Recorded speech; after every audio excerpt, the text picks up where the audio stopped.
11:40 a.m. will be the first live race anywhere in Britain or Ireland this morning, and indeed this afternoon, on this Boxing Day bonanza of racing. And we've got 18 runners in this maiden hurdle over an extended 2.5 miles. Number 10 is where we start. This is Court Compliance, one of the market leaders in this contest. Son of Court Cave, having his second start for trainer Bill Durkin. Philip Burns takes the mount aboard this fellow, who has shown a lot of promise so far in 2 points, and indeed on his hurdling debut, when not beaten that far just over a month ago behind Champagne Kid. And the form of that contest certainly seems to be working out well. So in a race where there are plenty of runners, Court Compliance is definitely one of the more obvious ones here. No surprise to see him as well supported in the market as he is. We're dropping back then to number 2, who's just stopped in the centre of the parade ring for a quick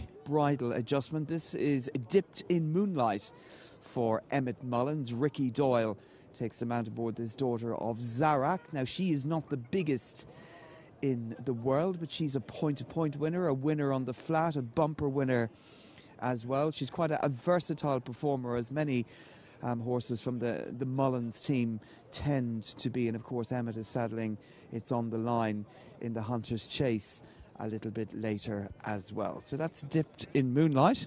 Following her then is number 18. It's going to drop back just to number 18. This is Hellfire Hathaway for Sneezy Foster. Finn Brickley, this is one of the outsiders in this field, daughter of Berkshire, who's making her racecourse debut this afternoon, and she's a half-sister to the very good Listener Malt lad, so she's certainly got a pedigree. So again, just dropping back once again, just about to appear from behind the winner's podium is number 16. Number 16 is Capola. Colin McBratney. Richie Condon is aboard this daughter of Flemensforth, and she's had plenty of goes in the point-to-point field. Remains a maiden. This will be her 4th start under rules here this afternoon as well. Another of the outsiders in this field, having her first start for the Colin McBratney team. So we're just going to drop back again then to number 6. Number 6 is Astley for Paul Traynor. Robert Guiney takes the mount aboard the son of Order of St. George. This fellow's had a mixture of experience in point-to-points and in bumpers as well. Best run so far, best performance came 2 starts ago. That was last season in April in a bumper at Clonmel, when beaten 8 lengths behind Pottersville. So he's making his hurdling debut here this afternoon after 7 months off the track. Little bit of a gap then as we drop back again to number 9, who's just passing it here at the camera position. Number 9 is Bracken's Jet for Keane Hughes. Sean Farrell is aboard the son of Jetaway. This fellow's making his racecourse debut this afternoon, and he's a half-brother to a few winners, including Lubet Flores and Tom Garrow. So a horse with a bit of a pedigree by a stallion who's well able to get plenty of runners as well.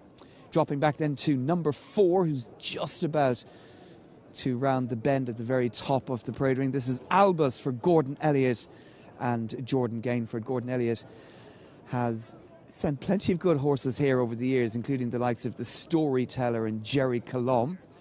Albus is making his racecourse debut this afternoon, son of Elusive Pimpernel, who carries the colours of his owner, Mary O'Brien.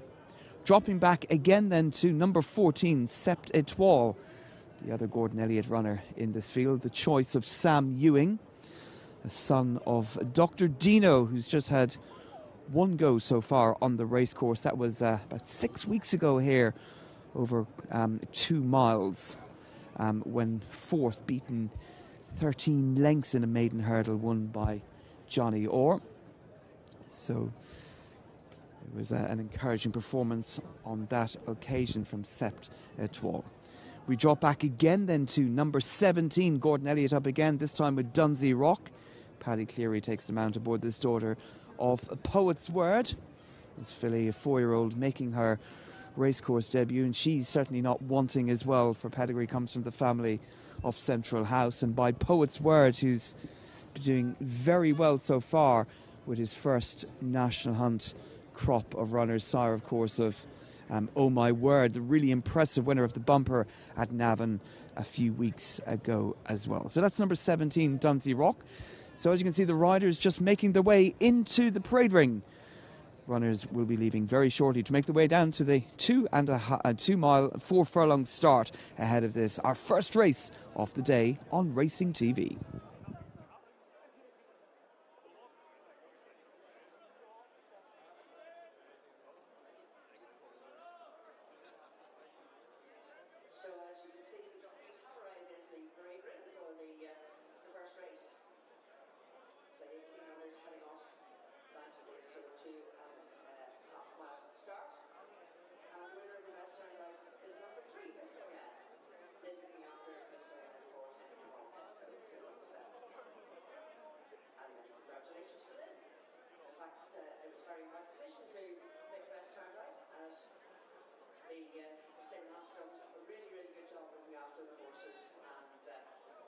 Well done to them as well, the unsung heroes of the racing world who have 4 hours a day tonight and don't even get Christmas off. So lovely to see the horses looking so well today. So do come down to the parade ring if you get a chance to see them as they parade around before racing.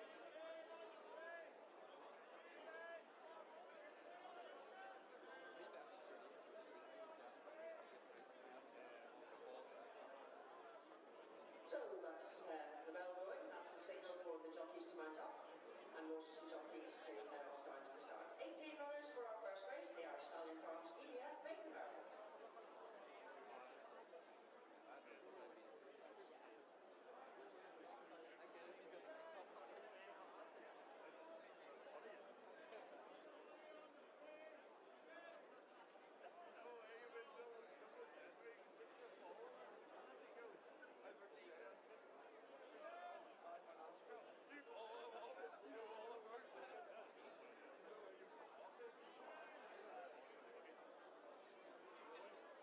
Ladies and gentlemen, the horses are about to head down to the start for our first event here on Stephen's Day.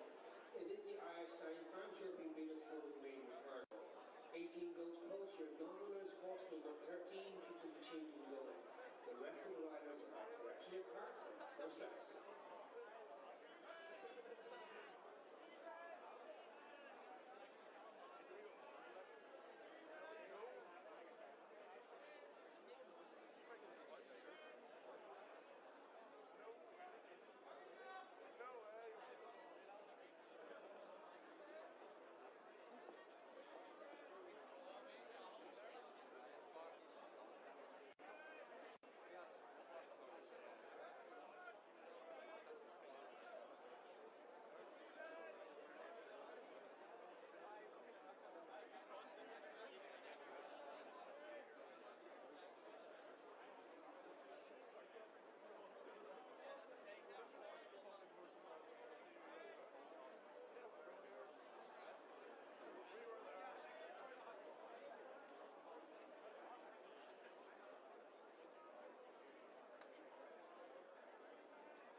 So runners on the way to the 2 mile, 4 furlong start ahead of this, the first live race anywhere in Britain and Ireland. This is the maiden hurdle, the first of 2 maiden hurdles on the card here at Down Royal. Now, one of these we didn't see in the paddock, and a big packed paddock it is too, with 18 runners. One we didn't see was Miss Doyen for Henry de Bromhead. Patrick O'Brien will be aboard, this daughter of Doyen, who's pretty much done everything she's been asked to do so far in her career. Winner of her point-to-point at the second time of asking, having been placed on debut, and indeed winner of her sole start in the bumper at Cork as well. And it's interesting, Henry de Bromhead has often sent a nice mare to somewhere like Cork for their bumper, and he took victory in this contest last year with Air of Entitlement, winner of the Mares Novices at last season's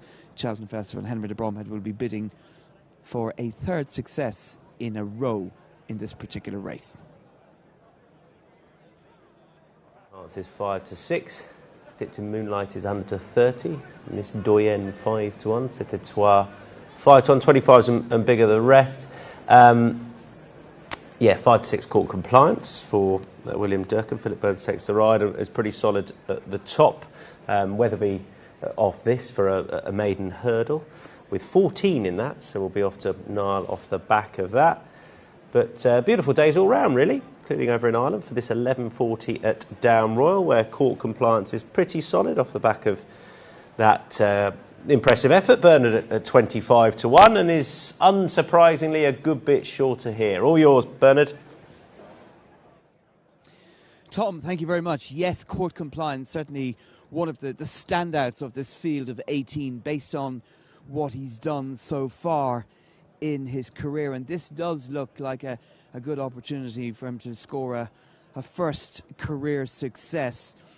Bill Durkin's team in good form at the moment. Philip Burns aboard as he was when this horse ran just over a month ago at Punchestown, that maiden hurdle. The form of that is working out quite well. The winner, Champagne Kid, will be running in a listed race at Leopardstown in a few days' time as well. Dipped in Moonlight, we saw her in the paddock a few minutes ago, and she's definitely more of a pea than a cabbage, which she is a flatbred mare, daughter of Zarak, and she has plenty of ability, as she has shown so far by winning on the flat a few starts ago at Navan. She's a winner of her sole start in a point-to-point as well, and hails from the Emmett Mullins yard, who's not afraid to ask these horses various different questions in the measure of a season. Of course, Emmett normally pops up with a winner at this particular meeting as well. Ricky Doyle aboard Dipped in Moonlight, running in the colours of prolific owner Paul Byrne. One we didn't see in the paddock is number 3, Miss Doyen for Henry de Bromhead. Henry de Bromhead will be bidding for a 3rd win in a row in this contest. Of course, he sent out Air of Entitlement to win this contest last year. And we all know what she did at the Cheltenham Festival, winning the Grade 2 Mares Novices hurdle. He won it 2 years ago as well with Mossy Fen Park, and Miss Doyen will be making her hurdling debut this evening in the colours of Enviro Green Housing Services, a mare who was a winner of her bumper last season on the 21st of April, and prior to that had won her maiden point-to-point as well. So it'll be interesting to see how Miss Doyen gets on this, her hurdling debut and her seasonal reappearance. And it'll be no surprise to see any of the Gordon Elliott trio performing well in this contest as well, notably Set Etoile, the choice of Sam Ewing, who's already had a go over hurdles, that coming on the 1st of November here, over 2 miles here at Down Royal, and she shaped on that occasion with plenty of ability, and as if an extra half mile is not going to do her any harm. So runners taking their final turn, coming in towards the starter. It's time to get up and say a very good morning to our commentator here at Down Royal. It's a good morning to James Griffin.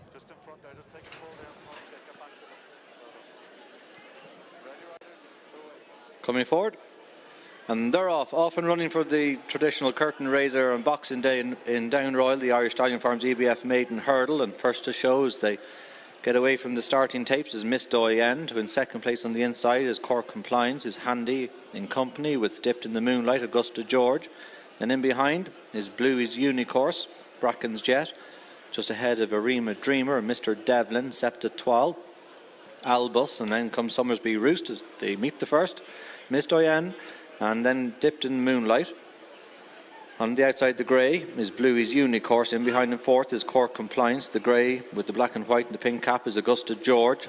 Then outside of it, to the right as you look, is Bracken's Jet. Once again outside of it is Arima Dreamer. Back along the rails in the red is Albus and Septa Twal. Summersby Roost. Then comes Hellfire Hathaway in company with Bet on Beauty, the horse with the white face. Mr. Devlin mid-division, just ahead of Largy Spirit. It's come down to the second, and our third leader of the race.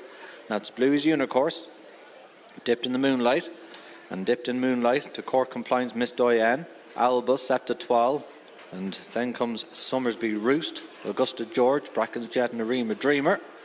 As they jump up will be the last in the circuit's time, and head up in front of a pack stands here at the maze, and it's Bluey's Unicorse, Miss Diane, Cork Compliance, Dipped in Moonlight, Albus, Septa Twal, Augusta George, Bracken's Jet, Arima Dreamer, then Largy Spirit with Bet on Beauty and Hellfire Hathaway and Summersby Rooster, and in behind is Dunsey Rock, Bally Edward. Mr. Devlin has two behind Astley, and in rear is Coppola. So as they make the run down towards hurdle number 4, and Bluey's Unicorse and Georgie Benson, two in second place, Miss Diane and Paddy O'Brien, Cork Compliance and Philip Burns to Dipped in Moonlight and Ricky Doyle. And then in behind it is Augusta George with Bracken's Jet and Arima Dreamer, Largy Spirit, Summersby Roost and Albus, Septa Twal, Hellfire Hathaway. And in behind the main body of the field is Bally Edward in company with Mr. Devlin and Dunsey Rock. And then comes Astley and Coppola as they go down the back straight. Miss Diane on the inside of Bluey's Unicorse, Albus and Cork Compliance, Septa Twal, Dipped in Moonlight. Then comes Summersby Roost and Hellfire Hathaway and Augusta George, Bracken's Jet, Bet on Beauty, Arima Dreamer, Largy Spirit. Behind Largy Spirit is Bally Edward and Astley, Dunsey Rock, Mr. Devlin and Coppola. The green and yellow of Paddy O'Brien on board Miss Diane. The white and royal blue, the grey horse, disputing the lead is Bluey's Unicorse. Then the famous Durkin Silks in third of Cork Compliance with Albus on its inside to Dipped in Moonlight. And then comes Septa Twal with Summersby Roost in company with Bracken's Jet and Hellfire Hathaway, Augusta George and Largy Spirit. Bet on Beauty in company with Dunsey Rock and Astley, Mr. Devlin, Bally Edward and Coppola. Augusta George not great in the air there and has landed under pressure. But our leader continues to be Miss Diane by a neck to Bluey's Unicorse, Cork Compliance, Dipped in Moonlight, then Albus and Septa Twal, Hellfire Hathaway, Summersby Roost and Bracken's Jet races 3 wide, Largy Spirit in the saffron and maroon, and then Augusta George and Bet on Beauty, Dunsey Rock, Bally Edward, and then Arima Dreamer, who's lost a couple of places at Astley. Coppola has been now disputing in rear with Mr. Devlin. Miss Diane, Bluey's Unicorse, Dipped in Moonlight a better jump, then on its inside Cork Compliance, Albus and Septa Twal getting a little bit closer in company with Bracken's Jet and Hellfire Hathaway. In behind is Summersby Roost, and then comes Largy Spear, still under pressure, Augusta George, Dunsey Rock in the blue and primrose, Bally Edward, and then comes Bet on Beauty with Coppola, Arima Dreamer, Astley and Mr. Devlin. Through their starting point, and they make their long run towards the home straight where they'll have 3 to jump in the Irish Stallion Farms EBF maiden hurdle, and it's Bluey's Unicorse on the outside of Miss Diane, Dipped in Moonlight swooping the field on the outside to make 3 in a line, Cork Compliance in behind with 2 to Septa Twal Albus, and then comes Hellfire Hathaway and Bracken's Jet and Summersby Roost and Largy Spirit, Dunsey Rock running on, Dipped in Moonlight and Miss Diane, Bluey's Unicorse, Cork Compliance, Septa Twal under the push, Summersby Roost, then Albus, Dunsey Rock running on with Largy Spirit, Bracken's Jet and Hellfire Hathaway and Bally Edward from the rear, Astley, Coppola, Arima Dreamer.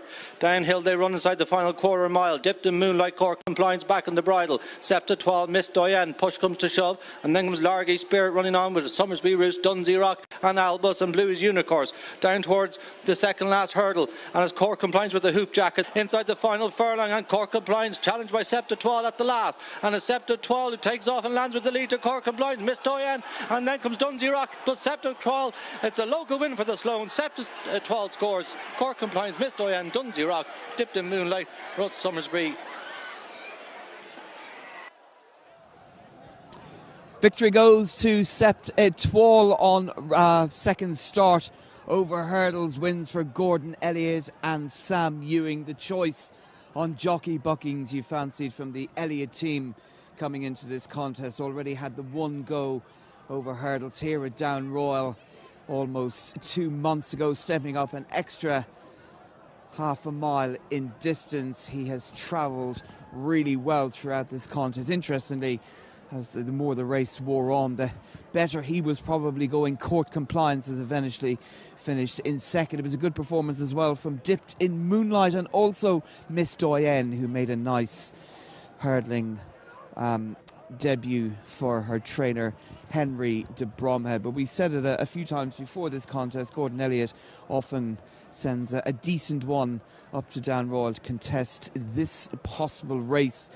Only time will tell whether Septa Twal is going to match up to the likes of Jerry Colum and the Storyteller, but in the colours of Mrs. Sloan, he's a horse that looks like he could go quite far. Tom, Septa Twals it is who wins the Boxing Day opener here at Down Royal for Gordon Elliott and Sam Ewing. Notable that Gordon has had the likes of Jerry Colum in this race, for example. So nice performance there. C'était Toi getting the better of Court Compliance. Give those SPs when they're in soon enough for now.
So the Christmas festival at Leopardstown is about to get underway. We kick off with the TRI equestrian maiden hurdles over 2 miles. Coppic Board won this last year, and his trainer Willie Mullins got a fascinating new recruit in the lineup this time. It is Leader Dalier. Let's have a look at him. Number 8. He's just coming around the corner here now.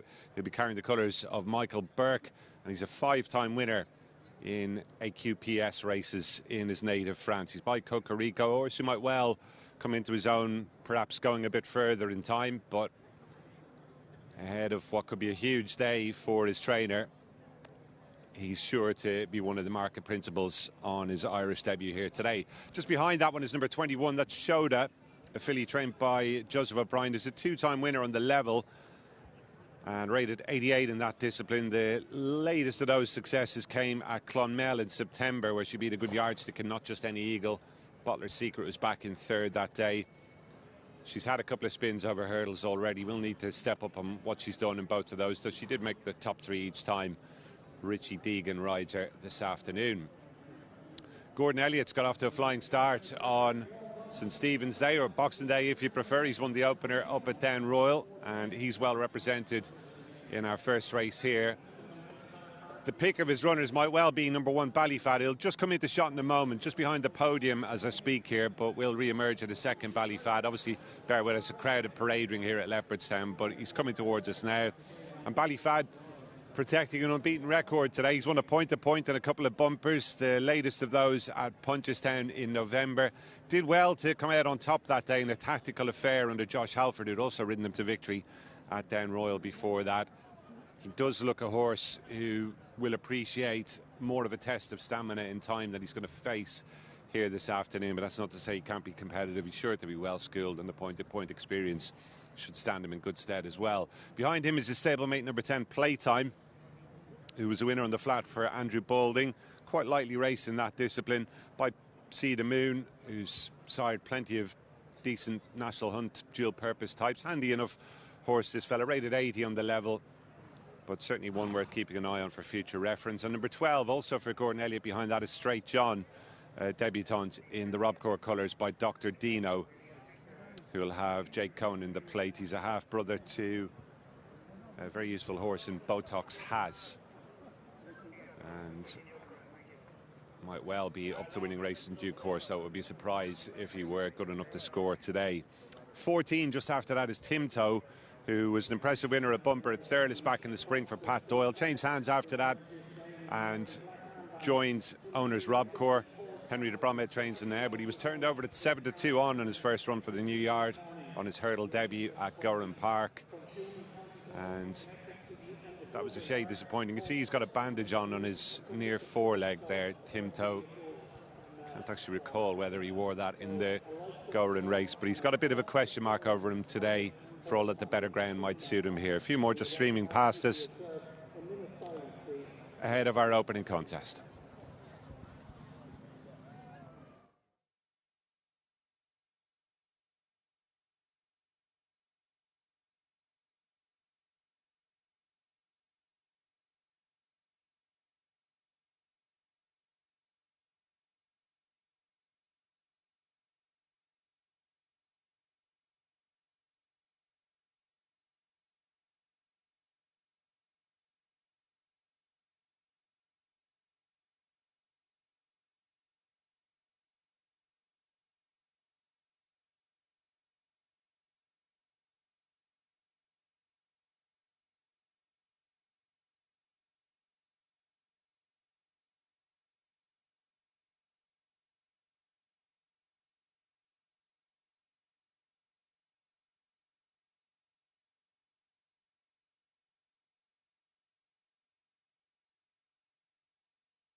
in his native France. The great streak coming on his final start at Vichy back on the 16th of July. It's 94 to number 1.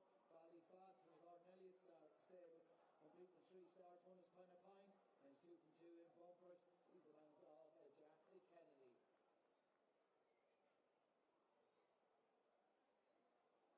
It's 11 to 2 then about number 14.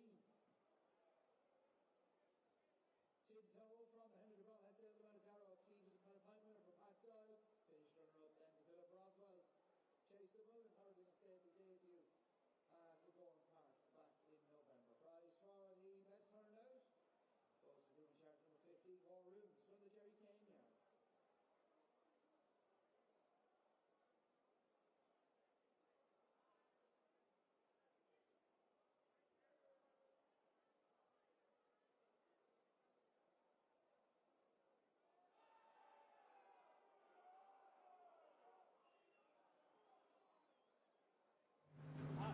So the horses are making their way down to the start for our curtain raiser here on the opening day at Leopardstown.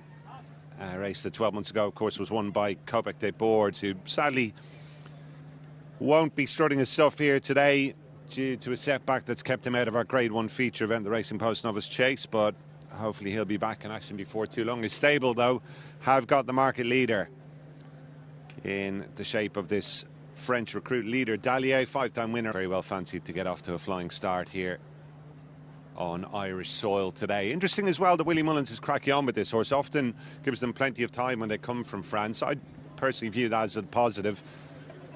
And champion trainer will be looking to get off to a decent start here and hopefully set the tone for a big day on a number of fronts this afternoon. A lot of fancied runners here at Leopardstown, Limerick, and of course over to Kenton, where he's got the big 2 in the King George, Gaelic Warrior and Factor File going head to head there. Even money currently about leader Dallier. Danny Mullins has the ride. Danny's got some smashing chances today for his uncle. He'll be on board. Dr. Duminil, who admittedly has been very weak in our second race. Narciso Haas in the juvenile contest at 110. And he also rides Salvatore Mundi in the feature at 220. Picked up a good spare ride on Well You Know for Mark Malloy in the 145 race as well, so I think he'll be pretty disappointed if he doesn't manage to get on the score sheet at some stage during proceedings here today. And this might well be the best of his 6 mounts. So down at the start and plenty of time for our opener. Reminder that ground conditions described as yielding here at Leopardstown on the hurdle track. There is a fresh track available for the second 2 days. They'll be racing on a similar layout for tomorrow's card as they are today. A few others worth keeping an eye on in this, maybe for future reference. And Shoda would be one of those. She'll qualify for a handicap mark after today. She's rated 88 on the flat, 1 off 83 on her last start at Clonmel. Bit like Ballyfad, who we see in the rider shot there alongside her. She is surely going to be seen to better effect when she goes a bit further over hurdles. Stays 2 miles plus really well on the level. Ballyfad's a point-to-point winner, of course, over 3. And the big white face there, that's the other Elliott runner making his debut today, Straight John, in the Robcourt colours. They've got a better chance on paper, it would appear, with Tinto, who was a big disappointment at Gowran Park, beaten at 7 to 2 on that day by Chase the Moon, overhauled late in the piece. Jerry Hannon, of course, going to be calling him home for us here at Leopardstown. And jockeys wearing black armbands today. That's following the tragic death in an accident just a couple of days ago of young Paul Kavanagh, who worked for Enda Bulger and had his whole career, his whole life ahead of him. Rode his first winner over jumps at Clonmel during the summer on Give Me a Buzz, and obviously a hugely tough time for his family, and we send him our best wishes here. Action about to get underway for the 2025 Christmas Festival at Leopardstown. Let's join that man, Jerry Hannon, up in the commentary box.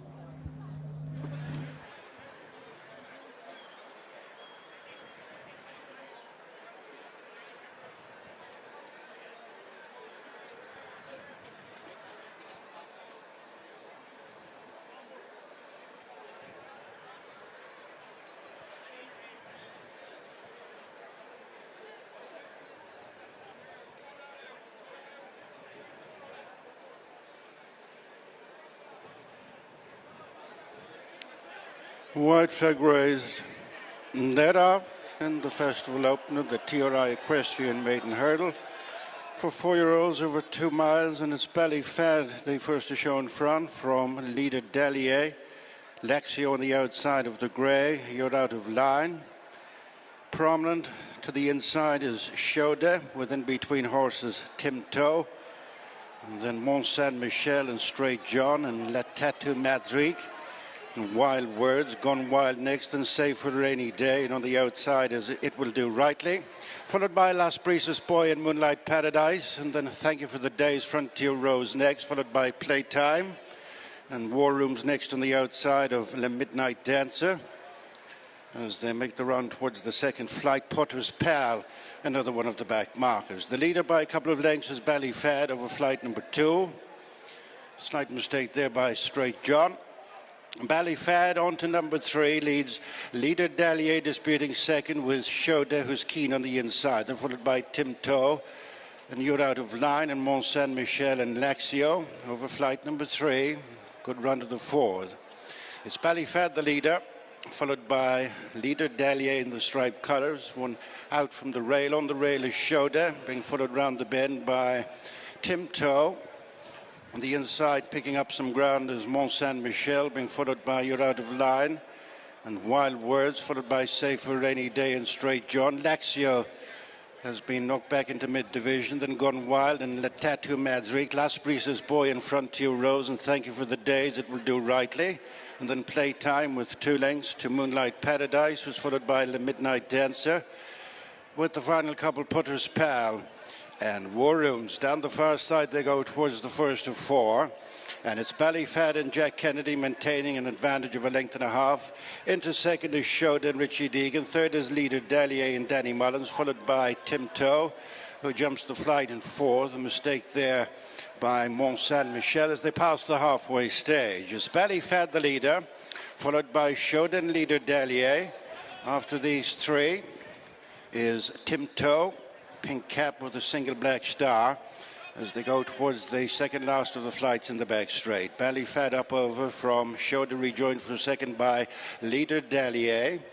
After them is Timto. You're Out of Line.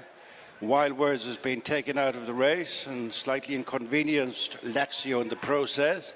Last on the far side, it is Belly Fad. Belly Fad, the leader, from leader Dalier, who's just regained second from Shoda. Improving onto the heels of the leaders is Save for a Rainy Day. Then Timto and You're Out of Line, and Mont Saint Michel and Playtime is making a forward move from rear division. Then Straight John and Thank You for the Days. And they're followed by Gone Wild with Lexio and La Tattoo Madrigue next. They're turning towards the second last, and it's Belly Fad with making steady ground to join issue is Save for a Rainy Day. That one's come from a good bit back, a break of a length and a half to third on the outside, leader Dahlia, then Shoda, and Timto next with Playtime still coming into it. Mont Saint Michel next, and Straight John and Gone Wild. Weakening as You're Out of Line, and then Thank You for the Days. Lexio, Le Tattoo Madrigue next. They're running the home turn. 1 flight left. The TRI Equestrian 4-year-old maiden hurdle, and moving on by over 2 lengths is Belly Fad. Leader Dahlia driven along on the outside of Shoda, followed by Save for Rainy Day, and then Timto and Playtime and Straight John, Gone Wild and Mont Saint Michel. They face the final flight, and Belly Fad leads by 3 now. At the last, Belly Fad is the leader from Shoda and leader Dahlia, both making little impressions on the run in, and it is Belly Fad all the way under Jack Kennedy as Belly Fad preserves his unbeaten record for Gordon Elliott in tremendous style. Second leader Dahlia, Shoda in third.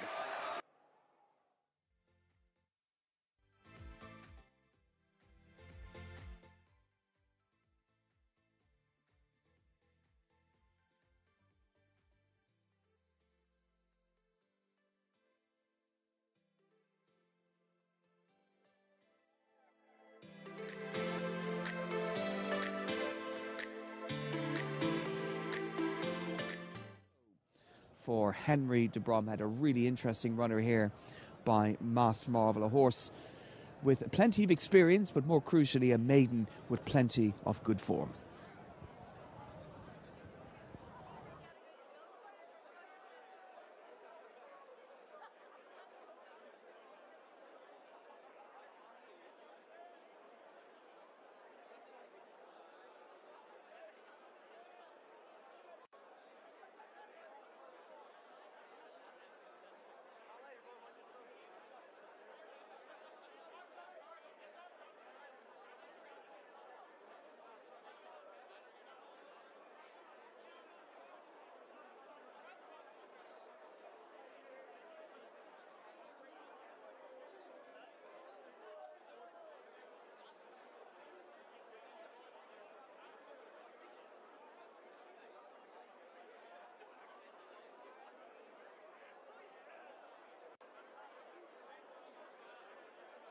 Auction Maiden Hurdle. It's been an excellent start to the day for Gordon Elliott, who's had a quick fire double. He's probably not going to win this one as far as the market has it, because it's Los Blanco at the top for Henry de Bromhead and Patrick O'Brien, 11-8. Champagne Jury is 6-4 for Owen Staples and Gavin Cromwell. Green Angel is 4-1 and 10-1 for Live Your Dreams. It's 22s and bigger the remainder, 11-8, pretty strong at the top with the tongue tie going on. Los Blanco in the Rob Core colours. Bernard, all yours.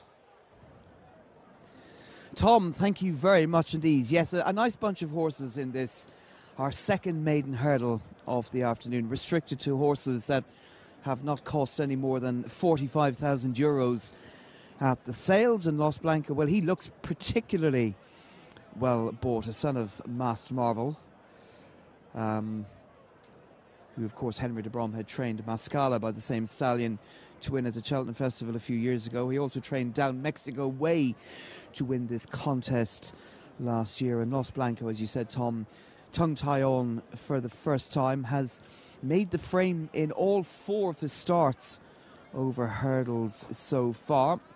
Last time we saw him was on the 8th of November down at Gorn Park on heavy ground there, and he was making his handicap debut on that occasion as well. Reverts back to maiden company once again, and this certainly looks like quite a nice opportunity for this horse that carries the colours of Robcore. Champagne Jury is also in here for Gavin Cromwell. Gavin, of course, like a lot of these trainers, are creatures of habit. Gavin had the winner, the other Mozzie of this contest, a couple of years ago, and Champagne Jury looked particularly well in the paddock. And if you can just forgive that little blimp at the Punchestown Festival when we last saw him in action at the end of April. Up until then, he had done very little wrong in his career so far. A winner of his bumper back in January at Naas, and had run a race full of promise on his hurdling debut at Leopardstown at the beginning of March. Then we've got number 2 in there as well, Green Angel. We didn't see him in the paddock on Racing TV Extra a few minutes ago. Stuart Crawford and Sam Ewing teaming up with the son of Tirwanico. This horse making his debut, and of course Stuart trained Yasmin DeVoe to win his point-to-point, a son of Tirwanico, before he moved down the road to the Willie Mullins team. So some very nice horses here on display. Keep an eye out as well for Live Your Dream, son of Clovis de Burleigh. Thought he looked particularly well in the paddock as well, bidding to give Bill Durkin and Philip Burns a success on the card following the good performance of their runner in the opening maiden hurdle court compliance. So there is the overhead shot from the drone. Horses just taking yet another turn here, but this definitely, as we said, looks a really nice opportunity for Los Blanco to get a 1 beside his name. A horse who's been nothing but consistent. The Henry de Bromhead team, they've certainly been under a little bit of a cloud the last couple of months, but just when you look at the recent runners from the stable, they've had 1 winner, I think, in the past fortnight or so, but they've had plenty of horses who have been placed, and of course the Art at Miss Doyen, who ran a big race here in our previous contest on her hurdling debut as well. So runners coming into line, approaching the 2 mile, 1 furlong start ahead of this, our second race of the afternoon. Let's get back to the commentary box and rejoin James Griffin. Yellow flag is raised. And they're off for the second. The Connolly's Red Mills Irish UBF Auction Maiden Hurdle. And first to show is Los Blanco to Champagne Jury, and Green Angel, Written in My Soul, is 4th, with Dunleer Crystal in behind. And then along the rails is Large Steps. Sheepskin Noseband on the outside is Live Your Dreams, then a keen going Collins Friend as they come down towards hurdle number 1. And Champagne Jury, Los Blanco, Green Angel, all disputing the lead to Written in My Soul, Dunleer Crystal, Large Steps, Ballyvala, Arctic Chief, Collins Friend, and Live Your Dreams just quite green in rear. So they've 2 already under their belt, and they head out in a complete circuit ahead of them, and Green Angel takes over and goes on to Los Blanco on the inside of Champagne Jury. Then a line of 3 disputing 4th, Large Steps, Dunleer Crystal, and Written in My Soul, who won the best turned out. Ballyvala just taken off heels there. Arctic Chief and Collins Friend has one behind Live Your Dreams. Away from the stands they go. In our second of the afternoon, and Green Angel in the Maneer Silks to in second place the Champagne Jury for the Douglas and Judy Duffy partnership, Written in My Soul. In third place with Los Blanco. Dunleer Crystal flattened that section of hurdles. Ballyvala has pulled its way through into the podium places. Large Steps on the inside. And the final three, Collins Friend, Arctic Chief and Live Your Dreams. So as they head down the back straight inside the final 11 furlongs, Green Angel has the lead. This once race point-to-pointer, fourth in Lockhamore last spring. To in second place Champagne Jury. And then in third is Ballyvala, Written in My Soul, Los Blanco. Dunleer Crystal, Large Steps, Collins Friend, Arctic Chief, and in rear, Live Your Dreams. Champagne Jury provides a good jump and landed upsides Green Angel. 2 lengths back to Ballyvala. Los Blanco, Written in My Soul. Dunleer Crystal, Large Steps, lost a couple of places. Collins Friend, rear of the main body of the field, and they're 5 lengths clear of Arctic Chief and Live Your Dreams, who's running quite green on debut. Green Angel, and then the grey, Champagne Jury, Ballyvala, Los Blanco, Written in My Soul. And then the single hoop on the jacket of Large Steps and Dunleer Crystal, Collins Friend, Arctic Chief, slight mistake, and pushed along on landing Live Your Dreams. Champagne Jury by a neck to Green Angel, Ballyvala, Los Blanco, Large Steps and Written in My Soul, who ran so well in this race a year ago. Dunleer Crystal and Collins Friend. Our leader on the inside, the two-tone green of Green Angel, the grey horse in the royal blue silks, the mauve cap is Champagne Jury, then the light blue and dark blue seams, in behind Ballyvala, Los Blanco in the Rob Core colours, and then Large Steps, Written in My Soul. And then comes the red sleeves of Dunleer Crystal and the orange cap and the blue jacket of Collins Friend, and leaving behind Arctic Chief and Live Your Dreams. Champagne Jury returning after an extended absence to Green Angel, Ballyvala, Los Blanco, Large Steps, Collins Friend is moving quite nicely to attach himself onto the leading 5. Then comes Dunleer Crystal, Written in My Soul, Arctic Chief and Live Your Dreams. So as they begin to swing into the home straight, and Green Angel, Champagne Jury, Large Steps, and then Ballyvala, who hasn't let go of the bridle since the tapes went back. Los Blanco sending out distress signals, Written in My Soul. And then comes on the outside of it is Dunleer Crystal and Collins Friend, Arctic Chief and Live Your Dreams. 3 out. Green Angel, Champagne Jury, and gone there, depositing Stephen Connor onto the ground was Ballyvala. But Champagne Jury travels better than Green Angel. Large Steps, Los Blanco, who's running on for pressure. On the outside of it, 5 wide, Dunleer Crystal, Collins Friend and Written in My Soul. Inside the final 2.5, Champagne Jury, Los Blanco on the outside, who got tapped for toe. And then Green Angel, Dunleer Crystal, Large Steps, Collins Friend, Written in My Soul. On the run towards the second last in the Connolly's Red Mills EBF Maiden Hurdle. Los Blanco on the black sleeves, the royal blue, Champagne Jury. And then Dunleer Crystal and Green Angel. Los Blanco noses to the front, Champagne Jury. Then Dunleer Crystal running on for strong pressure, but Los Blanco's taken over and gone on by 2 at the last. And Los Blanco took a chance at it to Dunleer Crystal running on, but Los Blanco and Paddy O'Brien, he's going to punch out another winner for Henry de Bromhead in the Rob Course Stakes. And it is a win for Los Blanco, Dunleer Crystal, Champagne Jury, Green Angel, Large Steps and Collins Friend.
Runners just making their way down start here for the opener Limerick, the first of 28 races over the 4-day festival here at the track. Very, very good crowd in ahead of the action here this afternoon. Ground is currently heavy.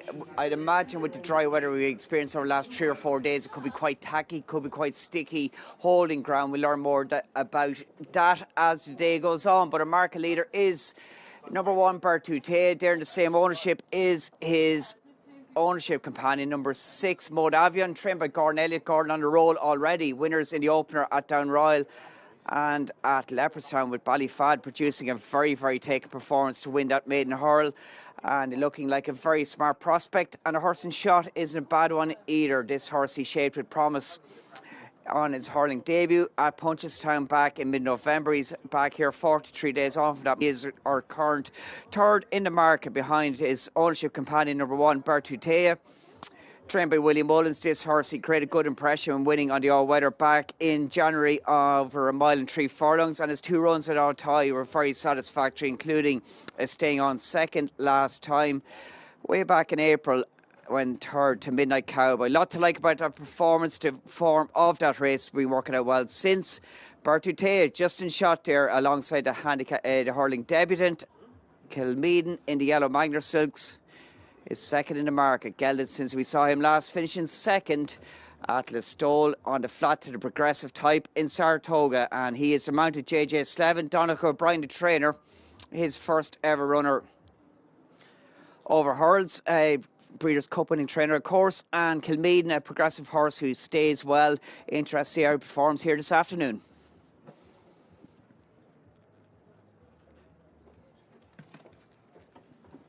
can head there for all of our Irish races today. So that includes the 12:25 at Limerick. That has actually Kilmeaden, Donnacha O'Brien's first ever jumps runner.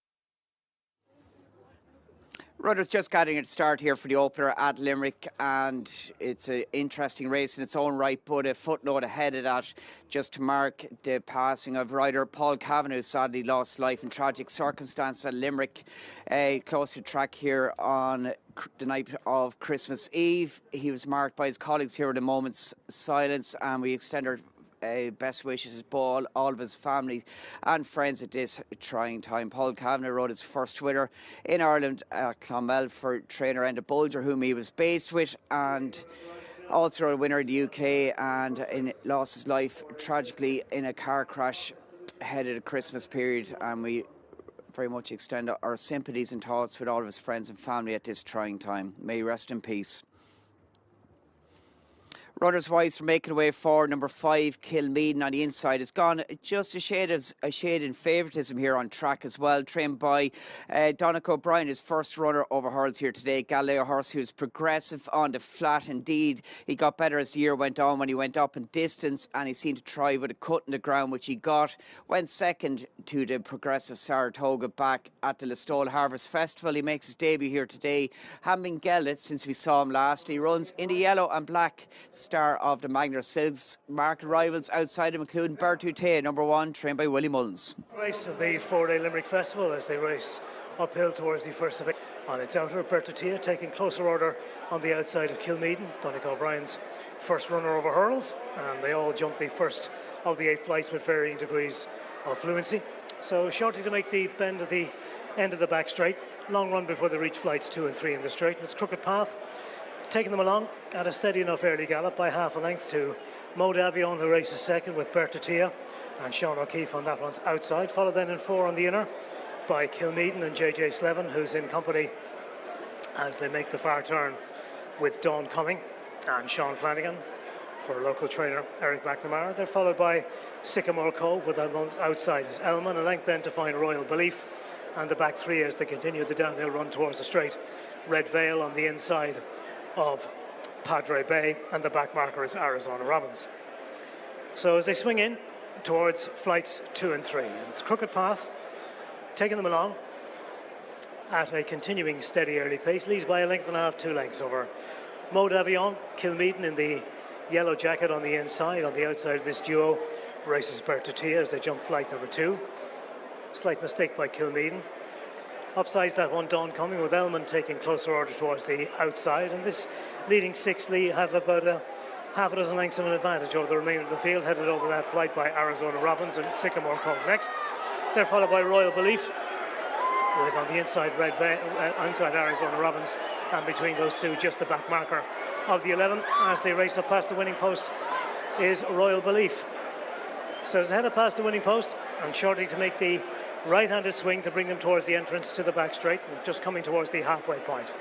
And it's Elman who's pulled its way through on the outside now to lead for Ryan Tracy. Leads by about 2 to 3 lengths and increases the tempo in doing so from Crooked Path and Michael Keneally racing in second. A length then to Bertutia and Sean O'Keefe racing third. Kilmeaden, JJ Slevin 4 on the inside of Mo Davion and Danny Gilligan. Followed then by Dawn Cumming and Sean Flanagan, who in turn is a length or so in front of Red Vale and Harry Sexton. A gap of 4 to 5 lengths then to Arizona Robbins and Callum Hogan, who's in front of Sycamore Cove and Alex Harvey. The back 2, Royal Belief and Ben Harvey.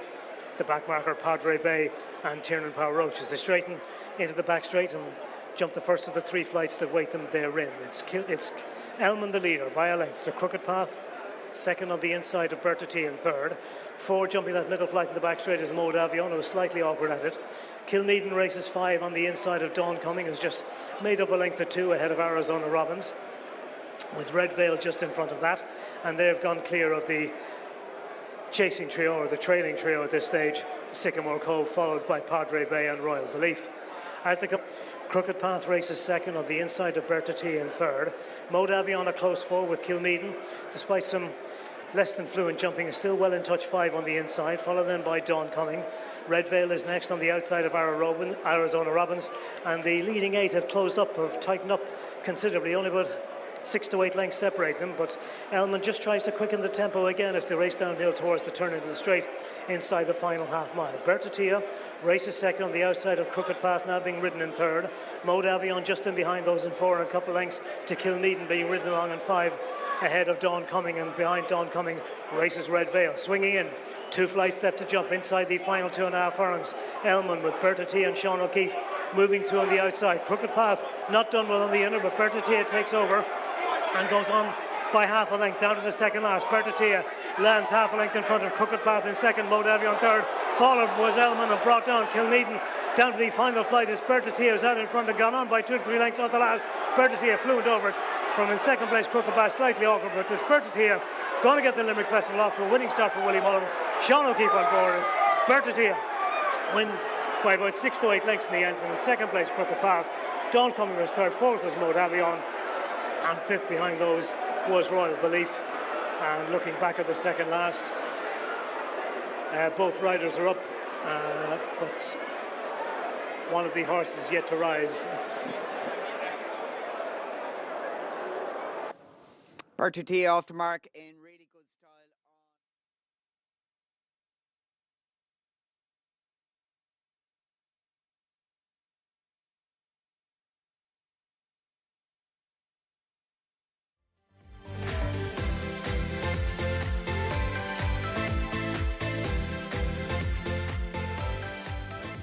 Earls at Navan. Gavin's got 3 runners in this. 17, the Grey, just gone by us there. Big horse, that one is umpires Cole, who pulled up on his only start so far a fortnight ago. 14 then Pat's Legacy. 19 is Daisy Fingal, and then number 5 Jerry Mandering, another big horse by Mahler, the sire who passed away just recently. 11 just coming by us. 11 is one we want to have a word about, actually. That is Murat, dual bumper winner, who was runner up to Port Authority at Naas on his hurdles debut last time. The winner kind of let the form down when well fancied for a Grade 2 novice hurdle at Navan after that, so a little bit of a question mark about what Murat actually achieved that day, but it's clearly a very talented horse. Might not have been the easiest to train. Cian Quirk gets the spin on him today. And I don't know, have we missed Dr. being another Mullins horse, one of the later races just in the pre-parading? I'm not sure, but we'll try and pick Dr. de Menil up on the way down to the start, because obviously he's one of the big players on paper here.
Murat is just about to leave the parade ring. Is going to be the last one to post, I think, for our second race here. We might just be a little bit behind time. It's not ideal on the day that's in it.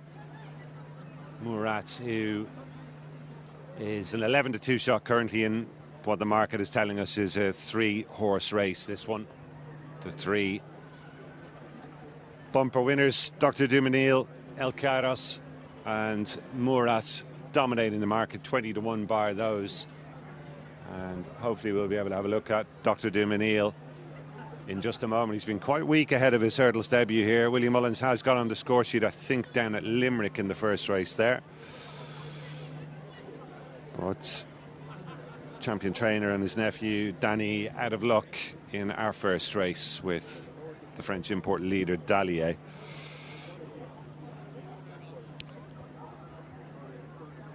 Seven to 4 currently about Dr. Dumenil, but El Kairos is the one who's proved very, very popular in the betting. And in fairness, he's achieved more than Dr. Dumenil. For all that Dr. Dumenil beat a good horse in the Devil You Know, when he won his bumper at Cork, he couldn't really be much more impressive on the day. El Kairos with that graded form at the Cheltenham Festival, a couple of impressive wins before that, and a nice run at Punchestown on his final start. He does look to have the best form going into the race at the very least. And Murat's been taken down very steadily by Cian Quirk, so we will be behind schedule here, unfortunately. Quite a keen going horse, Murat, and just keeping a lid on him in the preliminaries. A priority, no doubt, for his connections, just so that he is able to hopefully do himself justice in the race itself. So 15-8 on about El Kairos. Gordon Elliott pretty positive about him when we spoke to him after his win in the first. 2-1 about Dr. Dumenil, and 6-1 about this horse and shot Murat, who lost his unbeaten record last time, but looks sure to be in the thick of things again here today, you would imagine. Tudor and Joel Parkinson and Sue Smith. Big day for them. They've got a couple of notable favourites coming up, including later on at Wetherby. Right, El Kairos 8-15, Dr. Dumenil 2-1, 6-1, and bigger the remainder 8-15. El Kairos. Gary, over to you for the 12:35. Tom, thank you. Just going to be a little bit late here. Murat was behind the others on the way down to the start, and he is a keen going horse. Cian Quirk is just doing his best to bring him down nice and steadily. Doesn't want to compromise his chance before the race gets underway. He's one of the 3 market principals here. The big 2, though, are Gordon Elliott's El Kairos, the new recruit picked up from the David Maxwell Dispersal, a horse with some excellent bumper form last season, and Dr. Dumenil, who contrastingly has been easy to back in the market despite creating a really good impression when he won at Cork at the Easter meeting down there, beating the Devil You Know, who's turned into a smart novice hurdler already this season. 2-1 on now about El Kairos, 2-1 against Dr. Dumenil. The horse in shot there, Murat, is a 6-1 chance, and I think it's 18-1 bar those. Gordon Elliott's made a great start with Ballyfad hacking up in our opener. He won the first at Down Royal as well, but Willie Mullins on the score sheet down at Limerick. Be a bit of a shock if one of the 2 training titans doesn't carry off this prize. Murat just coming in to join the others. Jockeys wearing black armbands here today. Really tragic news coming through in the last day or so of the death in a car accident of young Paul Kavanagh, who worked for Enda Bulger. That really has knocked the wind out of a lot of people's sails here at Leopardstown today, and all you can do is send your best wishes and condolences to Paul's family. I interviewed him after he rode a winner at Clonmel during the summer. Smashing lad. Maiden hurdle, 22 over 2 miles and 9 flights, and it's Dr. Dumenil, Kilgame, Murat and El Kairos, the first 4, as they clear the first fly. These are closely followed by Jerry Mandring. As they settle down, it's Murat taking it up from Gerrymandering, Kilgame, Dr. Dumenil next, followed by Pat's Legacy. Urban Ward, El Cairo on the inside of Eagle's Quest, and they're followed by Grandy Lane and Tyson Fury and Silver Salute. Next is Good Option with alongside Umpire's Call, being followed by Is She Now and Ozark's Walk. As they turn towards the second flight, the leader is Murad. His wayward on the approach and hit that flight quite hard. Kill Game close in second, followed by Dr. Dumenil, and then Gerrymandering and Urban Ward and El Cairo, taking a lead in these early stages. Then Eagle's Quest and Pat's Legacy. Flight number 3, Murad the leader, being followed by Kill Game as they make the bend towards the back straight. Close up is Urban War, being followed by Dr. Dumenil and Gerrymandering, Pat's Legacy, El Cairo, Eagle's Quest, and then Grandy Lane, Silver Salute and Tyson Fury and Is She Now. Umpire's Call and Ozark's Walk, being followed by Good Option and Scott, 2 lengths to Daisy Fingal and Gun. Marion's Diva next, and then Good Time Tommy, Genuine Article, Navaggio.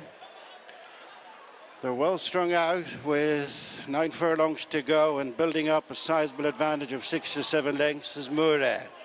Disputing second and third are Kill Game and Urban War. Further break in the field to Dr. Dumenil is followed by Gerrymandering, and then El Cairo, Pat's Legacy next, then Eagle's Quest, 4 lengths to Silver Salute, who's followed by Grandy Lane, and then Is She Now. Tyson Fury is next, and then Umpire's Call and Ozark's Walk. Good Option and Skahak, and then Daisy Fingal. As they come inside the halfway stage, they're jumping to second and 4 in the back straight. Murad with a greatly reduced advantage over both Urban Ward and Kill Game. Little between them second and third as they jump this one. It's Murad the leader from Kill Game, Urban War, followed by Dr. Dumenil and El Cairo, the 2 favourites, being followed by Pat's Legacy. Going to 3 out, it is Murad and Keen Quirk in the lead, being followed by Kill Game, Dad O'Keefe on the inside of Urban War. As they take that flight, the end of the back straight. Urban War, the man of Gavin Broder. Dr. Dumenil is taking closer order for Danny Mullins as they head off the back straight.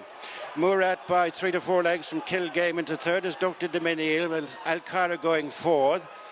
After El Cairo is Eagle's Quest, and then Tyson Fury and Pat's Legacy, being followed by Grandy Lane, and then comes Silver Salute. 2 left to jump. It's Murad by a couple of lengths to Kill Game. Dr. Dumenil third. Fourth is El Cairo and fifth. Improving is Tyson Fury at the back of them, and ridden along is Eagle's Quest. 3 lengths to Pat's Legacy, followed by Navaggio, who was last early on. And then comes Silver Salute, Grandy Lane next. They're running round the home turn. Less than 3 furlongs to go and 1 flight to jump. The Thornton's Recycling Maiden Hurdle. Still in front is Murad from Kill Game, ridden along with Dr. Dumenil there on the outside, with making ominous moves now El Cairo. Past the 2 with 1 left to jump, and it is Murad, a sitting duck to El Cairo, who braces past. And it's El Cairo and Jack Kennedy who lead at the final flight. They're over. An awkward landing, has stumbled badly and left to fight it out. Murad and Dr. Dumenil. What drama in the closing stages. Murad on the inside of Dr. Dumenil. They're closing in. It is very close, Murad and Dr. Dumenil, in a dramatic conclusion to the Thornton's Recycling Maiden Hurdle. Kill Game third, Tyson Fury in fourth. Jack Kennedy appears to be fine.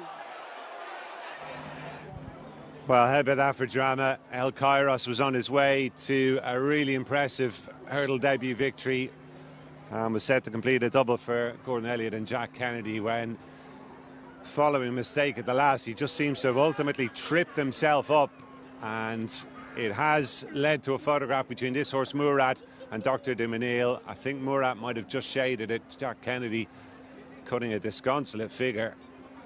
Happily, it looks as though El Kairos is okay. We just saw him galloping through the shot there.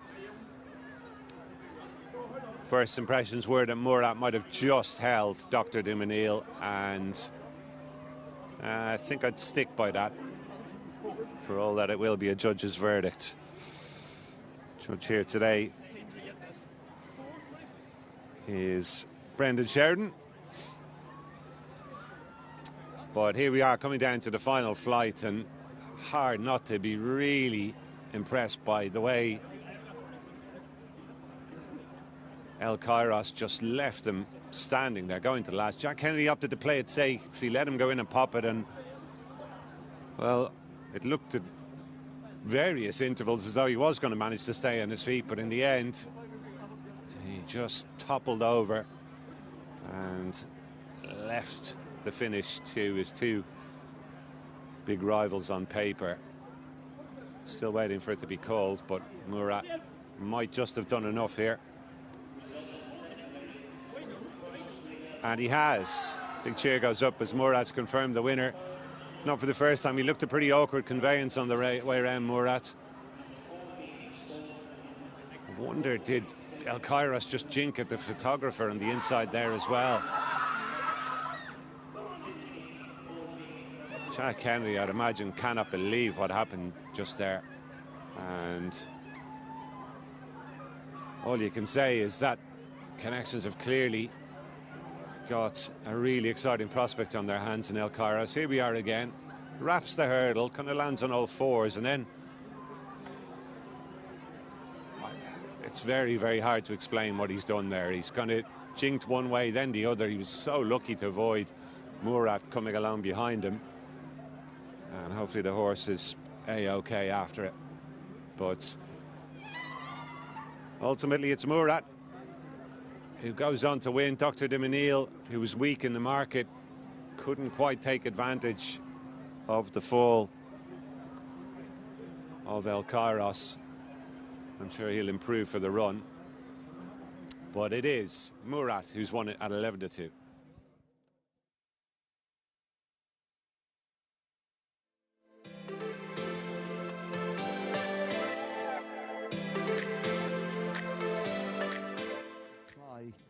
To this contest, numerous horses here trying a different trip, some having their first or second or maybe even the third start for a new stable, horses making their seasonal reappearance, different sets of headgear going on or being taken off. And in the shape of As Well As a Bentley number 3, we've got a horse who's been pretty warmly backed, or as warmly backed as you would imagine for a race of this caliber, for Gavin Cromwell and Owen Staples, a son of Walk in the Park, formerly trained by Liam Lennon, only joined the Cromwell team towards the end of last season.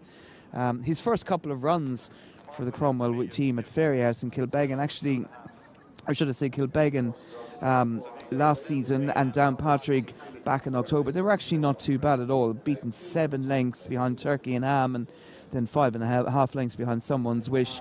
Most recently saw this fellow in action the middle of October.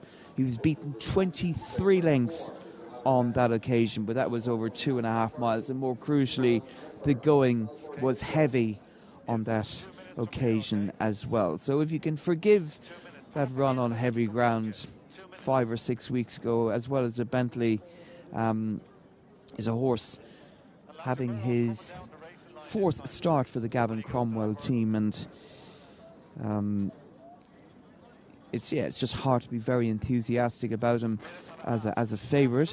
Also in there is the Toothpicker number 5, the green jacket with the white sleeves and the green and white cat for Ken Buds. Carl Miller is aboard, the son of Arctic Cosmos. This fellow remains a maiden after 13 starts. We saw him in action just under 3 weeks ago down at Cork. Again, the going on that occasion was soft, heavy.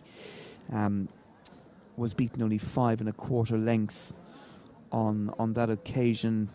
He had a hood on he had a hood on again on that occasion. The hood is back once again, as is the tongue tie, so he's dropping back in trip here at Down Royal. So it will be interesting to see how shaving about 3 or 3.5 furlongs is going to improve his chance in this contest. Then we've got Centac from the Dermot McLaughlin team. Patrick O'Brien takes the mount. Patrick, of course, rode our previous winner for Henry de Bromhead in the Red Mills hurdle. So James Griffin is in the commentary box, ready to call them home, all 20 of them, in this, our 3rd race of the day. It's the Adair Manor Opportunity Handicap Hurdle over 2 miles and a furlong. Best of luck with your selection.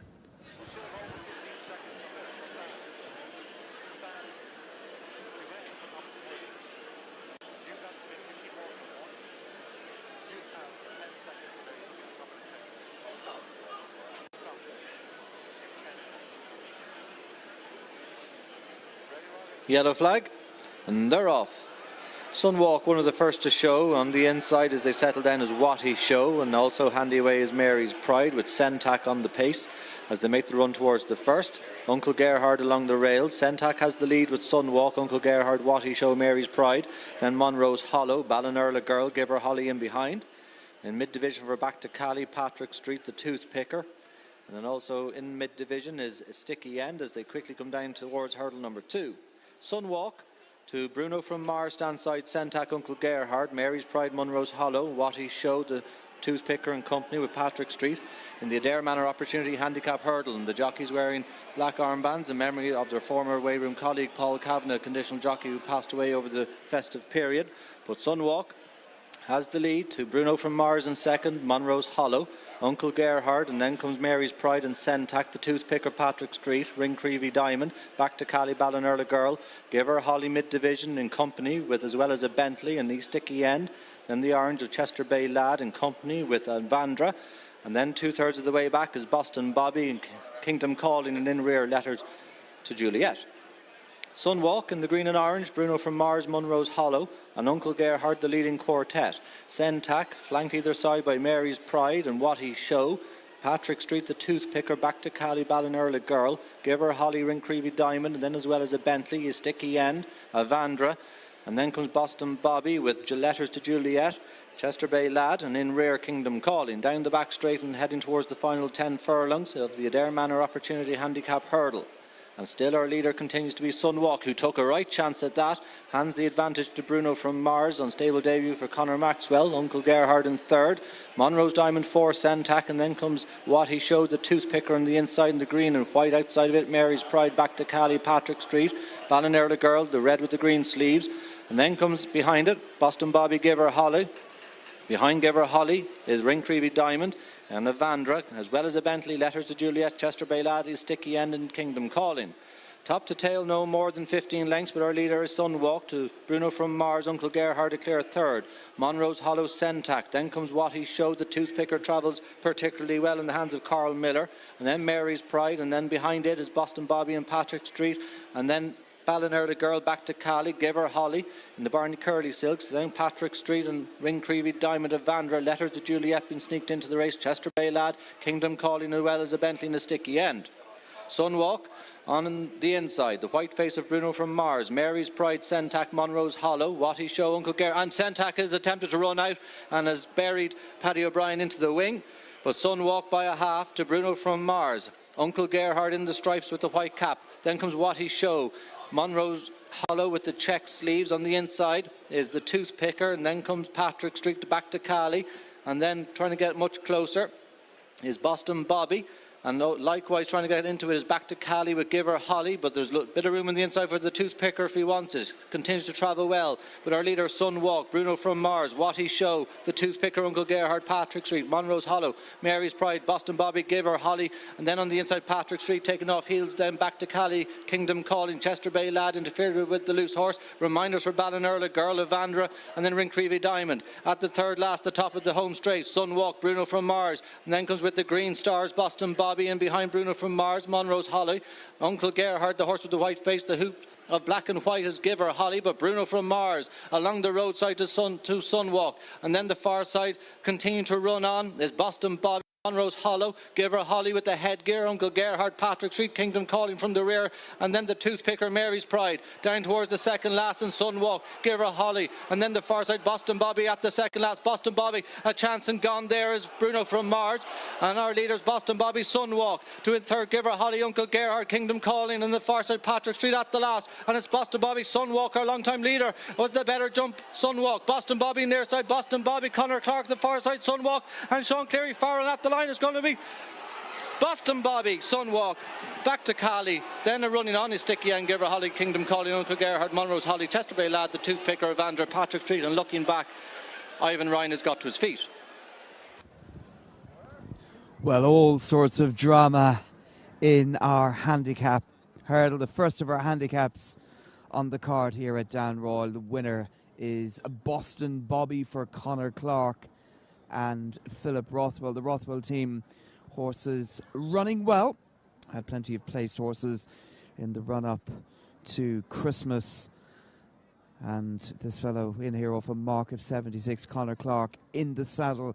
Well, he's a maiden no more, a first win in 12 career starts. We last saw him in action down at Thurles when he was well beaten in a contest won by the anniversary man. But all kinds of drama. There's Sentak, first of all, running out, but about a mile off this contest left to go, giving Patrick O'Brien no chance of staying in the saddle.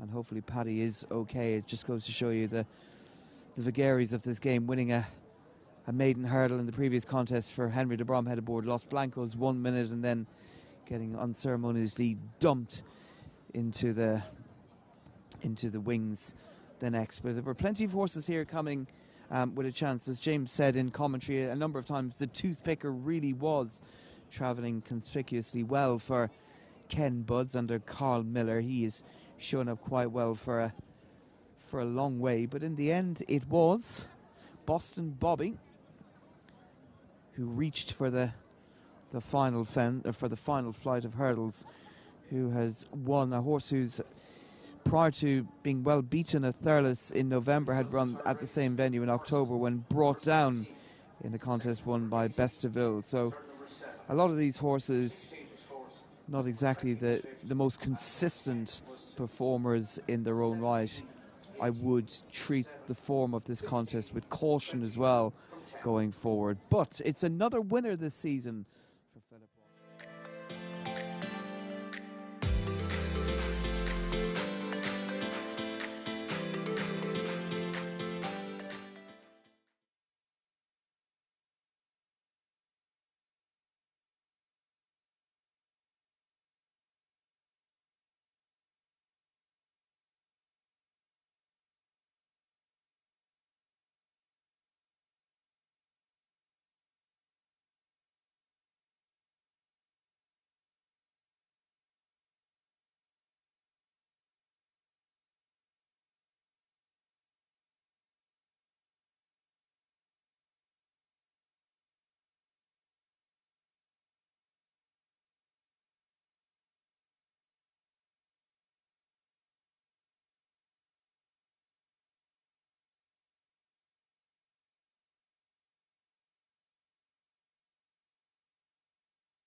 Rudders just gathering at the start here for race number 2 at Limerick. It's a maiden hurl, bigger field than what we saw in our opening race, where we've seen a really good performance by the Irish debutant Bertutea, trained by Willie Mullins, winning like a nice prospect. Willie's also got number 6, Lawrence Destraval, who was our morning line favourite, but has got very weak in the betting nearly off. Currently a 16-5 chance, having been even money this morning in comparison to number 15. Starting 15, trained by Eric McNamara. Sean Flanagan takes right on the horse there in the yellow and blue colours. He is very strong in the betting here today, following a cracking hurling debut this track back on Munster National Day at this course, finishing second to Talk, who was an impressive winner of a grade 3 afterwards at Ferry House, and starting 15 is back here over hurls here today on ground that's a lot slower and more testing than when he ran his best race on that occasion in mid-October. He's not the most biggest horse in comparison to some of his rivals, but the engine is definitely there if he handles going conditions here today for the local trainer Eric McNamara. Looks like he'll line up down towards the inside. He is tracking number 7 in there, Leroy de Levette, who did show promise on his middle start, just beat in a bumper on that day in a head bob at Tremor back in October. And outside of him is the Philip Rothwell trained runner, who looks like he will be handy as well. Jesper's Wish, this one, the mount of Tiernan Power Roach. Lawrence Destraval, number 6 in the Richie Silks, also there to ride a shot. Sean O'Keefe bidding for double here today, of course, on Bertutea in the opening race. And Lawrence Destraval, I thought that was a really good effort when he made his debut at Pau in France this time last year. The winner has gone on to Frank de Forme since then, and given the way this horse chased him in the last couple of furlongs, I thought it was a really good effort. He's back here in the vein of a lot of the Mullins' horses, in that they often have a good bit of time between running in France and making their Irish debut. Fully 12 months on from that race, he's back here this afternoon, but very weak in the betting, given the stable had the opening race winner here this afternoon. Gigginstown Silks Day, of course, owned Bertie Tay in the opening race. Gordon Elliott's runner for them is Raven Dark, who did show promise at Fairy House at the Drinmore meeting. He was outpaced by the leaders 2 out, but did keep on again. Plus maiden hurdle, and as the race towards the first of the 8 flights, Jesper's Wish and Tiernan Power Roach the first to show in front as they come to flight number 1. Laurie Destraval moves up on the outside to jump it up sides, and they're followed in third by Leroy de Live in the light blue cap, who's on the inside of Raven Dark, who's followed as they reach the end of the back straight by Sense of Occasion, one of 2 runners for JP McManus in this race, wearing the white cap. They're followed on the inside by Starting 15, with on that one's outside as they continue the downhill run towards the turn of the straight. Race's Star of the Week, and they're a length in front of Atlantic Gamble, who's followed by Parkland with Convincing. Racing next on the inside of Sound Isabel, with next to the field then races Darragmore, where that one's inner. The yellow with the blue sash of Wise Man, who's followed on the approach to the straight by the black and red of Allow Sound on the inside of Poet's Oath, and Colleen Marler in the back marker in the early stages, the yellow with the black sleeves of Lucky Crystal. So as they straighten up towards the first of the 2 flights in the straight for the first time, and it's Jesper's Wish and Laurie Destraval first and second over that flight, almost up sides. Raven Dark jumped to third on the outside of Leroy de Live on the inner, followed then by Sense of Occasion, who's a length in front of Star of the Week, who was slightly awkward at that. On that one's inner race is Starting 15.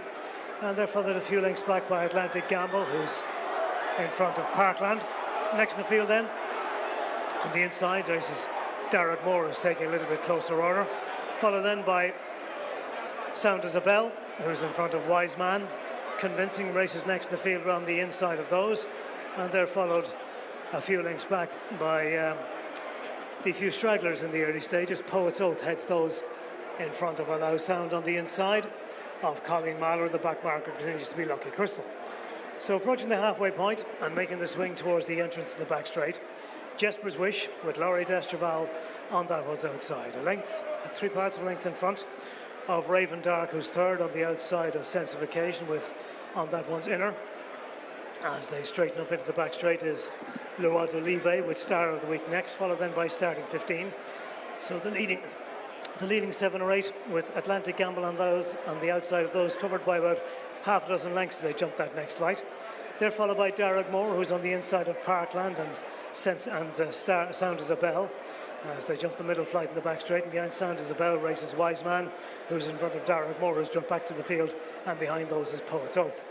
Inside the final 3/4 of a mile and racing towards the third last flight, the final flight in the back straight. Jesper's Wish on the inside, with just about the overall advantage over Laurie Destraval on its outer. Not a lot to choose between the two. Raven Dark joins in on the outside to jump it a half a length or less than half a length away in third. They're followed in 4 by Star of the Week. Well, that one's inner race is Sense of Occasion.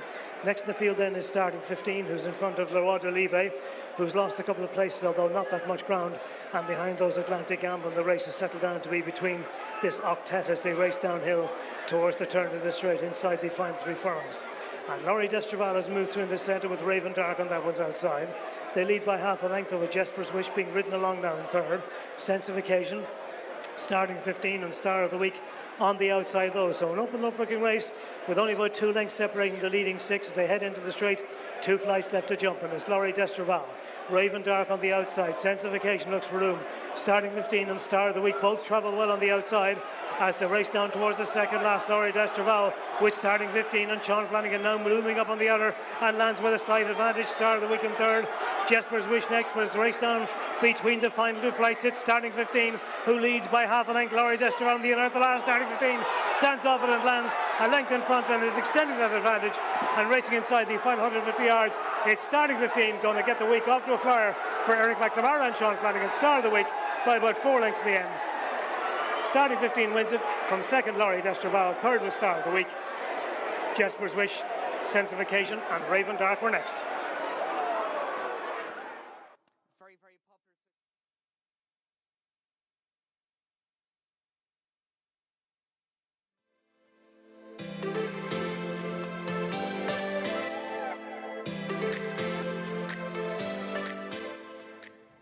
One more we'll have a look at. If we just drop back here, Morgan, please. Number 2, Ben Hur, who, as I say, was second to Barbizon at Navan. But then went one better, beating Wackeston, confirming the Navan form at Ferryhouse last time. He's certainly got place prospects.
Just again advertising your talents as a trainer. You only train a handful of horses. You had 2 runners at Galway, both of them won, winner on the flat. This horse won the winner's bumper the final day. You do like to have a party. There's a big gang here this evening, and I imagine the party's going to rock on into the early hour. Yeah, we're waiting on the now, so we're already in there with the champagne, and as we continue from there, I'm not driving home again. No, but I have been training because I haven't got that many horses, and these days I don't hold them too often. So yeah, I'm going to head straight away there now. And Dorothy, she looks after the horses. She's down there with them now looking after them. So yeah, we're going there now. And you enjoy, Peter. Many congratulations. Well done. You've a smart horse in your hands. Ladies and gentlemen, we're now spinning owner trainer Peter Lawler.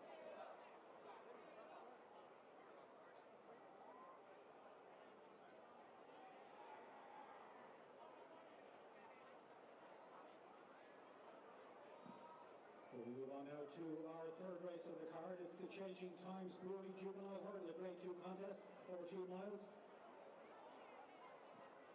And we begin with the prize for the Bloom in Charge of our best turned out. It goes to the Bloom in Charge of number 10, that's Thelos, from James Nash's yard. And after getting heat of our second race, and our marginal favourite at 7 to 4 is number 4, that's Narciso Has for Willie Mullins, the mount of Danny Mullins in the JP McManus 6. Narciso Has was second behind Monash. So I gathered down at the start ahead of our first graded event at the festival here. 7 to 4 about Narciso Has now, 9 to 4 for Barbizon, and then it's 11 to 2 for Ben Hur, who has to turn round a deficit of 4 1/4 lengths from his clash with Barbizon at Navan. Easy enough to back here is Gavin Cromwell's new recruit North Shore, who is a 15 to 2 shot. Keith Donoghue rides him. He is, I'd imagine, putting up some overweight here. Didn't hear an announcement, but 10-13 would definitely be very light for Keith. Pointed to the horse's chance, though, that he is getting down to pretty much rock bottom to take the ride.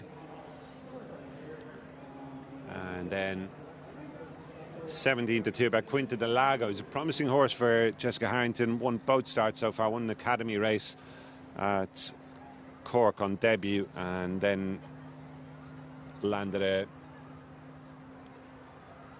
regular, if you like, maiden hurdle at Punchestown, which he was still allowed to run in despite coming home in front in the academy race prior to that.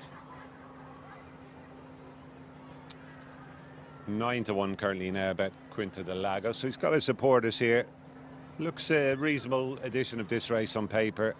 Quite a few of these I'd imagine will go on and make a name for themselves in due course. But strong support late in the piece now for Narciso Haas into 6-4. I did come away from the Fairyhouse race thinking he would probably be able to turn around the form with the winner Manche 2 when they met again, which they may well do further down the line this season. But on this occasion it's a stable companion of Manche 2's who he's got to deal with in the shape of Barbizon. And Barbizon's a horse we've got a lot of time for. Came a long way in a relatively short space of time on the level for John Murphy with those wins at Killarney and at Punchestown.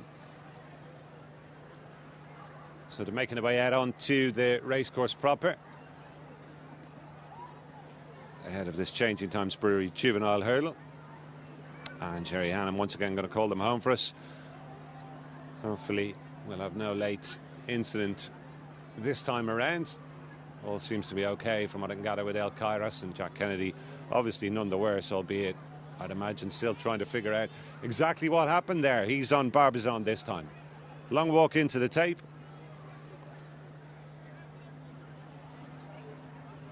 And they're in no rush either by the look of things. We are at post time now. There is a race, big race actually, over at Aintree, nearing its conclusion.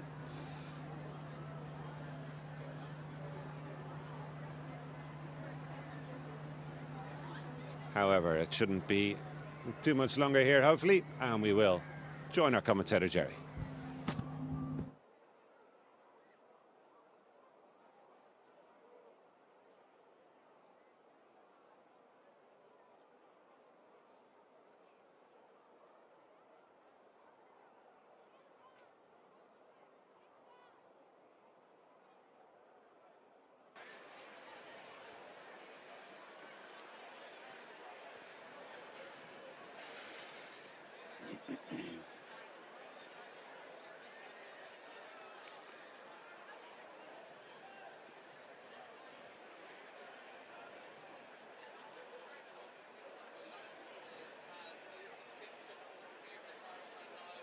Flags go up and they're off in race 3. The Changing Times Brewery Juvenile Hurdle. It's a grade 2, fielding 10 runners over 2 miles and 9 flights. As Barbizon, Narciso Haas, and between them is Ben Hur, followed by Quinta del Lago.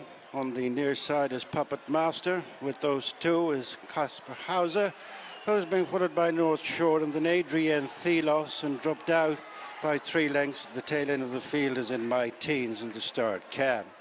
Narciso Haas moves on in front from Ben Hur and Barbizon, followed by Puppet Master. Casper Hauser, and between those two is Quinta del Lago, followed by North Shore, as they go to the first of 2 flights past the stands. Narciso Haas with improving Casper Hauser, and between them is Ben Hur.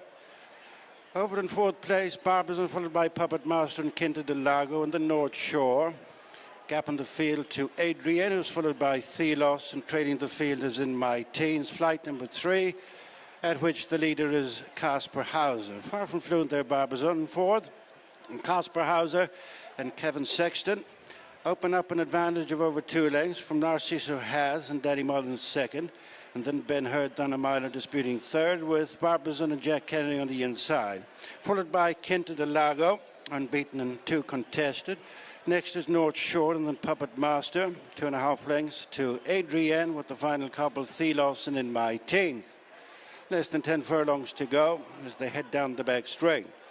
Casper Hauser in front from Narciso Haas, On the inside is Barbizon, followed by Ben Hur. On their heels is North Shore, racing together Puppet Master and Quinta de Lago with the last three, Adrian Thelos and In My Teens. About to link up with the first of four flights in the back straight, taking them past the halfway stage. As they take that fourth, Casper Hauser from Narciso Has, who goes up on terms, followed by Barbizon and Ben Hur over the next one. A little over 7 furlongs from the finish, the Changing Times Brewery Juvenile Hurdle. Casper Hauser and Narciso Has into the next flight together, followed by Barbizon and Ben Hur, followed by North Shore as they race towards the final 6 furlongs, and the last of 4 in the back straight, 3 left to jump. And it's the great Casper Hauser on the inside of Narciso Has, closely followed by Barbizon and Ben Hur. North Shore picking up some headway is Thelos as they race out of the back straight. And regaining the lead is Narciso Has, moves on by a length to Ben Hur into second, and Barbizon, North Shore, Quinta de Lago, Puppet Master. Falling away is Casper Hauser, then Thelos, Adrienne, and In My Teens. Coming out of the final half mile with 2 to jump. In the lead is Narciso Has by a length and a half to Ben Hur. Barbizon just third from North Shore. Pushed along Quinta de Lago on the outside of Puppet Master. A gap of 4 lengths to Adrienne, who's followed by In My Teens. Coming towards the second last, it's Narciso Has over in front from Ben Hur, North Shore. Driven along on the outside of Barbizon. Followed back for the final flight by Quinta de Lago. It's Narciso Has, followed through by Barbizon on the inside of Ben Hur, and then North Shore and Quinta de Lago. In front by 3 lengths is Narciso Has, and Danny Mullins make that 3.5 to 4 now. On the run of the final flight, it's Narciso Has out in front from Barbizon, North Shore. Ben Hur relegated to 4th. The final flight, Narciso Has jumped it well. Barbizon untidy in second, followed then by North Shore, Ben Hur, and Adrienne into the closing stages of the Changing Times Brewery Juvenile Hurdle. It's been a day of seesawing fortunes for Danny and Willie Mullins as Narciso Has wins impressively, very tight for second and third between the greys, Adrienne and North Shore. Well, that was a very one-sided affair, and look at the SP of Narciso Has. He was hammered close to the offer returns, the 11 to 10 favourite, and Danny Mullins gave him a no-nonsense ride, had him always prominent together with the long shot Casper Hauser, and settled it pretty readily off the home turn. Barbizon didn't jump great and has proved pretty disappointing ultimately here, has not seen it out at all and has dropped to 4th I think in the end. But Narciso Has much too strong for his rivals, had them all under the pump off the turn in, gave the impression he would improve significantly with the Ferry House run behind him, and that's exactly what's transpired here today. I think he's seen a much sharper Narciso Has this time, and a big jump at the last there just to put the seal on things. Big run from Ted Walsh's Adrienne, who stays on well in the closing stages. And just going to have a look at they hit the line. In a photo for second with North Shore, who's shaped well. First time up for Gavin Cromwell, Ben Hur and Barbizon. The Navan principles just, as I say, fading out of the placings ultimately. And none of the others really managing to land a blow on this occasion. Quinta de Lago losing his unbeaten record, but there'll be other days for him. Our winner, however, Narciso Has, looks probably the best juvenile we've seen on this side of the Irish Sea so far. No Manche 2 beat him at Ferry House, but if they were to clash again, I think this horse would be favoured to turn it around. We shall see. Maybe the filly will improve just as this fella seems to have done, but he looks as though he's going to be a major force in this category going forward. Narciso Has then 11 to 10, all the rage, and delivers.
So runners are on their way down to the 2.5 mile start ahead of this, our first race of the day over fences. Our fourth contest this afternoon. Great crowd here at Down Royal, enjoying the festive racing. 12 runners heading to post for this contest. I know elsewhere on the channel and other race courses now we're getting into the graded action and the grade ones, but this race in its own right can often throw up a pretty decent performer. We've got one in here from the the Gavin Cromwell stable. My goodness me, what a slip of the tongue. Glenn Ashling bidding to give the yard a third win in as many years in this contest. Owen Staples is in the saddle. Owen has been riding plenty of winners for the Cromwell team as well. And this fellow's got plenty of chasing experience under his belt already. Unlike some of his rivals who are making their chasing debut, this will be a fifth run in a row over fences for Glenn Ashling. It's been a pretty busy autumn-winter period from him as well. A couple of runs in October, one run in November, and already a run at Clonmel at the beginning of the month. He made a pretty big error at the final fence on that occasion. Gordon Elliott is treble-handed in this contest. Swing Davis, the mount of Sam Ewing, is a daughter of no risk at all. A pretty accomplished mare over hurdles, also a point-to-point winner.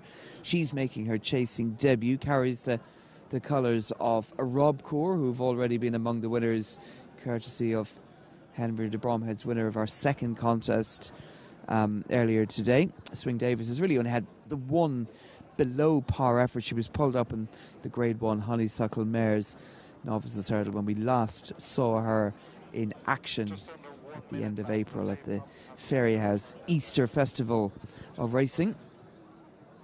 So she certainly ranks as one of Gordon Elliott's interesting contenders in this contest. So too is Slán of Galair as well.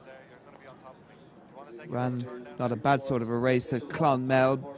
Error at the final fence on that occasion. Just one that we didn't see in the paddock before this contest was number 7 Supreme Jet, who is the mark leader here for Oliver McKiernan. Philip Enright is in the saddle. This fellow is having just his third start of this current season. Has had 2 runs in November. He's back from quite a long layoff. His 2 most recent starts have come over fences, so it'll be interesting to see how he fares. Here's James. Jet in company with Fairyland Opera, and then Canberra First Draft in company with Slán Galair with Jerk in behind. Along the rails is Swing Davis. They jumped to first, and little way for an Uber there by Rob James on board Torquay Road mid-division, but our leader is Supreme Jet. In second place is Slán Galair to Canberra First Draft.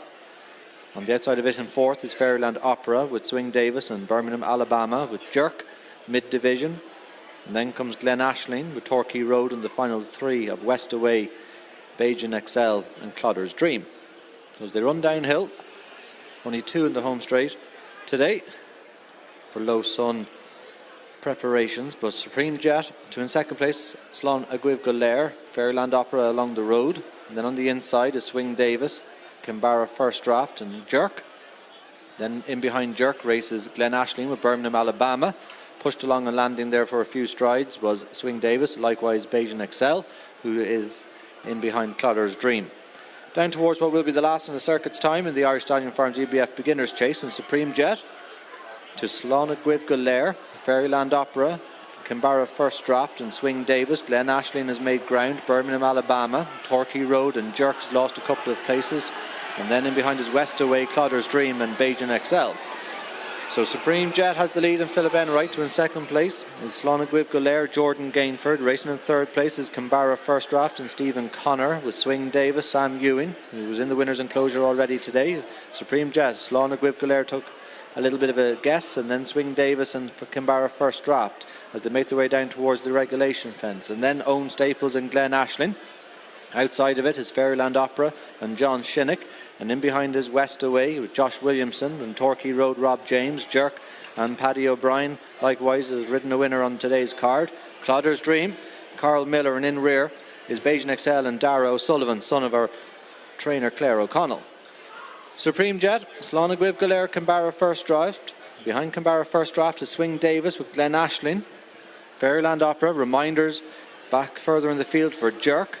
But mid-division Fairyland Opera, Torquay Road and Birmingham, Alabama, West Away with a break of 4 lengths to Jerk, another 4 lengths to Clodder's Dream and a half to Bajan Excel.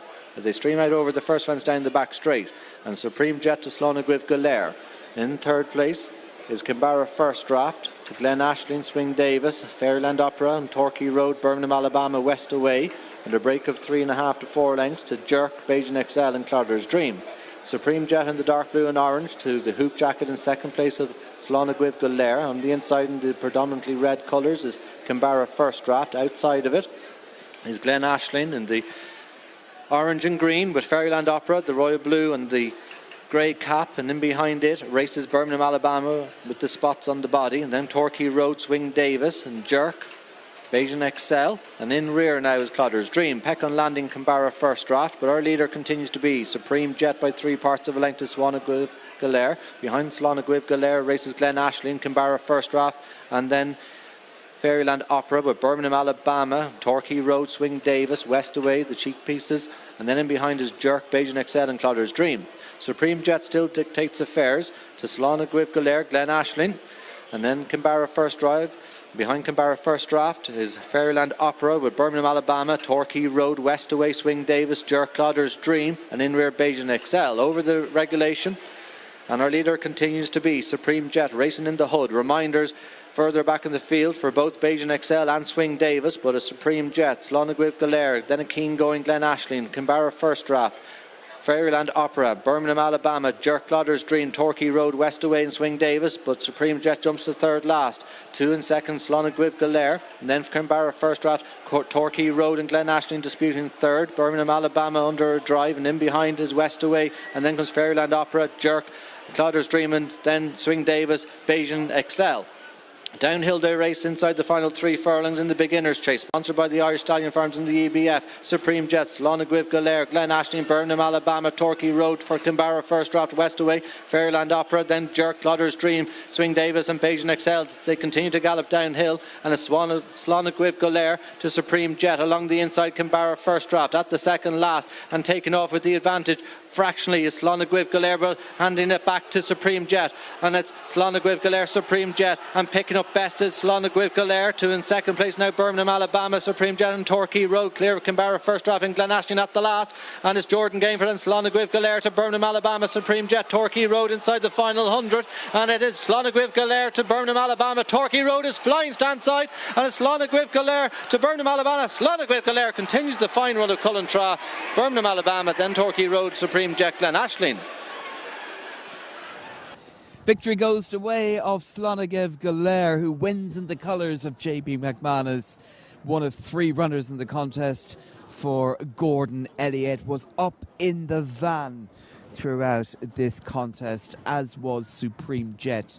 Very much a case of those with experience being sent on to the business end of this contest right from the word go. Philip Enright was positive aboard Supreme Jet, a horse who had plenty of experience and was coming into this contest having been placed down at Cork last month. And Slonagwiv Galair, who was running quite a nice race earlier this month at Clonmel, made that bit of an error, but there was certainly no error on this occasion.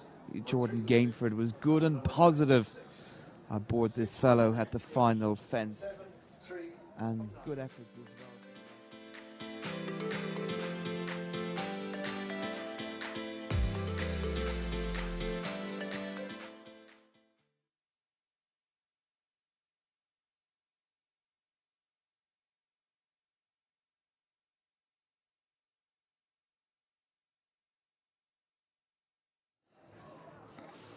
Feature race upcoming here, and Darren Shot is number 4. This is the big clubman who's weak in the market, and I don't know why he is in comparison perhaps to County Final, where there's a lot of confidence behind him.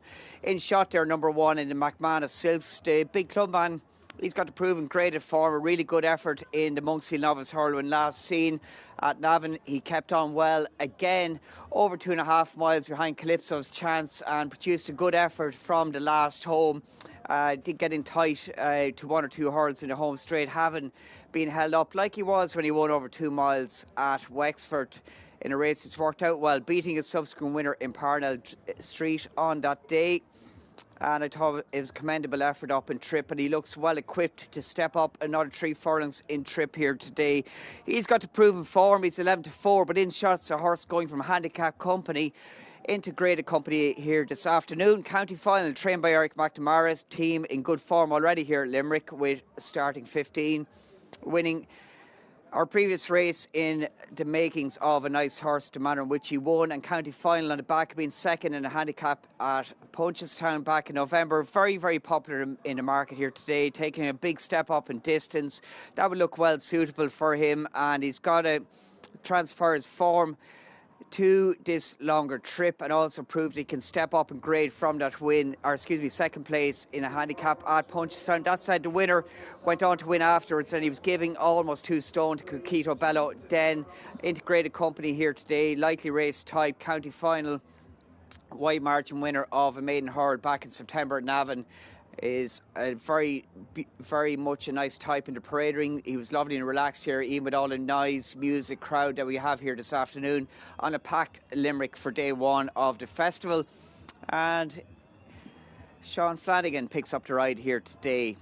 Outside of him is Kazansky, trained by Gordon Elliott. A little bit lucky perhaps to win his maiden hurl at Cork last time. He benefited from a fall of the leader at the last hurl. He did stay on well though to get up and win then. And again, like County Final, stepping up and trip here today could be the making of that horse. JJ Slevin is in Shot there. He's in the double green colours. He rides number 5, Yes Hill. This horse, he stayed on well under hand ride. He did drift his left after last and impeded the eventual second for a stride, but he did assert again inside the last 100 yards to win by a length and a half then. And Yes Hill, I think, can only improve from that effort, given it was his first run for over a year, where he did run a decent enough race to a point behind Kopek de Board at the Christmas meeting this time last year, and he's up in distance also here today, having made all and kept on well to win at Punchestown. Pace angle in the middle there looks like it's going to be Bararua alongside the big clubman, which is interesting to see the big clubman line up forward and prominent, given each of his 2 previous runs and win and second placing have come from him being held up in the pack and finishing off strongly. Looks like he could be good and prominent here today under rider Conor Stonewall. Sean O'Keefe, who was on board the big clubman, is outside of him on number 6, Bararua, who ran a decent race in a greater race at Cork last time and is a likely front runner. Yes Hill, JJ Slevin walking in outside of that. Kazansky, red and white colours, held up just behind the 3 leaders.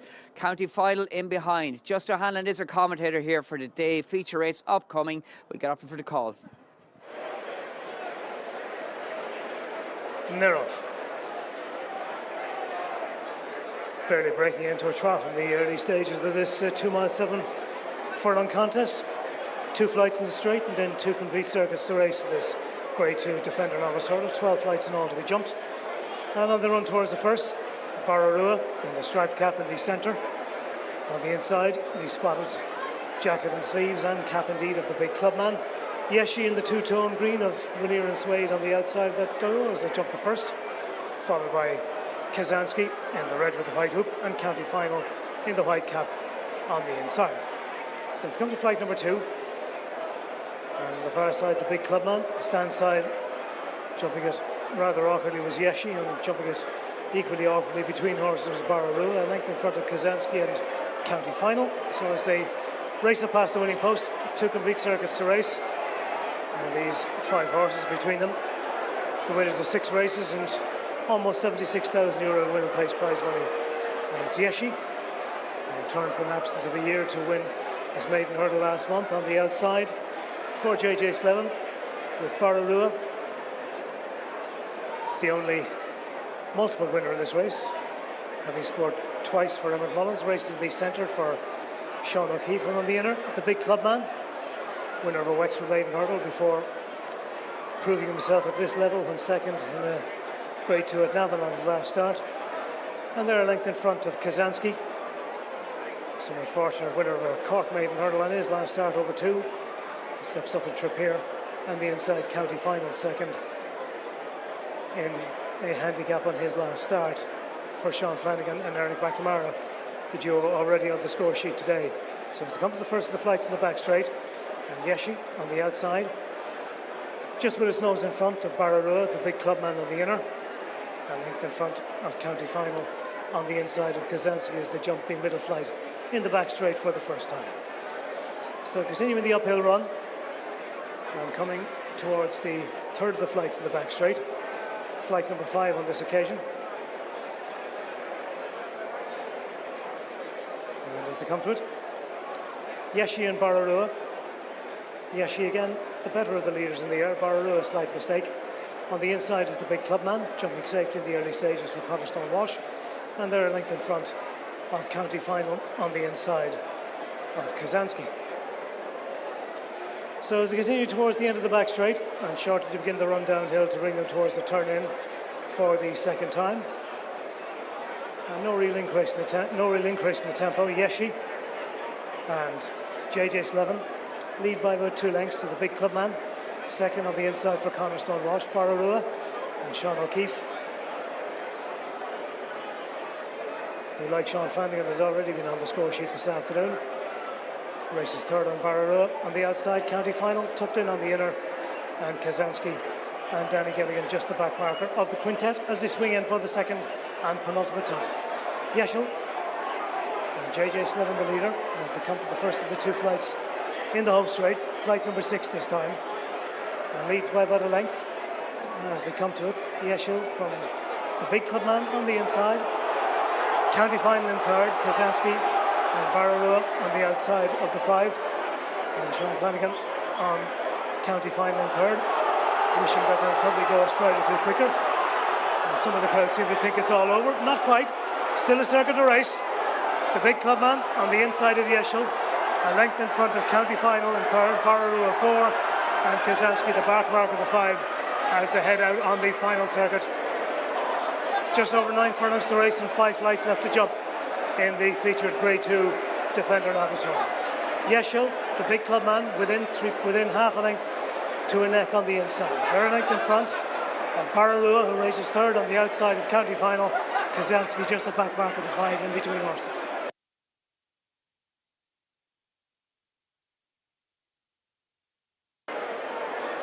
So as they continue the right-handed swing to bring them towards the entrance to the back straight for the final time. 5 flights left to jump.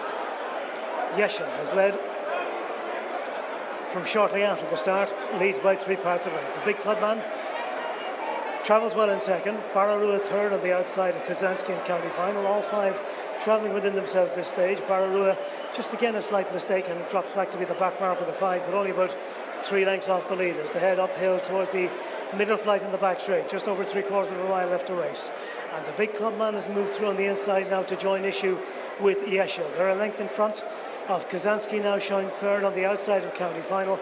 Bararua on the outside of this duo.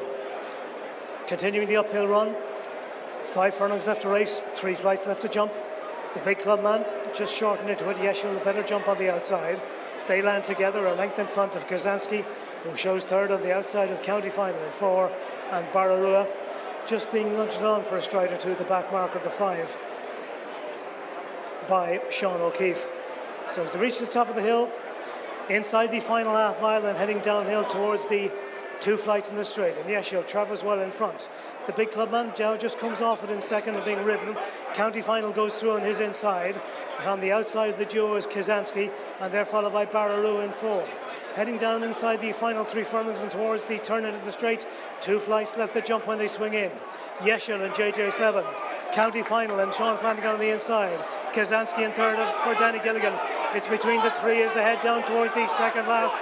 Yeschel in the centre. Kazansky come towards the stand side. On the inside is county final at the second last. Kazansky, county final, a good jump on the inside.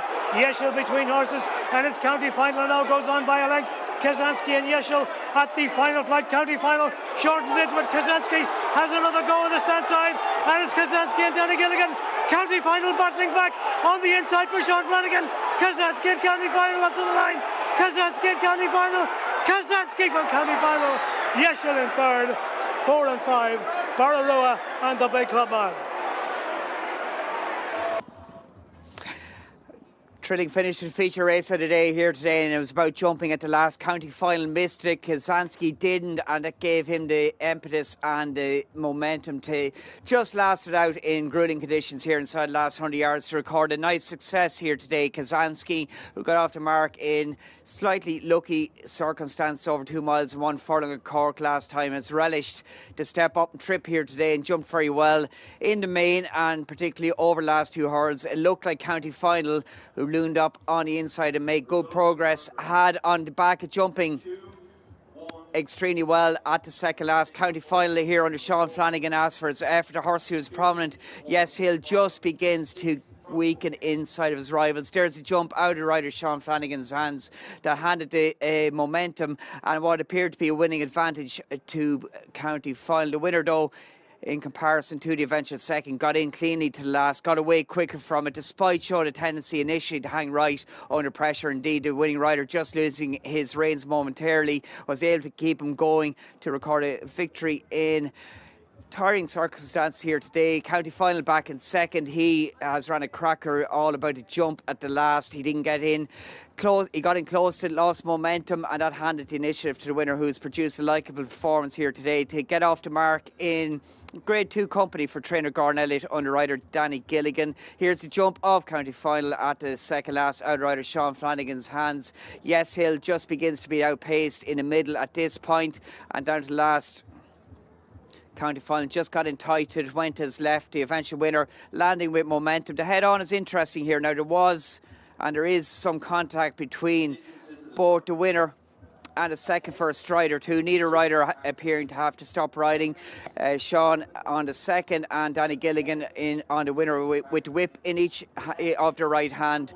And in tiring conditions, I don't think there'll be a stewards inquiry. If there is, there won't be a change. Kazansky straightened up by Danny Gilligan to just get the verdict and hang on in a gritty game style inside the last 50 yards. County final had a renewed challenge. The winner just too good today, all about jumping at the last. The winner jumped well, he got away cleanly from that handed the momentum to him, and he gets grade 2 success here today. The feature defender novice hurl at Limerick here this afternoon, wins at odds of 9-2 for trainer Gordon Elliott, rider Danny Gilligan and the Damree Developments Limited colours.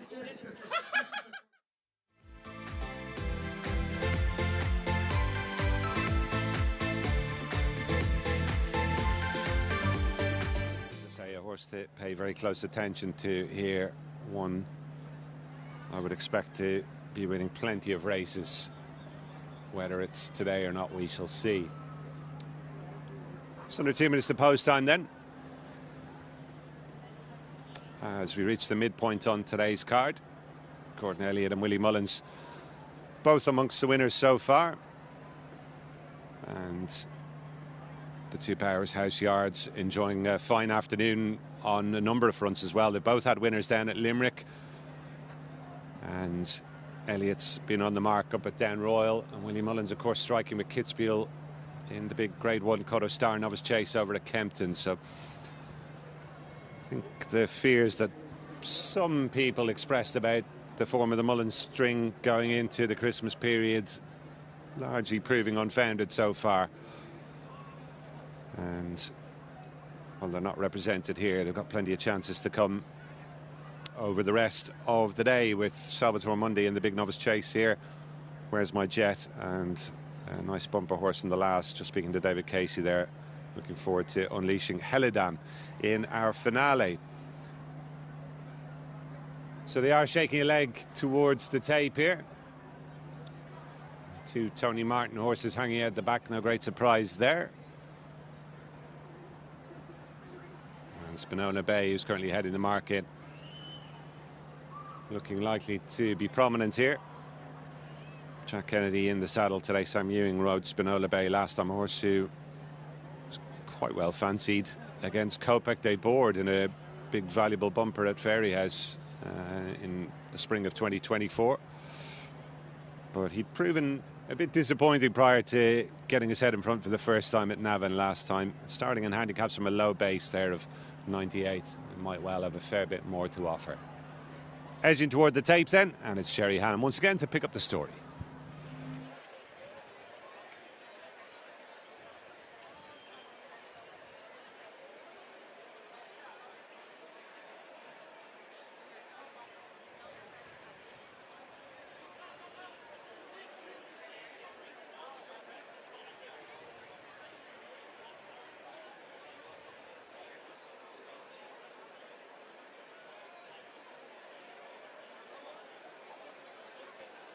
Forming a line, and away they go. The Auctions Novice Handicap Hurdle, a short run to the first of 9 flights. It's Atomic Queen, Tatateo 1 out, followed by Spinola Bay.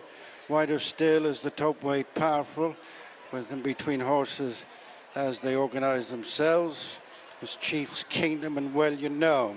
Tatateo goes on by a couple of lengths, passing the winning post the first time. Second is Spinola Bay, and then Atomic Queen, Chief's Kingdom, Well You Know, followed by Jacko Star, the start cab. Next is Freddie Robdell, followed by Powerful and Nelson Munson, the store boy, and True Testimony. Next on the outside is Brave Soldier as they face up to flight number 2. In the lead is Tatateo, followed by Spinola Bay. Atomic Queen on the inside is disputing third place with Jacko Star, who's tugging away. Then Chief's Kingdom, followed by Powerful. Well You Know, and the store boy next. On the inside is Freddie Rubdell. Flight number 3, Tatateo, joined by Spinola Bay with a good run out of flight number 4. The field is well stacked up. The 2 leaders are closely followed by Atomic Queen, Jacko Star and Chief's Kingdom and Powerful, Freddie Rubdell, the store boy, and Well You Know, followed by Walk on Analog, and then Brave Soldier, Nelson Munson, Day Trader, Money Dancer, True Testimony, and Bruin, with the last 2, 10 furlongs to go. Bano Blaze, and still telling them nothing. Down into the back straight they go. Taking it up is Spinola Bay, followed by Chief's Kingdom. Knocked back into disputing third, Tatateo with Powerful and Jacko Star in between horses. They're followed by Atomic Queen, the store boy, and Well You Know. Walk on Analog is next, and then Freddie Robdell as they set their sights on flight number 4. First of 4 in the back straight. Soon at the halfway stage, the Auctions Novice Handicap Hurdle. It's Spinola Bay over in front from Chief's Kingdom. Taking closer order is Powerful, then Jacko Star and Tatateo. The store boy next, and then Well You Know. Walk on Analog, followed by Brave Soldier and Atomic Queen as they jump that flight directly across from the stand. 7 furlongs to go. Spinola Bay and Jack Kennedy lead. From Chief's Kingdom, Richie Deegan second, followed by Powerful and Simon Torrance. From Chief's Kingdom, and an awkward landing there. On to the last on the far side. This will be 3 from the finish, and the field still is well packed up. Spinola Bay from Chief's Kingdom, Powerful, Well You Know on the outside, followed by Jacko Star, who made a mistake there. Heading towards the end of the back straight. Spinola Bay, Chief's Kingdom, followed by Well You Know, Powerful, Jacko Star, and the store boy, and Tatateo, and Walk on Analog, and True Testimony makes a forward move, followed by Brave Soldier, and Money Dance, and Bano Blaze, Freddie Rubdell, and Day Trader, Nelson Bonds. After Nelson Bonds is still telling them nothing, and then Bruin and Atomic Queen has dropped right away. Heading towards the second last flight, Spinola Bay with a reduced advantage of a neck to a half length over Chief's Kingdom. Then Well You Know contesting third with Powerful. Then Jacko Star and the store boy, True Testimony, is continuing to take closer order on the outside of Walk on Analog, followed by Money Dance and Bano Blaze and Tatateo. Brave Soldier and Day Trader, Nelson Bonds, Freddie Rubdell, Bruin still telling them nothing, and Atomic Queen. Their heads turn for the final flight. Spinola Bay nudged along on the inside, joined 1 out from the rail by Chief's Kingdom. These 2 together now, followed by Well You Know and Powerful, the store boy. Money Dancer runs on the outside of True Testimony and Tatateo. On the run of the final flight, the Auctions Novice Handicap. Nothing between Chief's Kingdom and Spinola Bay, with wearing away at the Money Dancer on the outside. The 3 in the air together. Spinola Bay from Money Dancer and Chief's Kingdom. 150 yards to go, and it is Money Dancer and Dunamiler just edging ahead. Spinola Bay is rallying strongly on the inside. inside Spinola Bay. Jack Kennedy at his brilliant best has got back up on Spinola Bay to touch off Money Dancing. I'll tell you what, Gordon Elliott is having himself a day. It's difficult to keep up with the master of Cullentra at the rate he's banging them in. Couple here now to go, with a couple at Down Royal and one at Limerick. I think that's the latest tally. 7-2. We're only about halfway through the day as well. Spinola Bay has followed up his win at Navan. He looked vulnerable going to the last, with Chiefs Kingdom throwing down a stern challenge, as indeed was Money Dancer, who might well have hit the front for a stride or two, but Spinola Bay, with the advantage of the rail, has fought back to edge it, probably by a head in the end. Nelson Muntz run a good race, as indeed is True Testimony back in 5th spot. Powerful's run better than his finishing position probably suggests as well, but loads of them in with a chance as they swung into the home straight here, and the eventual winner with that inside berth just being wound up now by Jack Kennedy. Second winner on the card here for him. It should have been a treble, only for what happened to El Kairos, of course, but good jump from Spinola Bay at the last there. We lose Mark McNiff's runner a little bit further back in the field after an awkward landing, and that was Brave Soldier. But a competitive handicap hurdle in Spinola Bay, who was a bit of an underachiever for a while, albeit relatively lightly raced, certainly come good in a major way in his last couple of starts, and he might not be finished yet either, having followed up that Navan success from an £8 higher mark. Landed a nice prize here to boot, and no issues this time around at the final flight, thankfully for Jack Kennedy. Spinola Bay then wins race number 4.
So, welcome back to Down Royal, where the sun continues to shine, much to the delight of all the patrons here today. And my goodness me, there are plenty of racegoers here at Down Royal as well. This must be one of their most popular meetings of the year. Runners reaching the 2.5 mile start on the chase course for this, the last of our handicaps today, the Bar 1 betting handicap chase.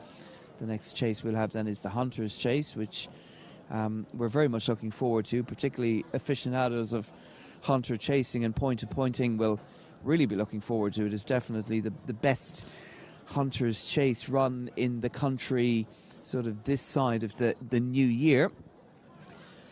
But in this contest, we've got a couple of horses here as well that garner plenty of interest, including IA Connect, who has been building through the handicap to a win in a race like this. His mark over hurdles is 12 pounds higher than his mark of 100 over fences. His last couple of runs have come at Navan and Fairyhouse in handicap hurdles as well. He's acquitted himself with credit on both occasions, finishing third, beaten 5 lengths and 7.5 lengths. He's a horse who's been doing very little wrong so far. Overall, as we just said in the paddock a few moments ago, his jumping can let him down at times, but no doubt he will have garnered a little bit of confidence from his couple of runs over hurdles. It will be interesting to see how he fares, and certainly the markets give him a very big chance. There was one horse we didn't see in the paddock. My cameraman Alan made a game attempt to get as many of the runners in the paddock as we could, but one we missed was number 2, Tell Nobody Nothing.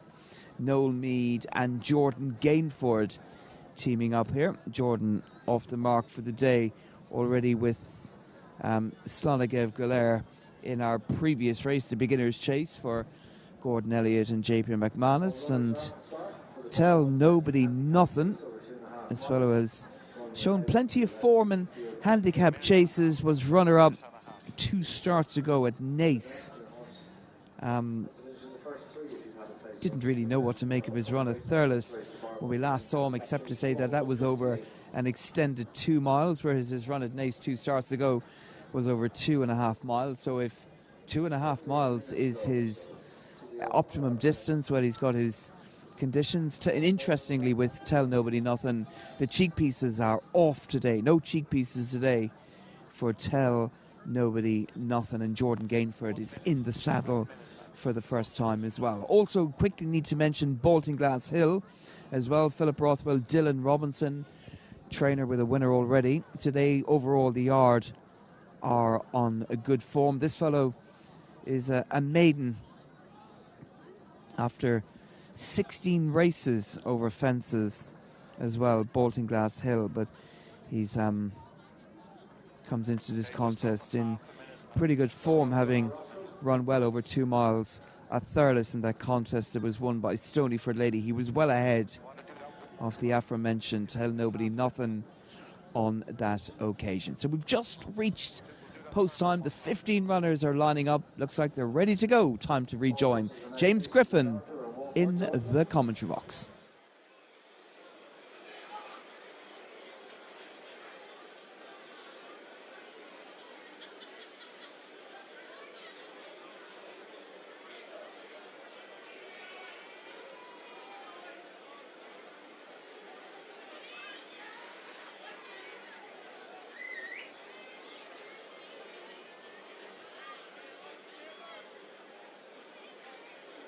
Yellow flag is raised. Off and running for the Bar 1 betting handicap chase, and Eagle Terrace and Tell Nobody Nothing. The first 2 to show with IA Connect and Feast. Then comes Royal Time with another challenge, Baltinglass Hill and Le Grand Vert. 2 in behind is Walk on the Sea. And then comes Rose of Calanisi and Malton Groove. Gimley's Cave, Mastermind. And then behind is You Know What I Mean. And as they swing into the home straight, in rear is a held up bid up. Our leader, Tell Nobody Nothing, in the jockey change. Jordan Gainford, who rode our previous winner, replaces a stud down Ivan Ryan. 2 in second place is Eagle Terrace, IA Connect and Feast, the leading quartet. Baltinglass Hill in behind, and then comes Royal Time with another challenge, Le Grand Vert. Then comes Rose of Calanisi, and on the inside is Walk in the Sea, Gimley's Cave. Then comes Malton Groove, is 3 behind. You Know What I Mean, Mastermind, and in rear bid up. Tell Nobody Nothing for the Hunt family, Mistake, Rose of Calanisi. But it's Tell Nobody Nothing to Feast, IA Connect and Eagle Terrace. And then Baltinglass Hill and Le Grand Vert, Royal Time, another challenge, Mastermind. Then Walk in the Sea, Malton Groove, Rose of Calanisi, and reminders there for You Know What I Mean, administered by John Shinnick. Gimley's Cave just in front of it, and bid up. Circuit to race in the bar 1 betting handicap chase, and Tell Nobody Nothing in the Cerise to IA Connect in the yellow, white and red of Feast, and then behind Le Grand Bear, stable companion Eagle Terrace, the quarter jacket, Bolton Glass Hill, and then the red and the royal blue of Royal Time. Walk in the Sea on the inside of Mastermind, another challenge, Malton Groove, Rosa Calanisi, Jimny's Cave. At the first of these 3 fences away from the stand, Bid Up and You Know What I Mean are the final pair. At the open ditch, and it is Tell Nobody Nothing, IA Connect and Feast, and then comes in behind. Reminders out the back for Rose of Calanisi, but our leader Tell Nobody Nothing, IA Connect and Feast. In fourth for Bolton Glass Hill and the Grand Bear, Eagle Terrace, Mastermind, Royal Time, another challenge, Malton Groove and Walk in the Sea. In behind, You Know What I Mean, Bid Up and Jimny's Cave and Rose of Calanisi. The last is the 3 away from the stands, Tell Nobody Nothing, with IA Connect for company. In third, as they swing down the back straight, is Feast, Le Grand Bear in the inside of Bolton Glass Hill, and pulling up Rose of Calanisi. Tell Nobody Nothing, IA Connect and Feast, they're clear of Bolton Glass Hill, the Grand Bear. Then comes Mastermind and Royal Time as they stream out over the next. And Walk in the Sea, another challenge, Malton Groove jumping well, the best turned out in this race. And then comes Eagle Terrace, who's lost a number of places in company with Bid Up, You Know What I Mean, and Jimny's Cave. Continuing on, and it is still Tell Nobody Nothing. To in second place, IA Connect and Feast. The first 3 covered by a length. They're clear of Bolton Glass Hill, the Grand Bear. Then comes in behind in the oranges, Mastermind, Royal Time and Walk in the Sea. The Sheepskin Noseband mid-dip for another challenge. Then comes the light green and grey of Malton Groove, Bid Up, and then behind that races You Know What I Mean in company with Eagle Terrace, and easing out is Jimny's Cave. Tell Nobody Nothing, IA Connect and Feast, 3 in a line over the next fence. To in second, in behind, the leading 3 is Le Grand Bear. Reminders for Bolton Glass Hill. Then comes Mastermind, Royal Time, Walk in the Sea, with a break back to Bid Up, You Know What I Mean, and also Malton Groove. As they swing right-handed once again, Eagle Terrace is tailing off. It's Feast in the red cap, the Cerise of Tell Nobody Nothing, and the white in the centre of IA Connect, who took a little bit of a chance at that. In fourth is another challenge, Bolton Glass Hill, the Grand Bear, Royal Time, Walk in the Sea, and then in behind is Mastermind to Bid Up and Malton Groove as they quickly come to the next, and Tell Nobody Nothing, IA Connect and Feast, the 3 stride for stride. In fourth place another challenge, more reminders for Bolton Glass Hill, Royal Time, Le Grand Bear, Bid Up, and then comes Mastermind, Walk in the Sea, and Paddy O'Brien getting lower in the saddle on Malton Groove, and You Know What I Mean, and Eagle Terrace. On to the next 3 out in the bar 1 betting handicap chase, and Tell Nobody Nothing. The jockey change. 2 in second place, IA Connect, and Gone There, Walk in the Sea. Nothing that the rider could do with staying on board it. And it's Feast, IA Connect and Tell Nobody Nothing. Fourth for another challenge. Then comes Bid Up, Le Grand Bear, Bolton Glass Hill, Royal Time, Mastermind as they begin the downhill run towards 2 out, and they still have over 3 furlongs to run. And it's Feast, IA Connect, Tell Nobody Nothing. Another challenge. In behind is Bid Up, Bolton Glass Hill, Le Grand Bear. In behind it is running on Royal Time, Mastermind, Malton Groove, and then You Know What I Mean, and Eagle Terrace is pulled up. They still haven't come to the second last, and it's Tell Nobody Nothing on the inside of IA Connect. Feast, another challenge. And then comes Bid Up in behind in fourth, and Tell Nobody Nothing and IA Connect, and it's now IA Connect who's gone on to Tell Nobody Nothing. Feast in another challenge, and then Bolton Glass Hill, Bid Up, Le Grand Bear, Royal Time and Mastermind. Everything else is pulled up down towards the last, and it's IA Connect and Cara Monaghan 2 in second place. Tell Nobody Nothing and another challenge. IA Connect is over, clear of another challenge. Tell Nobody Nothing, Feast and Bid Up, and then comes Royal Time, and inside the final 50 yards, and IA Connect being pushed out. It's Stevens' day, and it's a win for Ian Donoghue. Another one here down Royal for the yard. Second, another challenge, Tell Nobody Nothing, Feast and Royal Time, Mastermind, and then Le Grand Bear, Bolton Glass Hill, Bid Up. Everything else is pulled up. Success.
Very competitive handicap Pearl over 2.5 miles upcoming, but it won. Very popular in the market there is number 6, our current market leader, Cousin Kate, trained by Dennis Hogan. Dennis was on board when this mare made up quite a lot of ground to get involved in a three-way photo finish at Tremor last time. That followed on from a really good effort also in a handicap Pearl at Gorham Park back in early November, and she's back here today, popular in the market, and I think with every chance of stepping up on her bare form of her recent placing, off a pound's higher mark here this afternoon. 10 stone 11.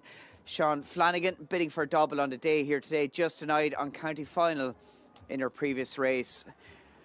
And he rides this mare by Maxios for Dennis Hogan. Number 1, Carry the Love, de Grey is all in shot there. Top weight, capable, probably better than her rating. It's just what she does under pressure from the second last home will be interesting on testing conditions here this afternoon.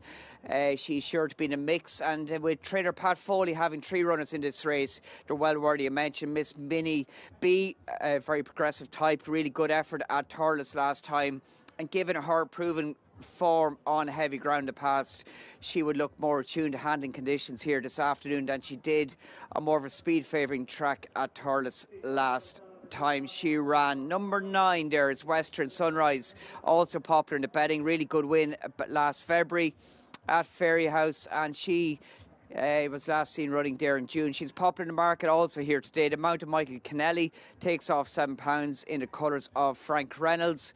Looks like she will be in mid-division alongside number 11, Arctic Piper. Possible pace angle down towards the inside, number 12, Milana Way.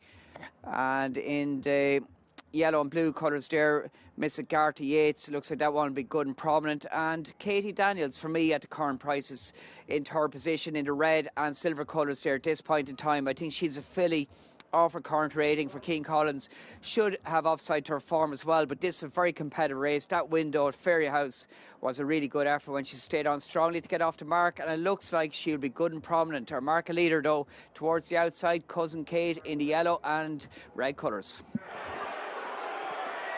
2 complete circuits, 2.5 miles and 10 flights of hurdles await them for this Mr. Binman Mare's handicap hurdle. It's Milana Way and Harry Sexton on the inside. Who's the early leader? Katie Daniels in the red, mostly red jacket, but on the inside rail, the blue with the yellow cap of Miss Agartha Yates. Upsides those, the grey Carried with Love, with on that one's outer, the black and white, the white stars of Westerner Sunrise.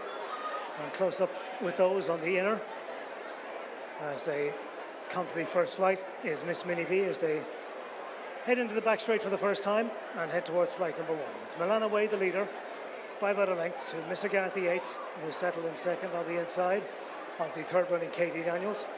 Carried with Love with on the inside Miss Minnie B, jump at 4 and 5, head of Western Sunrise, who's a little bit slow at that, lost a couple of lengths in the air. Magic Boom in the red cap races next on the inside of Phil's Choice as they jump that next flight. Cousin Kate with on the outside Catherine's Ruby, and they're a length or so in front of the back two, Arctic Piper and Catch a Bird. So as they continue on the uphill run to bring them towards flight number 3, and it's Milana Way and Harry Sexton taking them along by about 2.5 lengths over Miss Agartha Yates and Jack Martin on the inside of Katie Daniels, who lands fractionally second on the outside for Ben Harvey. They're further length back by Carried with Love, with Miss Minnie B on the inside. Western Sunrise is next in the field on the outer, followed then by Catherine's Ruby in the green and white diamond jacket ahead of Cousin Kate, with Phil's Choice and Magic Boom on the inside rail. Arctic Piper moves up a place or 2 as the field tightens up on the downhill run of the straight for the first time. The back marker continues to be Catch a Bird in the hands of Aidan Kelly. So only about 6 to 8 lengths separating first to last of the dozen runners, as Milana Way and Harry Sexton have slowed it down in front, leads by about half a length. Moving up on the outside, Catherine's Ruby and Sean O'Keefe is tugging its way towards the leading group. On that one's inner, race both Katie Daniels and the yellow cap of Miss Agartha Yates. They're followed the inside rail by Miss Minnie B, with the grey Carried with Love, Westerner Sunrise. Cousin Kate is next, followed then by the orange jacket of Arctic Piper in company with the yellow of Phil's Choice. Magic Boom and the red cap on the inside. The back marker continues to be Catch a Bird as they head to flight number 4. And over it, Milana Way, Miss Agartha Yates and Katie Daniels. Not a lot to separate the trio. Westerner Sunrise and Catherine's Ruby on the outside of these. Towards the inner, Carried with Love, with on the rail Miss Minnie B. Followed length back by Arctic Piper Catch a Bird on the outside of Phil's Choice, and on the inside Magic Boom. So heading out with a circuit to race, a tightly bunched field, head towards the 9 furlong point, shortly to begin the right-handed swing to bring them into the back straight for the final time. 5 flights left to jump in this Mr. Binman Mares Handicap Hurdle. And the lead is held by Milano Way, Katie Daniels, Miss Agartha Yates in the blue, Catherine's Ruby on the outside of the group. Miss Minnie B races 5 on the inside, followed then by Carried With Love. Upsides Carried With Love, the black and white of Westerner Sunrise, followed then by Magic Boom, who's made up a place or 2 on the inside of Cousin Kate, with Phil's Choice next in the field on the inside of Arctic Piper, and the back marker by a length or less is Catch a Bird. Into the back straight, shortly to begin the uphill run inside the final 7 furlongs, and coming to the 5th last flight, Novert, Milano Way, fluid in front, lands 2 into the lead over Miss Minnie B on the inside of Katie Daniels. Miss Agartha Yates just being nudged along for a stride or 2. Westerner Sunrise and Catherine's Ruby on that one's outside. Magic Boom continues to make headway on the inside of both Carried With Love and Cousin Kate. Miss Agartha Yates dropping back to the field and hard ridden. Phil's Choice is next, head of Arctic Piper and Catch a Bird. Still a wide open contest as they continue the climb towards the flight 3 from the finish. And over it, Milano Way is jumping fluently out in front throughout. Lands 3 in front of Miss Minnie B in second. They're followed 2 lengths back by Westerner Sunrise on the outside of Katie Daniels, Carried With Love. Catherine's Ruby on the outside of these. Cousin Kate travels well. Magic Boom is next to field on the inside. Catch a Bird makes a place or 2 ahead of Phil's Choice and Arctic Piper, but still absolutely wide open as they head downhill inside the final half mile. 2 flights left to jump when they swing in. And it's Milano Way and Harry Sexton on the inside. Catherine's Ruby and Sean O'Keefe moves up on the outer. Westerner Sunrise is between them. Cousin Kate in the yellow sleeves being pushed along. The grey Carried With Love is on their heels and tries to make a run, 1 off the rail, and they're followed by Catch a Bird and Miss Minnie B, straightening up towards the final 2 flights, and it's Carried With Love and Peter Smithers, who's come through 1 off the rail to lead from Milano Way. Westerner Sunrise, Cousin Kate, Catherine's Ruby and Catch a Bird.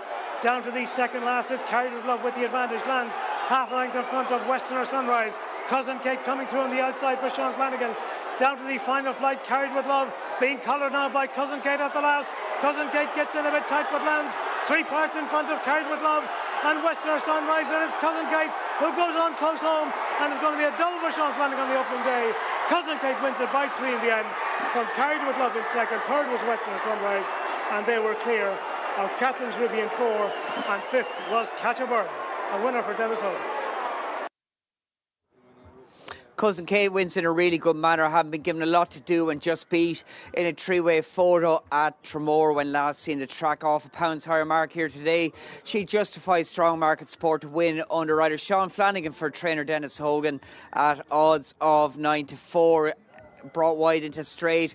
She looked like it was between her and the eventual second Carried With Love going down to last, and getting away quickly from it sealed the deal for Cousin Kate, who travelled strongly into the race. The eventual second couldn't really falter today, Carried With Love. She came out rider's hands at the second last here just to put herself in front, but the winner just being stoked along at this point in time. There goes the second out rider's hands, Aidan Kelly on the far side. In the middle was the eventual third, Western Sunrise, who'll surely improve for this effort, but here's the last in close to it, but away quickly, went through the top of it, and once Sean Flanagan got a couple of backhanders quick into the eventual winner, she's extended to win in a good manner. Had threatened to be better down her rating, she's proven that here today, much more on the premises when it mattered from 2.5 furlongs out. Slower conditions here today, more galloping track has brought out the best in Cousin Kate, and she gets off the mark in this handicap hurl here today after that promising effort at Tramore and also good effort at Gorham Park Prix. That performance, and looks like a filly that can continue to improve and go through the ranks given her previous form.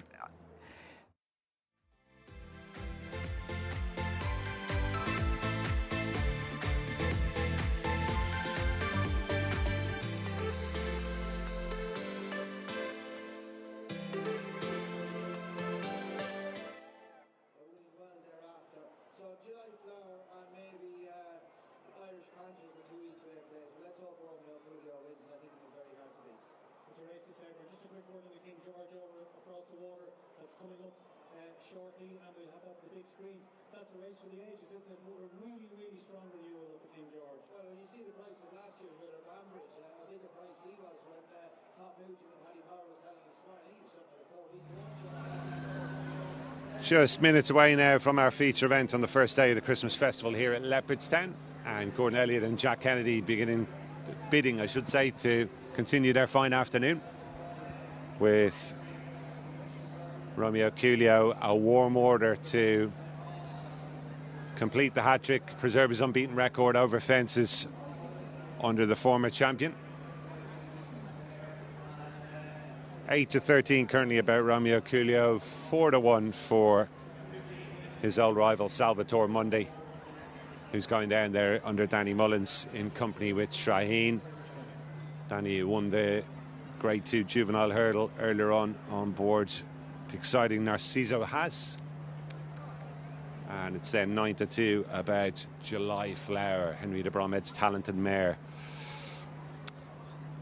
Romeo Coolio in the red hood that he wears as a rule in the preliminaries, just to try and keep him nice and relaxed. Horse with any number of avenues open to him really on what we've seen of him so far. He's dropping down in distance today, having won that Grade 1 over just in excess of 2.5 miles last time. He strikes me as a horse that could potentially stretch out and trip and turn into a Gold Cup type of horse in time. But in the absence of Romeo Coolio, in the absence of Copic de Board, I should say, fairly obvious decision for Connections to drop him down in distance today for a race for which he's a very short price. 12-1 bar the big three in the market. That brings in Irish Panther, who's proved a real good buy for Connections, having previously been with the late Edward O'Grady. Irish Panther, and quite lightly raced for his age as well. He could easily play a part. We should have a good pace on here. Westport Cove likes to get on with things. Irish Panther, I'm sure, will push forward too. Red Hood just coming off the favour in the background. He should have it run to suit, you'd imagine. He'll sit round about 4th or 5th maybe.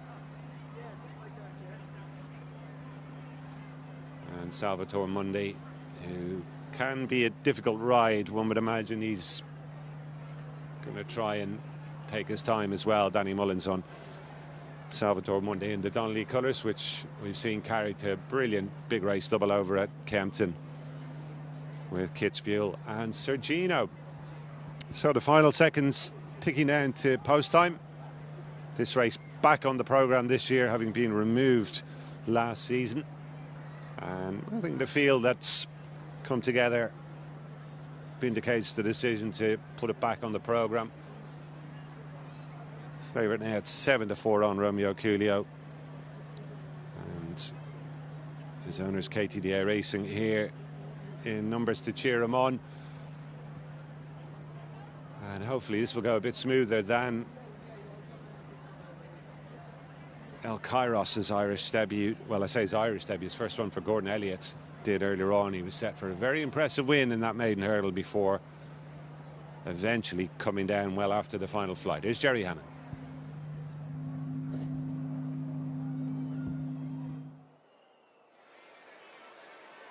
They're coming on towards the tape.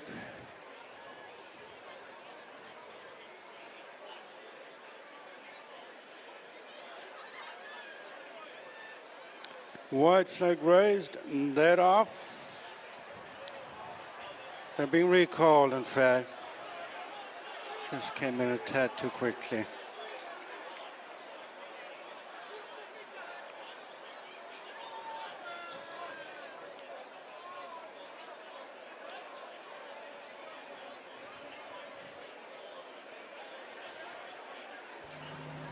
So they had to be recalled there. Westport Cove was getting very, very revved up, and ultimately I think Joe Bannon quite rightly decided not to send them underway.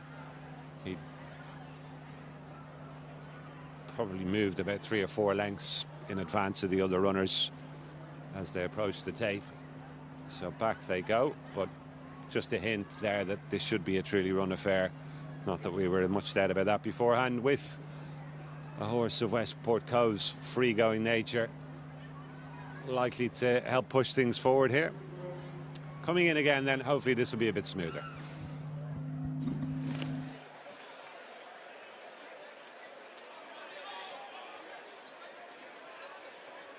They've encroached the tape now.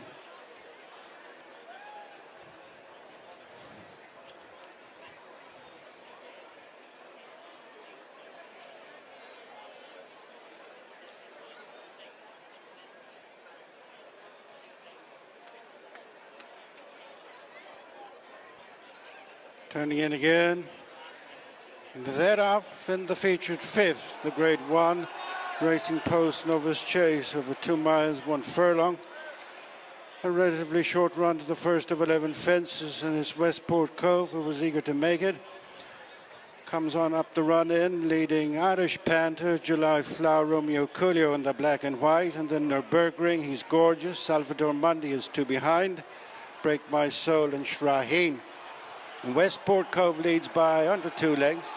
Irish Panther second, third is July Flower, and fourth is Romeo Coolio. Then Nürburgring, he's gorgeous. Salvador Mundi, 2.5 lengths back to Break My Soul, and trailing the field is Shraheen. Heading away from the stands to fences 2 and 3. The leader is Westport Cove, followed by Irish Panther, July Flower. Close up on the inside is Romeo Coolio, and then he's gorgeous, and Nürburgring and Salvador Mundi as they venture on in between fences 2 and 3. Westport Cove, the leader, under a firm grip. Irish Panther, Romeo Coolio, July Flower on the outside, and then Salvador Mundi, he's gorgeous. Nürburgring, Break My Soul with the back marker, Shraheen. Bit of a run before they'll encounter their next fence, which will be number 4. Westport Cove and Brian Hayes by a length and a half. Irish Panther in second place, Kieran Buckley 3 lengths back to July Flower, Dad O'Keefe in third, and in fourth Romeo Coolio and Jack Kennedy. Then comes He's Gorgeous and Salvador Mundi. Nürburgring next as they jump that fourth fence. A tad sticky was He's Gorgeous as they race down towards the next on the far side.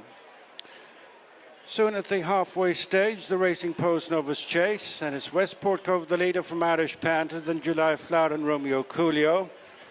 Very little changes up front, and then Salvador Mundi and He's Gorgeous over the next fence before they will jump one of 2 ditches. And it's Westport Cove, the leader, from Irish Panther. July Flower on the outside of Romeo Coolio. Edging a little bit closer is Salvador Mundi as they jump the ditch. With less than 7 furlongs to go, down there Nürburgring. Nürburgring took an unpleasant looking fall. At 5 fences from the finish, Westport Cove. On now to the last on the far side from Irish Panther. Just third is the mare July Flower from Romeo Coolio, then Salvador Mundi, Break My Soul, He's Gorgeous, Shraheen. Last in the back straight, 4 fences from the finish, Westport Cove over.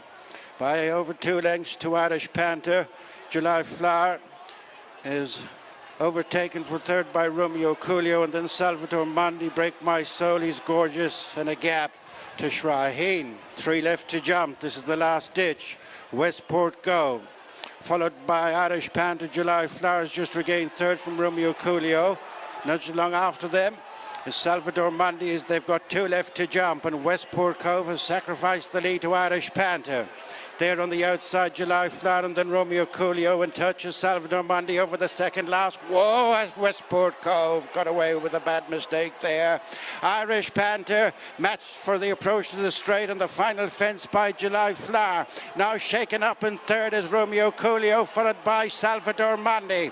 In line for the final fence, and it is Irish Panther starting to assert from July Flower. Romeo Coolio now brought stand side, and then Salvador Mundi. Coming to the final fence, it's Irish Panther over in front, landed steeply. Romeo Coolio is now coming there on the outside with a hard-fought challenge. They're up the run in. Irish Panther from Romeo Coolio on the stand side. They're racing well inside the final half furlong. Irish Panther, Romeo Coolio on the line, and the Racing Post Novice Chase Grade 1. Romeo Coolio just about from Irish Panther, clear from July Flower. Well, what a run it was from Irish Panther, but in the end the favourites just overhauled him. Romeo Coolio wins it 15-8 on, but he's won, I think, in spite of the drop down in distance today.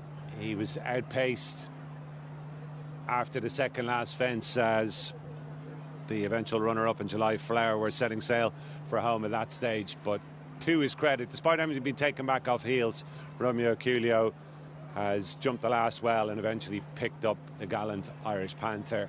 Salvatore Monday couldn't land a blow from a little bit further back in the field, but here we are down to the final fence. I thought actually at this stage Romeo Coolio might go on and win by a couple of lengths, but full credit to Irish Panther. Bit of a lunge at the last there.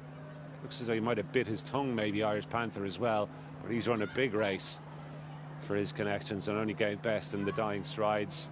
Sadly, that looked a desperate fall for Nürburgring down the back, the former Galway hurdle hero. Fingers crossed that it wasn't as bad as you might think, seeing that, and hopefully Richie Deegan okay as well, but it was pretty X-rated stuff. Romeo Coolio's won it then. I think that's number 6 on the day for Gordon Elliott. 3 here for himself and Jack Kennedy. Irish Panther a blinding run in second. Might be a bit of a doubt about what route connections go with the winner from here, because just feel that he's managed to come out on top, but he is a better horse in my book over a bit further than this. Anyway, we'll see. First world problems, as they say. Gordon Elliott is having quite the day.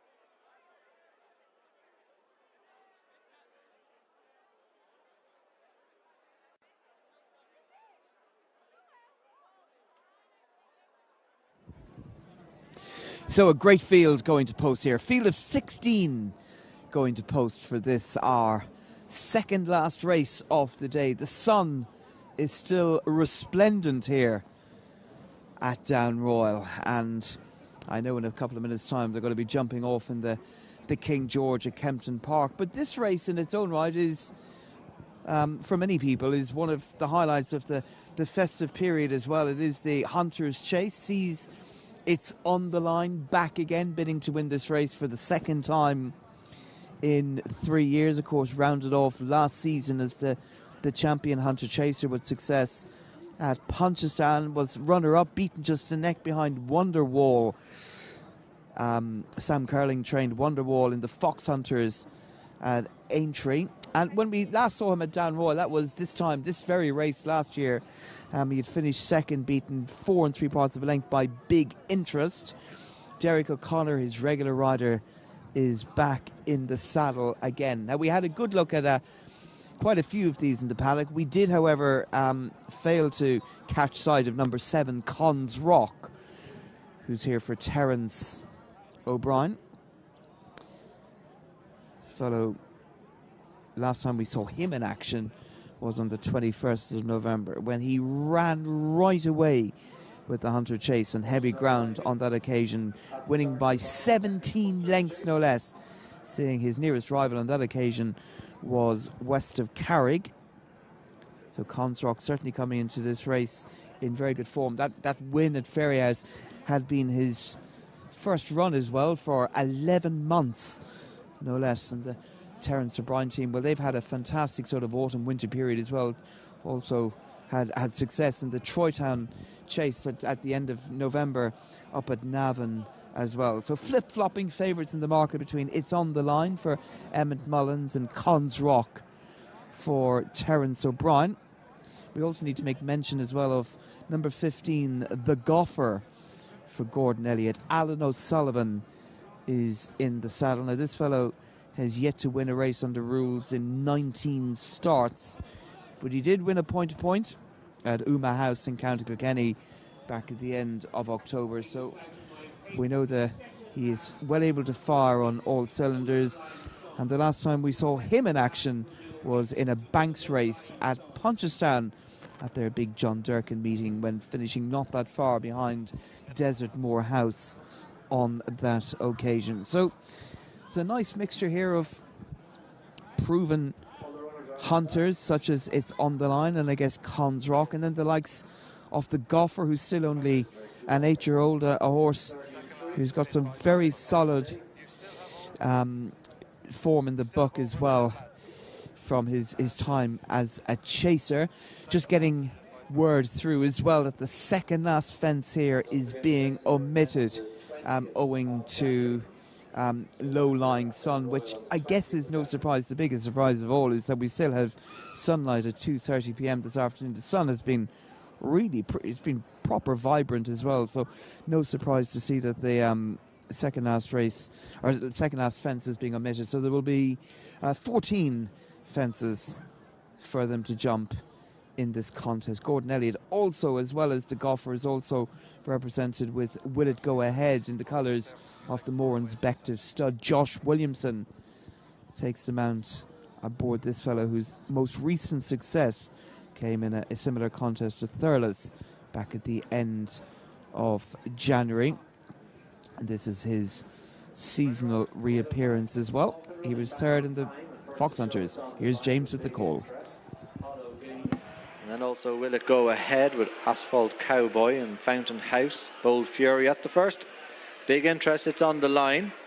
The old stream out over there on the ropes made a slight error. But our leader is Big Interest, who in second place. It's on the Line with a break back to in third. Will It Go Ahead and Asphalt Cowboy with Bold Fury. And then Fountain House on the inside. And the purple cap of City Chief in company with Cons Rock as they jump to second. And Asphalt Cowboy just put down on the rider there on the ropes, is dropped to the rear of the field and just sitting in behind Cadou Saint. Big Interest by a couple of lengths to It's on the Line, the first of the regulations. Cons Rock, Bold Fury. On the inside of Bold Fury is Will It Go Ahead. Asphalt Cowboy with the cheek pieces. And then comes in the purple cap City Chief. Largy Bloodstock doubly represented, the white distinguishing cap on Corn Funnock. The fence that'll bring them towards the home straight for their first time. Big Interest to It's on the Line, Cons Rock. Bold Fury now on the inside. Will It Go Ahead to Asphalt Cowboy, the Goffer. And then comes City Chief, Fountain House, mid-division, as they have a long run now before they meet what will be the only fence in the home straight for this race. Big Interest in the orange. In second place, the McManus Silks of It's on the Line. And third, Cons Rock, Bold Fury, Asphalt Cowboy. Then comes the Goffer, City Chief, Will It Go Ahead, Squire O'Hara. To Galandu Vazel with the stripes, being tracked by Corn Funnock. Fountain House down the inside. My Life Be Like, Cadou Saint. And then comes Hollow Games, and in rear on the ropes. Big Interest. The orange and emerald green has the lead. The hands of Rob James. To in second place, It's on the Line, Derek O'Connor. Then the Goffer and Alan O'Sullivan to Asphalt Cowboy and Michael Sharp. Cons Rock, Dara Allen. Then comes Bold Fury, Will It Be On, Squire O'Hara. And City Chief, Galandu Vazel, Corn Funnock. And then comes Fountain House. They jump what will be the last in the circuit's time. And still with the advantage is Big Interest. Big Interest. Two in second place as they go by the pack stands here at Down Royal. Cons Rock, It's on the Line, Bold Fury. And then comes Asphalt Cowboy, the Goffer. And City Chief, Squire O'Hara, Will It Go Ahead, Fountain House, My Life Be Like, Galandu Vazel. Corn Funnock, Cadou Saint, the Grey. And then Hollow Games on the ropes. The first of three along the side of the racetrack. And Big Interest to Cons Rock. In third place, Bold Fury, It's on the Line. Asphalt Cowboy, Will It Go Ahead, Fountain House. And then Squire O'Hara, the Goffer, and outside of the Goffer, City Chief, Galandu Vazel, My Life Be Like, Cadou Saint, Corn Funnock on the ropes, and Hollow Games. As they near the third of the three away from the stands, Big Interest, Cons Rock. In third place, It's on the Line and company with Bold Fury. And then comes Fountain House on the inside of Will It Go Ahead. They swing right-handed and make the run towards their starting point, and still with a clear advantage is Big Interest over Cons Rock. Bold Fury, it's on the line. Will it go ahead? Asphalt Cowboy, Fountain House, and then comes in behind is City Chief. Behind City Chief is the Goffer, Squire O'Hara, My Life Be Like, Gallant du Vazel, Carn Funnock, and then comes Cadidal Saint, and Hollow Games and on the ropes. But our leader continues to be, and has been since the drop of the flag, and that is Big Interest to Cons Rock Bold Fury. It's on the line in behind. We're tracking it's on the line. Is Will It Go Ahead in company with Asphalt Cowboy. But Big Interest still with an over 2-length advantage over Cons Rock Bold Fury. It's on the line. Then comes Fountain House on the inside of Will It Go Ahead. Outside of it is City Chief and Asphalt Cowboy. Then the Goffer, Squire O'Hara, Carn Funnock.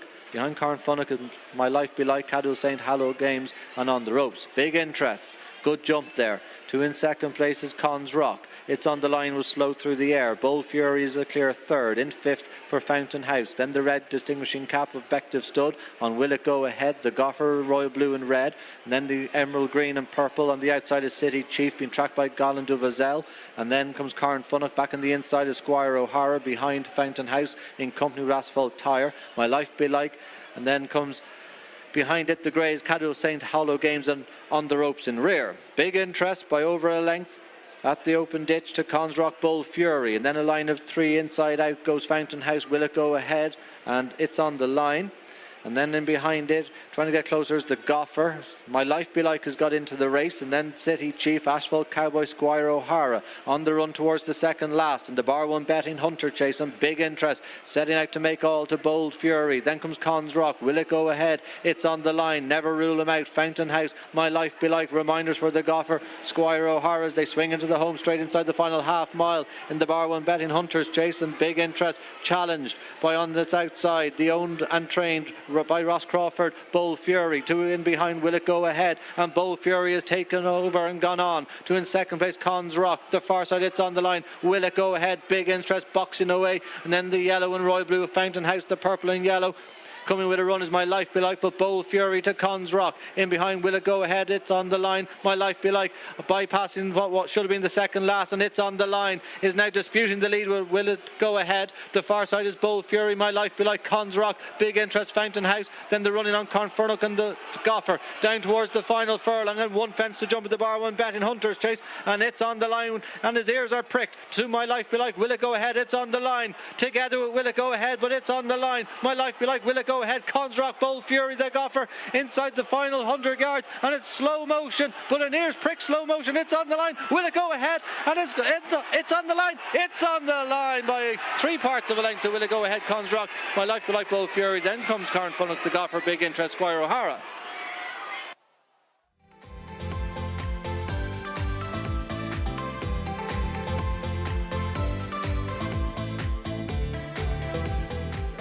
This season, just would not appear to be much confidence behind him here this afternoon.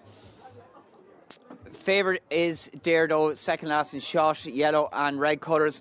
And it's a previous course winner at this track, Muda. Now, he thought ran a superb race last day when he was third at Clonmel. Given that the previous time he'd fallen in a very competitive novice chase at Navan behind Kopek the board, he was much more like it at Clonmel on the speed throughout, and indeed it was set for a good tussle with the first and second on occasion before being outpointed at the last. He did keep on though again, with the benefit of that run.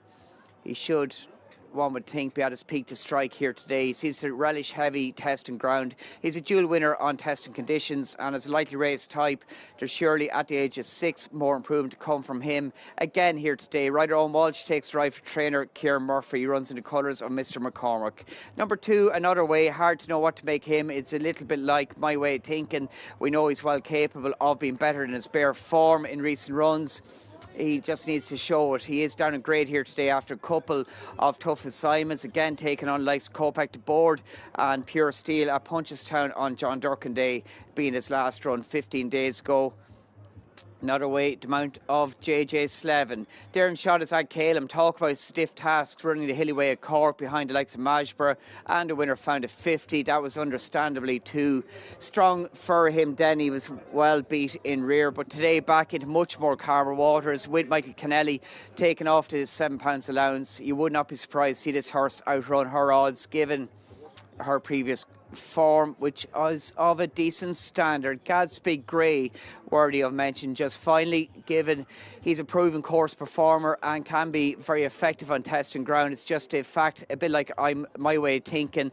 Chocolate block a number of horses in this race. He's yet to show anything in recent starts, as we see Moodon, our favourite, jump off in front. Race and they're off. On to the first of 11 fences in this first of the two chases on the day, and Moodon is the one who takes up the early lead under Cornerstone Walsh and leads by about 3 to 4 lengths over that first fence as they continue towards the top of the hill, and the second of the fences in the back straight leads by about 3 to 4 over Racing in second is Another Way, and the leader slightly awkward at it, and Owen Walsh was came a little bit too close for comfort of being ejected out the side door, but kept the partnership intact and continues to lead by about 3 lengths. So as they race across on the approach to the turn into the straight for the first time, it's Moodon the leader. For Owen Walsh leads by 2 lengths. Another Way and JJ Slevin racing in second. 3 lengths then to No Flies on Him and Sean Flanagan racing third on the inside of the same owners, My Way of Thinking and Cornerstone Walsh. A length in front of Chock-a-Block and Danny Gilligan, who in turn is a length in front of Ad Calum and Michael Keneally, and the back marker is Gatsby Gray and Sean O'Keefe. So the field just tightening up a little as they continue the run towards the turn into the straight and the 2 fences that await them there. Moodon the leader by about 3 lengths. As they come to the first of the 2 in the straight, fence number 3. Moodon comes to it. Ears pricked with a 3-length lead and sees a much better stride of that one. As a tightening field come to the second of the 2 fences straight, number 4 at this occasion. Another Way racing second, Chock-a-Block. Keen on the outside of No Flies on Him, who was slightly slow at that one. Out jumped there by the same owners, My Way of Thinking. A couple of lengths in front of Ad Calum, who was 1 behind as they head up with a complete circuit of the race, and that is Gatsby Gray. So heading up past the winning post, complete circuit of the race. About 1.25 miles left to run and 7 fences left to jump. Long run before they reach the first of the 5 fences in the back straight. And the lead is with Moodon, and Owen Walsh leads by 3 lengths to Chock-a-Block, who's now moved up second on the outside under Danny Gilligan of Another Way and JJ Slevin. Length then to No Flies on Him on the inside for Sean Flanagan of My Way of Thinking and Cornerstone Walsh. 3 lengths to Ad Calum and Michael Keneally, and 2 lengths to the back marker Gatsby Gray and Sean O'Keefe as they continue the right-handed swing to bring them towards the entrance to the back straight, and shortly to begin to climb inside the final 7 furlongs of this O'Kelly Brothers Demolition rated novice steeplechase. Moodon the leader by 2 lengths from Chock-a-Block in second. Third on the inside is Another Way as they come to the 7th last fence. Moodon just slightly slower there than Chock-a-Block, but a neck between them jumping it. Third is Another Way, 4 No Flies on Him, 5 on the outside, My Way of Thinking, 6 and 7 as they jump the ditch, Ad Calum and Gatsby Gray on the inside. Continuing to the middle fence in the back straight, Moodon the leader by about 3 as they come to it. Chock-a-Block, Moodon much better there. Chock-a-Block jumps it in second. Third on the inside is Another Way. 4 is No Flies on Him with My Way of Thinking a close 5. A couple of lengths to Gatsby Gray on the inside of Ad Calum as they jump the 4th last fence and continue the uphill run inside the final 5 furlongs to the final fence in the back straight. Moodon the leader by about 3 lengths. Chock-a-Block and Another Way disputing second and third. No Flies on Him travels in 4 and jumps that one well on the outside. Followed a couple of lengths back by My Way of Thinking, just pushed along, nudged along for a stride or 2. Ad Calum moves up on that one's outside, and Gatsby Gray continues to be the back marker of the 7. On the descent towards the straight, inside the final half mile, Moodon the leader by a length to Chock-a-Block in second. No Flies on Him now moves third on the outside of Another Way in 4. Ad Caleb getting closer in 5 on the outside of My Way of Thinking. And Gatsby Gray, despite being last throughout, is only by 5 lengths off the lead as they turn into the straight. And all cards yet to be played as Mudan continues to show the way from Chock-a-Block in second. Another Way on the inside. No Flies on Him on the outer of that duo. Ad Caleb is going to try to challenge wide ahead of My Way of Thinking and Gatsby Gray. Down to the second last, Mudan the leader. Chock-a-Block, No Flies on Him on the outside of this duo. At the second last, Chock-a-Block plows through it and falls. Hampers My Way of Thinking. Mudan, No Flies on Him now challenging on the near side of the edge of the last. Mudan, No Flies on Him jumping together. A length in front of Another Way on the inside.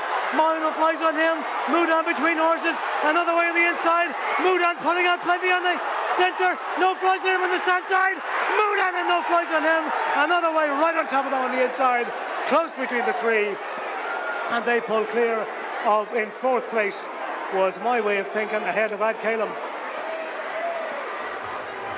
Cracking finish. Mudan appears in a three-way go. No Flies in Him near side. Mudan are favoured in the middle. Far side Another Way in a cracking finish. But Mudan may well have just on ahead, Bob. It wasn't quite King George type finish at Kempton, but it was a cracking race nonetheless. No Flies in Him near side.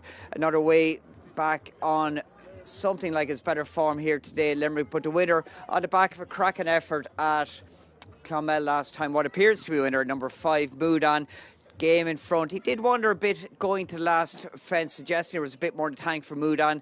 And nearly all went wrong at the first fence for both him and Owen Walsh. Thankfully, though, they recovered from that and put in a very good round of jumping before showing a lot of grit and tenacity to perhaps shade the verdict. There's a good scene in just after going out. Shot Danny Gilligan walking away to doctor after that fall at the second last. Dramatic one with Chock-a-Block taking hard.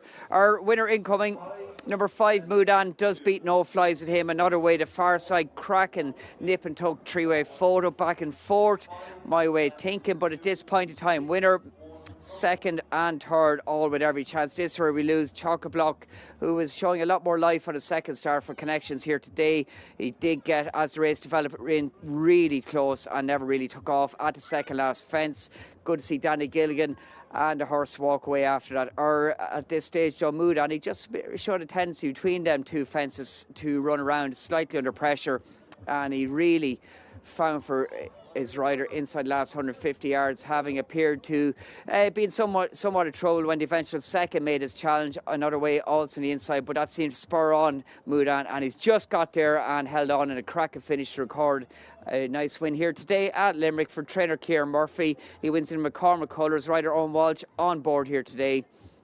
And Mudan, a dual winner on testing ground over hurls, gets off the mark over fence here this afternoon in a dramatic finish, both at the second last fence here again as we pick it up, and in the finish three-way go for the line. This one we lost Chock-a-Block, thankfully, as mentioned, both horse and rider okay after that. The winner just rolling around here at this point in time is almost like a loss in concentration for him at that stage, but he got away from last well, and once joined by the eventual second, more so than the eventual third, he really found gamely for pressure to record a nice victory here today at Limerick in race number 5. Mudan, another winning favourite at 9-4.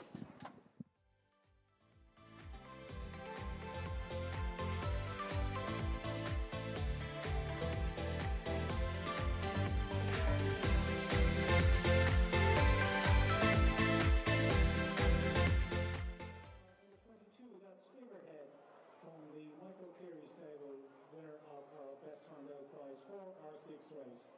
And our favourite is number 9, that's Release the Beast for Paul Nolan, the mount of Liam McKenna. Just quickly have a look at some of these leaving the parade for the Racing Post Handicap Chase. 19 is the first one of several here for Gavin Cromwell, a big player as well, I'd say. Crescent Moon shaped well on handicap debut over fences last time in Mare's company behind True Destiny, and drops down in distance here. She looks on a reasonable mark of 1:17. Kevin Sexton takes the ride. Behind her is another one who's got a chance. Fourth in the race last year, One Last Tango. He's only a couple of pounds up, I think, on that mark as well today, and certainly ran better than the bare facts would suggest at Clonmel last time. He's a horse who I think has definitely got a bit more upside over fences from this sort of mark.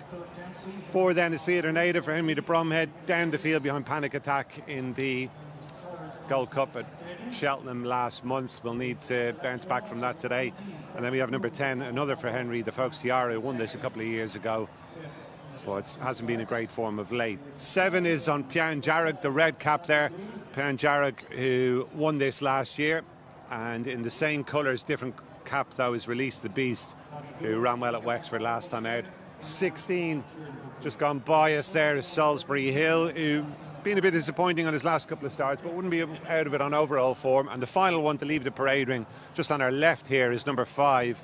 That is Adragul, another of the master ranks for Gavin Cromwell here. Adragul, who's a decent type of horse, ran well, probably about as well as you might expect behind Alan Lamb at Cheltenham last time. This will be his handicap debut. He was a winner at Sligo previously.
So they're on the way down to the start. 7-2 to field for this big field handicap chase, and the market currently headed by number 9, Release the Beast, with Liam McKenna on board. He had a nice double at Navan just before the break for Christmas.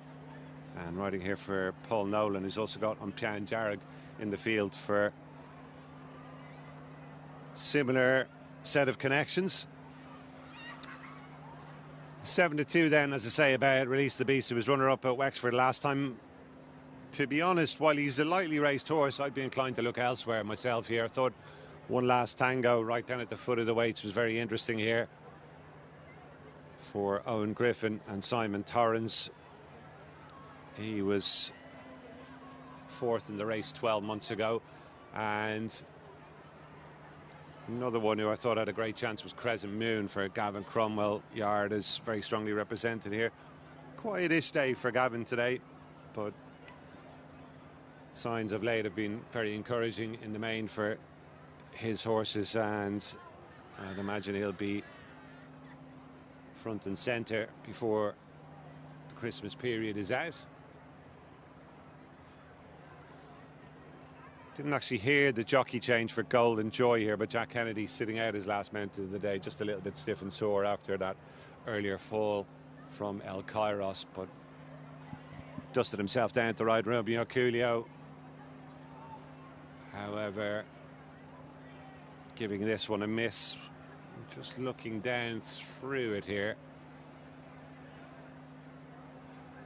and I wonder, is it one of the jockeys who perhaps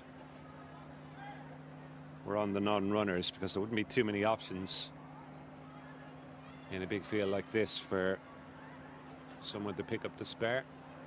Anyway, I'm afraid I'm in the dark on that one, but it shouldn't be too much longer here. Golden Joy would be a good spin. He jumped really well, I thought, when winning 2 starts back, and a mistake rather kiboshed his chance last time.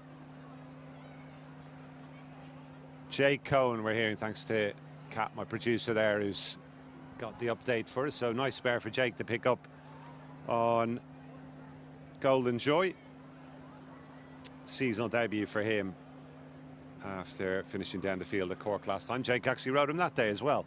So it's not going to be too much longer, and it looks as though plenty of these want to be handy. Hopefully we'll get a first timer. Chance another one on the right of shot. Another one who's got a shout here for Emmett Mullins and Dunamila. Flag will be going up any moment now.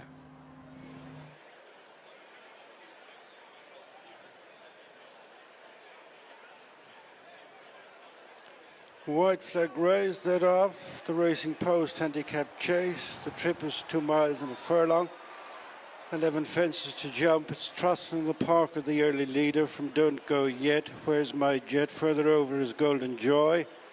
All safely negotiated fence 1. Trust in the Park is joined by Golden Joy right with them. Don't Go Yet on the top weight list, Mult Lad, followed by Where's My Jet. These are being tracked by past winner the Folks Tiara. And Listener Mult Lad has just picked it up from Jeté Port, improving on the outside, followed by Golden Joy. Now taking a lead is Trust in the Parker, having led them out over the first. And Don't Go Yet and Where's My Jet and the Folks Tiara. 2 lengths to Theatre Native and 1 leg. On the inside is Chance Another One. They're followed to fence 2 by the King of PRS. Over that second fence, the leader is Jeté Port and is starting to string them out, going to number 3. Listener Mult Lad second, third is Golden Joy. Then Don't Go Yet and Trust in the Parker. 1 leg on the outside of the Folks Tiara. On the inside is Where's My Jet, as they go on away from fence 3. Jeté Port has built up an advantage over Listener Mult Lad and Golden Joy. Trust in the Parker, Don't Go Yet. Where's My Jet? 1 leg, the Folks Tiara, Theatre Native, followed by Adragul and the King of PRS and Release the Beast.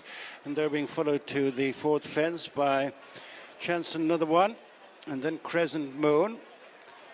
Jeté Port arrives at the 4th with a clear advantage. Second is Listener Mult Lad. Golden Joy blundered badly there. A remarkable recovery made by Jack Kennedy to keep that partnership intact. 9 furlongs to go. They're making tracks to the 5th fence.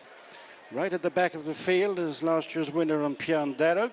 It is Jeté Port out in front, going to the next in the back straight. Is up and over from Listener Mult Lad. 1 leg has picked up steady ground to move into 3rd, followed by Don't Go Yet and Theatre Native and Adragul.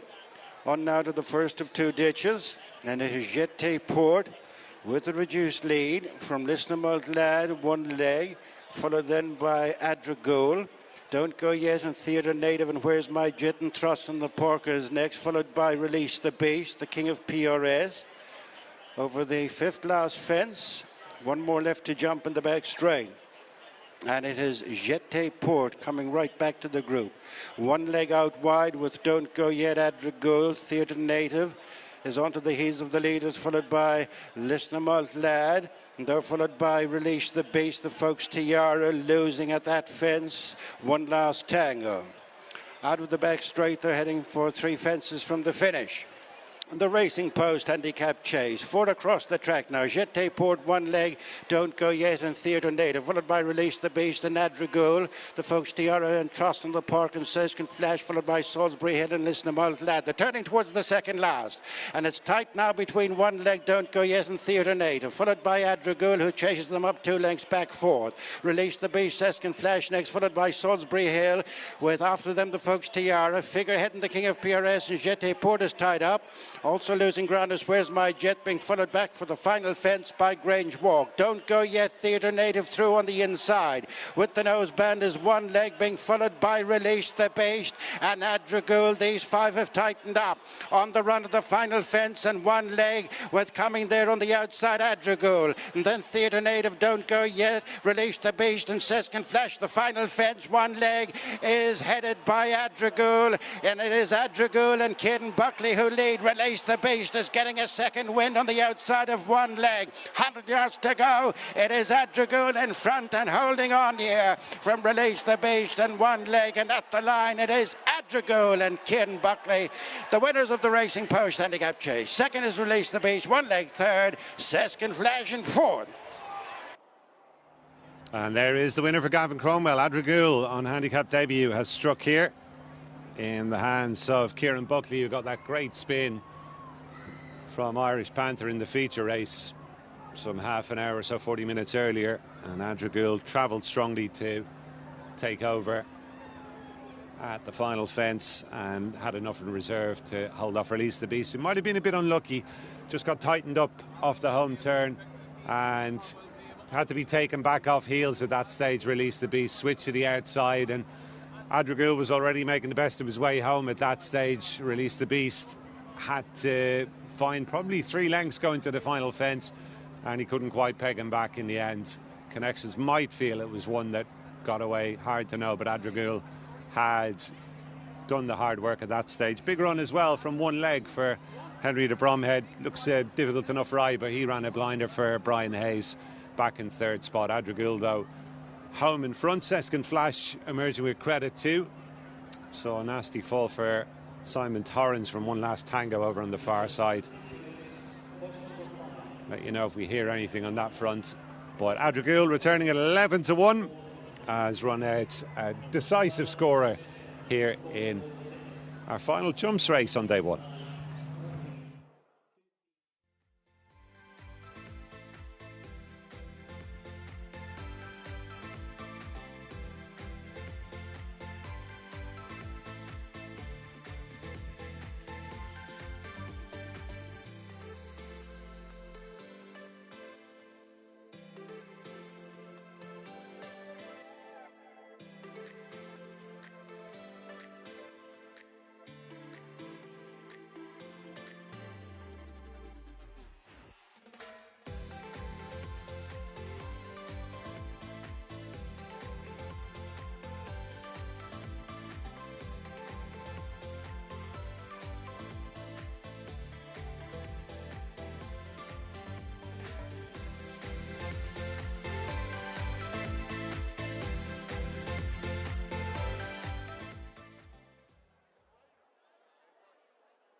So, almost before we know it, we're on to the final race of the afternoon here, Boxing Day at Down Royal. This is the bumper 2 miles and a furlong the trip. Contest sponsored by Bar One Betting, who have sponsored, or certainly supported, or been title sponsor of today's action here at Down Royal. Now, there's 1 or 2 of these that we didn't see in the paddock. A field of 15 going to post. One of them is number 2, Boystown, who has been promoted now to favourite, having his 2nd start for Gavin Cromwell. This fellow was a runner-up on his debut. That came at in a point-to-point in Quakerstown in County Clare. towards the end of April, was beaten 6 lengths on that occasion by Sound Isabel. He's had one run this season on the track. His rules debut came at Punchestown. He was beaten again into second place, only 3.5 lengths behind. It's only a game. That bumper certainly looked a decent contest. This fellow is a son of the Irish Derby and St Ledger winner Capri. He's out of a mare by Westerner, so he's certainly not going to want for either a mix of speed or indeed stamina as his career progresses. And Gavin Cromwell waiting until the last race without a winner here on the card. Moon Sky, we spoke about him in the paddock a few minutes ago when we saw him. Owen McCarthy, based in Askeaton, trainer, doing really well. Rob James is in the saddle. This fellow was a runner-up on his debut in a Listowel bumper back at the end of September. Gavin Cromwell is also represented here with Endless Talking.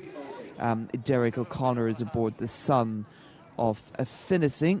This fellow was a winner of his sole start in a point-to-point. He's had one run in a bumper. That was at Fairyhouse at their big Hatton's Grace meeting at the end of November. He was 7th on that occasion, beaten 13.5 lengths. He had a hood on that occasion. The hood is back on once again, so it'll be certainly interesting to see how this Affinity horse gets on. He will certainly not want for any assistance from the saddle. Derek O'Connor in the plate. Derek giving It's on the Line a brilliant ride into Hunter's Chase, our most recent race.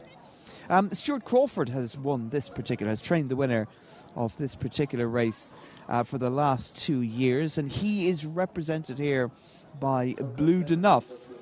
Stephen Connor takes him out aboard, the son of Blue Brazil, who is making his racecourse debut here in the colours of Simon Munir and Isaac Swade. We've got plenty of horses in training in the Crawford stable up in Larne. So, yep, no shortage of interesting horses here. Some interesting debutants. Blue Denuff is one of those. Also Sharu as well.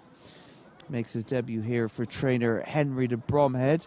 And also Loch Coon for Gordon Elliott, bidding for a third win for Gordon Elliott. Loch Coon, Gordon's only runner in this concluding bumper. So horses are coming into line.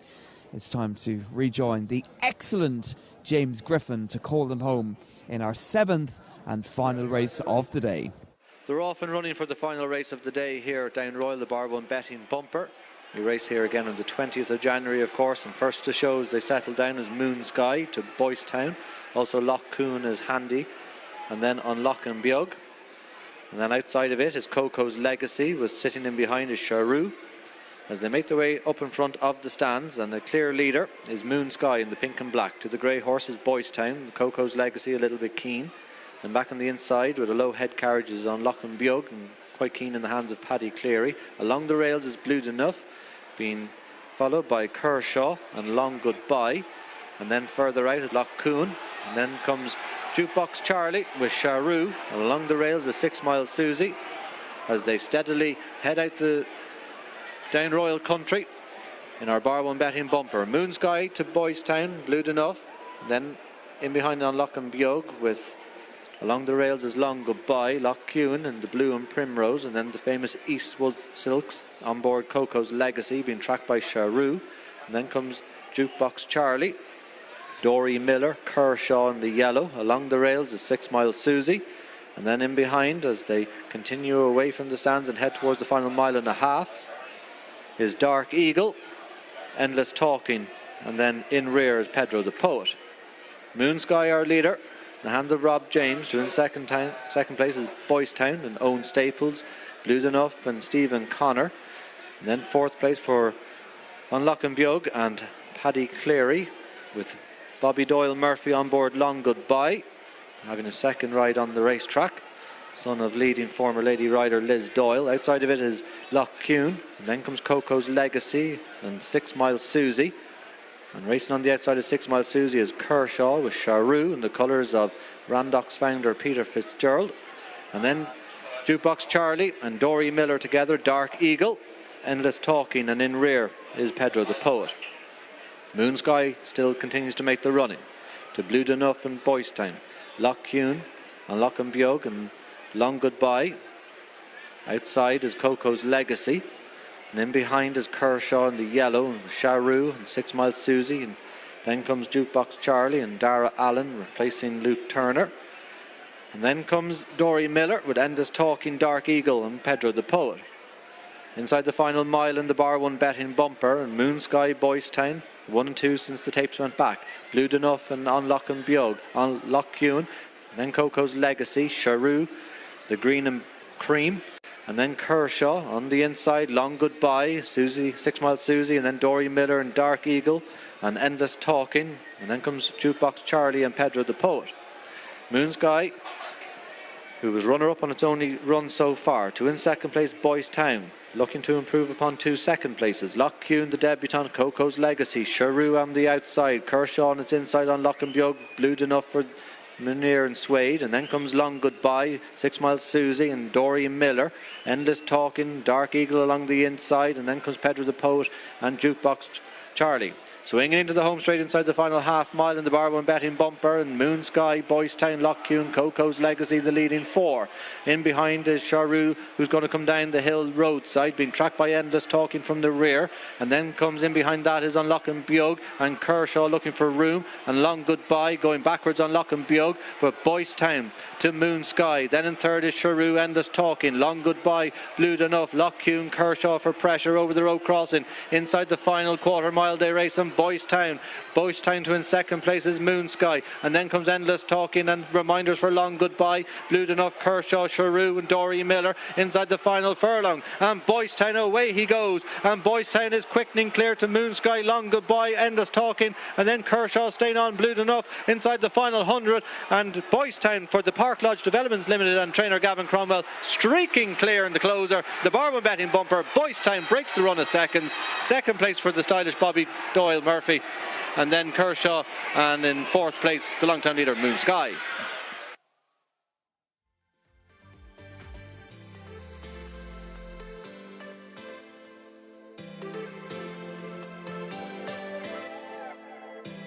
Here today for another bids for another success here at Limerick here today. There he is in shot, rider Sean O'Keefe already with success at this track here, winning the opener on Bertie for trainer Willie Mullins, and there behind him could be his biggest rival, for all that she's quite weak in the market here now. Number 7, Stony for Lady, Sean Flanagan, couple of winners on the card, couple of seconds, and he's got a chance here with Stony for Lady, who was a good winner when last seen on the track, and given her likely race nature, there may well be more improvement to come. That said, though, she is proven very weak in the market. I would imagine it's a going concern with her than anything else, given a lot of her better runs have come on a good ground surface. This heavy ground here today at Limerick, a slight unknown. She is, though, potentially off a good mark were she to handle conditions here today, but the market not really speaking in her favour. Number 3, Happy Dreams, in comparison, very popular in the market, and her top weight, last year's winner, Dream in the Park, Callum Hogan, riding for trainer Eric McNamara, you one would think has been teed up for this race, and last time was seen finishing 4th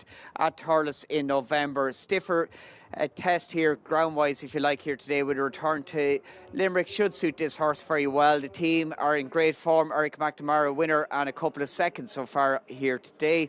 And Callum Hogan knows this horse well, having rode him last year in this race when he got off the mark at this track. Number 6, Sophia Rose, Connor Walsh riding for Gavin Cromwell. That team in good form already today. Adrigoul winning a good handicap in battling style at Leopardstown only a half an hour ago, and Sophia Rose has to be in the mix here after a cracking effort at Gorn Park in early November, and given that the stable were not going all that well through November, is probably a run that can be upgraded.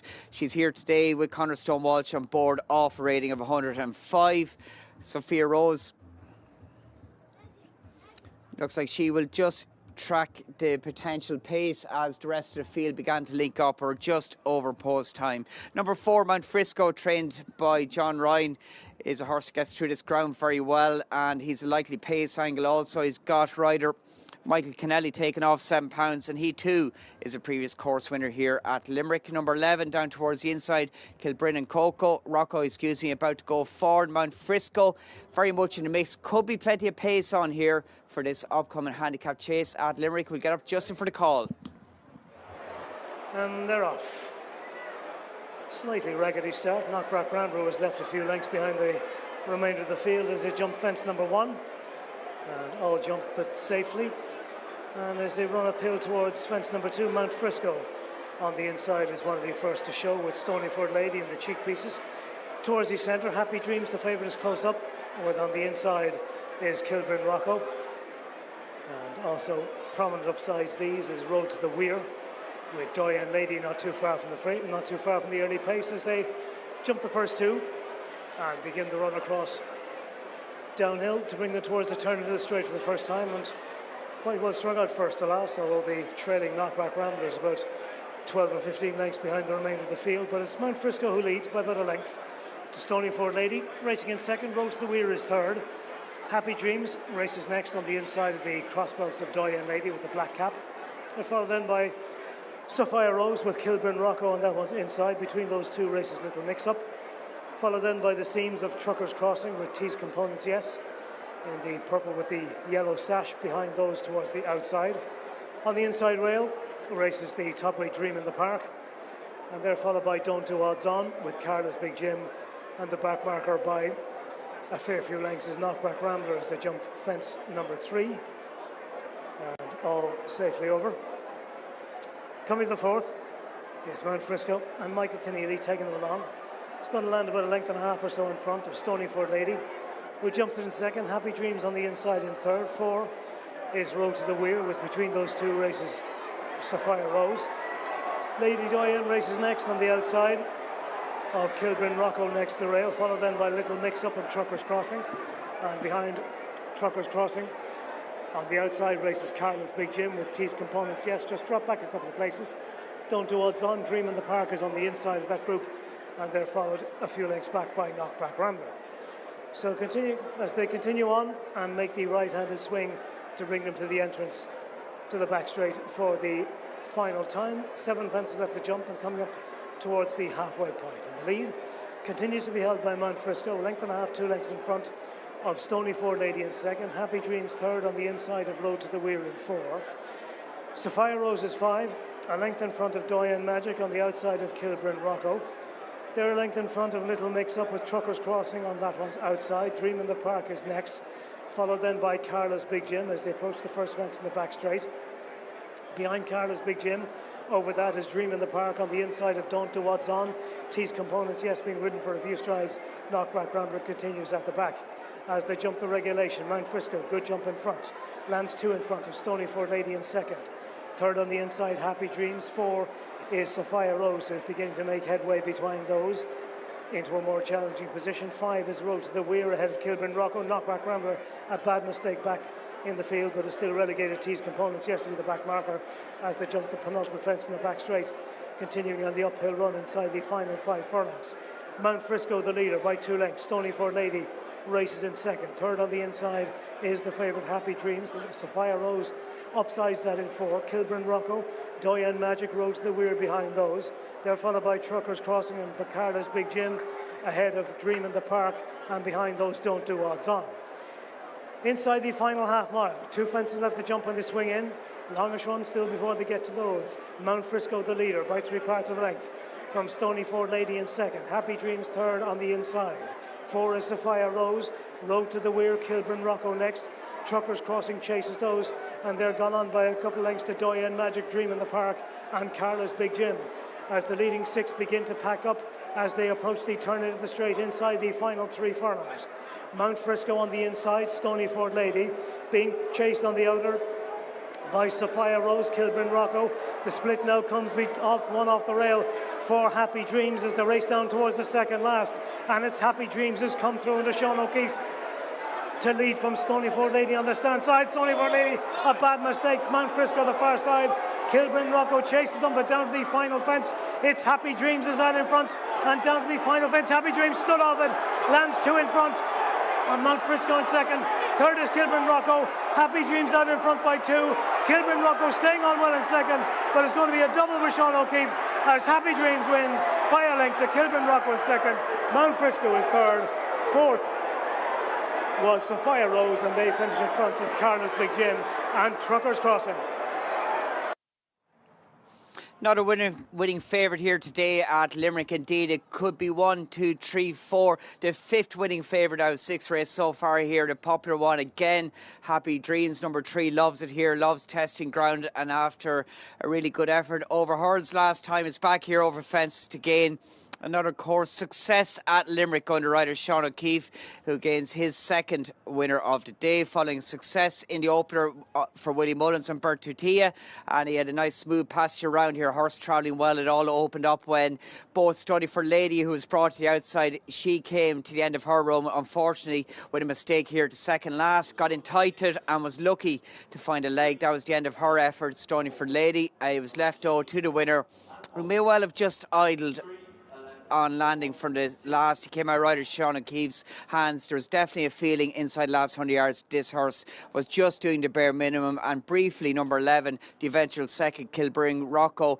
looked like he was going to get close to the winner. The winner found more though inside the last 50 yards to assert, and wins at odds of 9-5 for trainer Michael McDonough, rider Sean O'Keefe. Such a likeable, capable horse when he gets his conditions to suit, and he got that here again at Limerick today to gain another course success. Cracking effort by the second at a big price, Kilburn Rocco. He stayed on well the white cap, as again we see the mistake of Stony for Lady. To the right of him was the well backed Sophia Rose in the white sleeves. She began to weaken as the winner comes out rider Sean O'Keefe's hands, and he just showed a tendency to idle, I think, inside the last 150 yards before being gathered up by the winning rider to assert again inside the last 100 yards. Eventual second finishing off strongly. Mount Frisco, pace angle, a cracking effort by him, and the handicapped debutant Sophia Rose, I think, has run a good race here today on ground and may well be as testing as she would want, being by Mount Nelson. There's surely better days to come from Sophia Rose. She's less exposed than her 3 rivals who are ahead of her on this occasion, which include the winner in shot there. Very popular one again, another winning favourite here at Limerick. Sean O'Keefe on the double, trainer Michael McDonough with another success here at Limerick at the Christmas meeting, and Happy Dreams gets off the mark here again at Limerick.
Ladies and gentlemen, for our 7th and final race, day 1 of the Leopardstown Christmas Festival is the Racing State Bumper. It's over 2 miles. Well, all 12 got a ball, 6 and 4 favourite is number 4. Is Hellman. Conor Willie Mullins makes his debut. Well, had a point in impressive fashion for Matty Flynn O'Connor. He's the mountain passion comes. 92 then about number 8. Machine. Won a pint, again impressive fashion for John Allen. Makes his debut for Henry DeGrom at the Mount Gall. Adam Ryan is 11-2 then about number 10, Premier Division from the Gordon Elliott stable. Gordon Elliott's beat for 7th winner around the country in the afternoon. It's 4th here at Leopardstown. This command of Harry Swan. First day back riding after being injured in Wolverhampton a few weeks ago, and was third to his stable companion, keeping company in a bumper is on start Fairy House the end of November.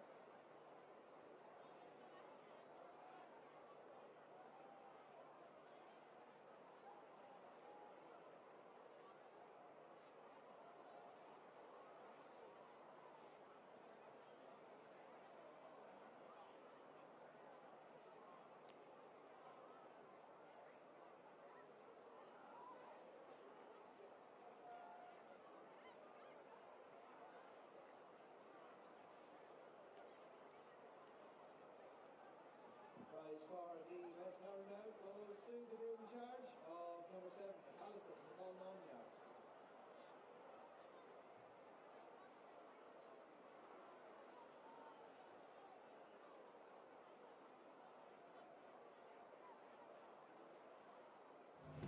So the final race of the day is almost upon us here at Leopardstown. It's the Race and Stay bumper. Queen Splendor won this 12 months ago before going on to graded success later in the campaign. And can't actually see any prices at the moment, but Heldam, I should say, heading the betting at around about 6-4, I believe, as Willie Mullins bids to add another winner to his tally on a day where his great rival Gordon Elliott has probably been the dominant figure, but it's not been too bad a day for Willie either, with winners here at Leopardstown and then at Limerick, and going so close to landing another King George, with Gaelic Warrior losing out just by a nose to the jukebox man. Heldam, point-to-point winner for Matty Flynn O'Connor at Punchestown, beating a horse who's already won a maiden hurdle this winter for Gordon Elliott, Lord Rouge. But as so often is the case, this looks a tidy race. Horses at big prices you could make a case for. There's one of them, if you know, who showed a bit of promise first time up. And likewise McAllister, whose connections went close in the previous race with Release the Beast, I thought could potentially have a chance of making the frame. Premier Division there with the red hood on his way down to the start. Very well fancied to win first time up at Fairy House, but in the end had to settle for third in the Willie Elliott Memorial bumper that day, won by Keep Him Company.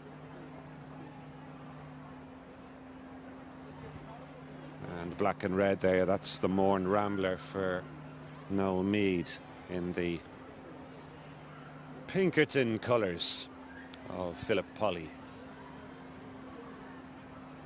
So gathering down at the start, most of the big yards represented here. Henry de Bromheads along with Gordon Elliott, Willie Mullins, Gavin Cromwell. Martin Brazel has got a runner here as well. And likes of Noel Meade and Paul Nolan also involved. 11-8 now about Heldam, and 4-1 for Manila Machine. Adam Ryan has got the mount on Manila Machine. He's ridden a lot of bumper winners this season, in particular for his boss Andy Slattery. And it is 7-1 down about Premier Division. It's quite weak in the market, actually, Premier Division. Harry Swan recently returned from injury in the plate on that one. Just into 13-2 now. The Morn Rambler certainly got his supporters as well, as does Out of Africa. Shouldn't be too much longer then before we're underway. We're just about a half a minute away from post time for the last. Mentioned Heldam carrying the colours of Brian Drew. Final demand due to sport those. I think he'll be sporting those at Limerick on Sunday. That one owned in partnership with Professor Caroline Drew. Caroline Tisdall, of course. And Panic Attack, the winner of the Carl Gold Cup and the Paddy Power Gold Cup this winter, also being a smashing servant for the owner. So we're almost set for our finale, and City of Blind and Lights, the other one who's prominent in the market here. Hoof and Hustle from a small stable got his supporters as well. Didn't expect to see him as prominent in the betting. Could be a decent race, this. Time will tell. Jerry Hannon to call him.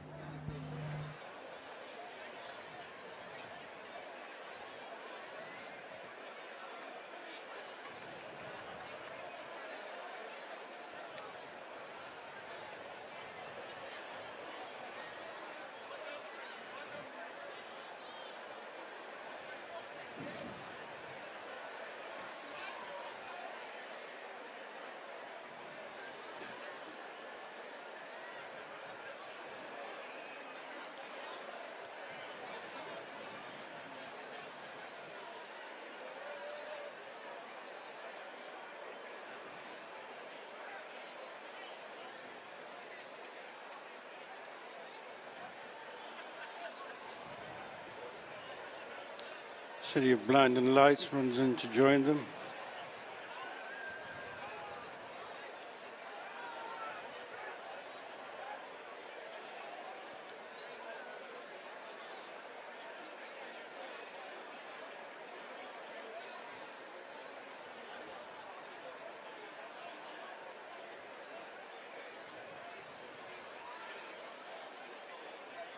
White flag race. They're off. 2 miles to go, the Racing Stay 4-year-old bumper. The first to show in front is Manila Machine, followed by Heldam on the outside of Out of Africa. Within between those two, the Modern Rambler. They're followed by Premier Division and McAllister next as they race the end of almost 2 furlongs as they come past the winning post. And this is Manila Machine headed by Heldam. Third is Premier Division, followed by Out of Africa, the Modern Rambler and City of Blinding Lights. On the inside is Royal Juliet, who races in company with McAllister. Euro Agent next on the outside of Hoof and Hustle as they race on away from the stands. Give me, get me, buy me. If you know, you know is the back marker. Heading on to the final mile and a half, and it's Heldam the leader from Manila Machine, joined for second by Premier Division. These are tracked by an improving City of Blinding Lights on the outside of Out of Africa, and then Royal Juliet and the Modern Rambler and Hoof and Hustle. Heldam, Patrick Mullins make the bend, tracked by Manila Machine, Adam Bryan on the inside of Premier Division and Harry Swan. In fourth place is Out of Africa, Declan Lavery, and fifth the City of Blinding Lights, Finney Maguire, and then McAllister, Royal Juliet and the Modern Rambler. Has given some ground to the leaders, and then Hoof and Hustle, Euro Agent next, and then Give Me, Get Me, Buy Me, and finally, If You Know, You Know. 9 furlongs to go, heading down the back straight. Heldam by less than 2 lengths to Manila Machine, contesting second with Premier Division, the white camp. These are followed by City of Blinding Lights, who's edging the fourth. From on the inside is Out of Africa, and then the Modern Rambler, Royal Juliet and McAllister next. These are followed by Hoof and Hustle, Euro Agent, Give Me, Get Me, Buy Me, and continuing the back markers, If You Know, You Know. As they've passed the halfway stage, the Racing Stay bumper, it's Heldam and Patrick Mullins leading on the inside. Manila Machine, Adam Bryan. Right with them is Premier Division, Harry Swan, with 6.5 furlongs to go. They're followed by Out of Africa. Little changes in the order. Heading on to the final 3/4 of a mile. Soon to run out of the back straight. And it is Heldam, followed by Manila Machine, Premier Division, City of Blinding Lights. This quartet covered by over 2 lengths. Followed by the Modern Rambler. Hoof and Hustle has picked off 1 or 2. And then comes Out of Africa, McAllister, Euro Agent next. After Euro Agent is If You Know, You Know. And then Give Me, Get Me, Buy Me. And knocked back to the rear is Royal Juliet.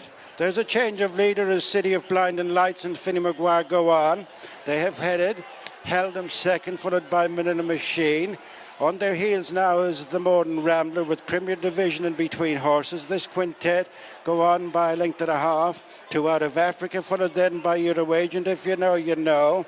And then comes McAllister, Hoof and Hustle, Give Me, Get Me, Buy Me. Lagging behind is Royal Juliet. City of Blinding Lights straightens with less than 2 furlongs to go from Manila Machine. Going between them, Premier Division, the Modern Rambler on the outside.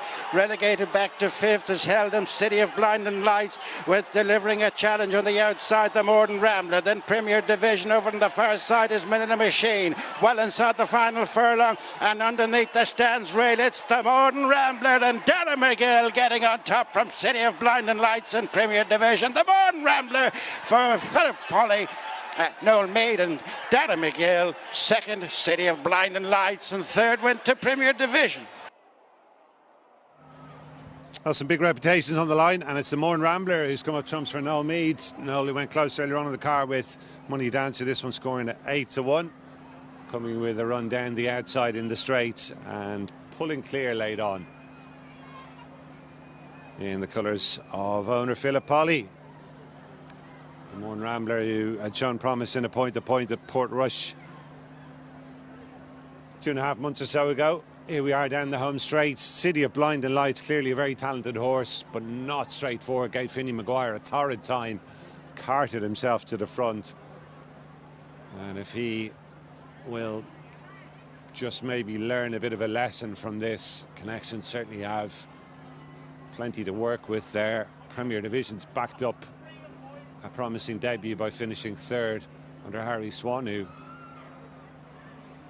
took his medicine there and settled for minor honours about 100 yards down. Manila Machine just seemed to lack a gear, couldn't go with the principles off the home turn. Heldham dropped out a shade disappointingly, and the one who made good late headway was Out of Africa, Gavin Cromwell's runner, not given a hard time. It was an eye-catching effort from him to grab 5th place in the end. I'm sure the experience won't be lost on him. He'll be one to be interested in next time out. But it was the Modern Rambler in the end who had the final say.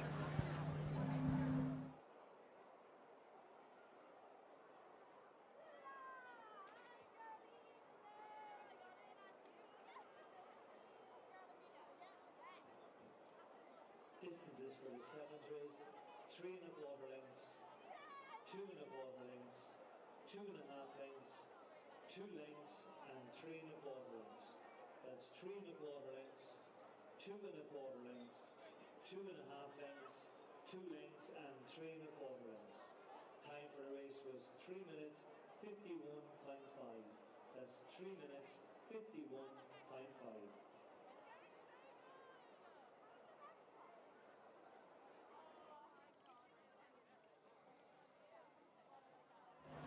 It's been a good first day of the Christmas Festival here at Leopardstown, in particular for Gordon Elliott and Jack Kennedy. There was a notable setback, which we'll come on to in just a second, but they still recorded a treble on the card. The highlight coming with Romeo Coolio in the featured Racing Post Novice Chase. The odds-on favourite had to work pretty hard, though, to get the better of Irish Panther, who ran a screamer in second for Eddie and Patrick Harty and jockey Kieran Buckley. Kieran, who would go on to win the next race on Adrigul for Gavin Cromwell, but Romeo Coolio pegged him back on the level to score by half a length. It does look as though Romeo Coolio will be seen to better effect when he goes back up in distance in due course, but he was able to overcome the drop down to 2 miles and a furlong today. And Connections certainly weren't ruling out any at the Arkle Chase at the Cheltenham Festival, for all that options are firmly open. The Elliott Kennedy treble kicked off in the opener with Ballyfad winning a great style at odds of 7-4, pulling 9.5 lengths clear to add to his point-to-point and 2 bumper wins. He's an exciting prospect. Then came the drama in the second race when El Kairos, the big money recruit from the David Maxwell dispersal, looked set for a really impressive win on his first start for the Elliott Yard in the Thorntons Recycling Maiden Hurdle. But after a slight mistake at the last, he just seemed to lose his balance for whatever reason, staggered around for a few strides and eventually came down, leaving Murat and Dr. Dimanil to fight it out. And it was Murat who got the better of things at odds of 11-2. Great win there for Peter Lawler, who's enjoyed some lovely success here on the flat at Leopardstown in the past with the likes of Summer Snow. Narciso Haas then took the Grade 2 Changing Times Brewery Juvenile Hurdle for Willie Mullins and Danny Mullins strongly supported 11 to 10 shot delivered there before Elliott and Kennedy struck again with Spinola Bay at 7 to 2. And the Morn Rambler it was who carried off the finale there for Noel Meade, landing the bumper in good style in his racecourse debut. That's where we must leave you then. Thanks for being with us here on day one at Leopardstown. Plenty more good sport coming hopefully in day two. Paddy Power Chase Day when my guest will be Lisa O'Neill. Bye-bye.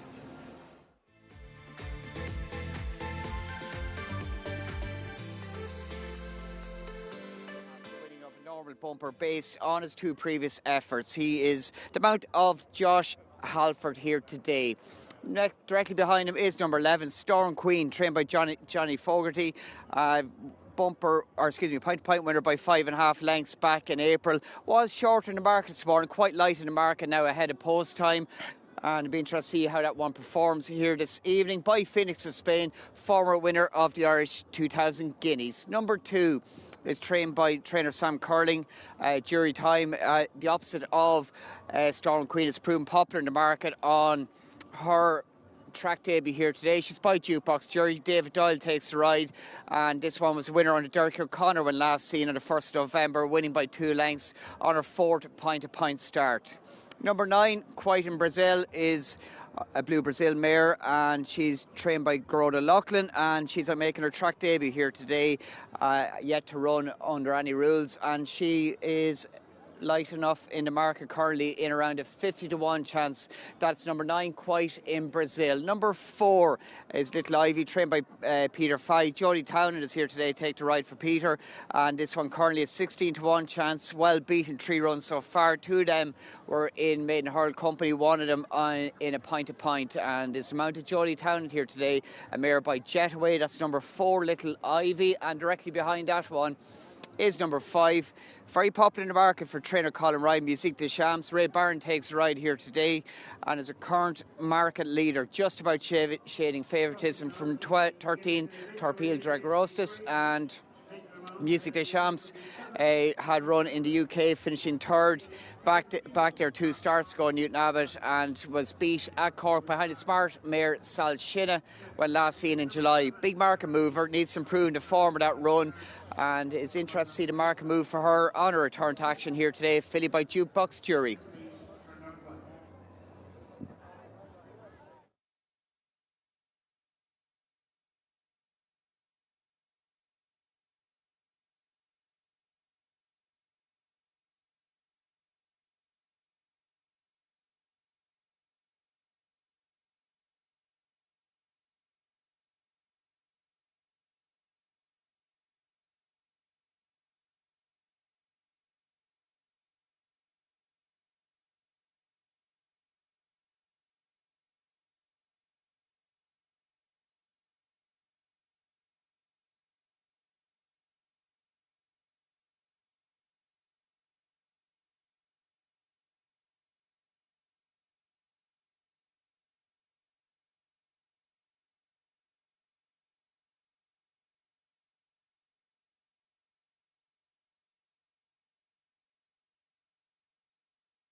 Runners are making their way down to the start for a final race of the afternoon here at Limerick. It's been a packed house and a really good atmosphere with a good day for punters if you're back in favourites. Sweet indeed. We've had 5 winning favourites out of 6 race run so far. The market is finding it hard to find our market leaders, settle on a market leader. We did have a market move for number 5, Music de Champs.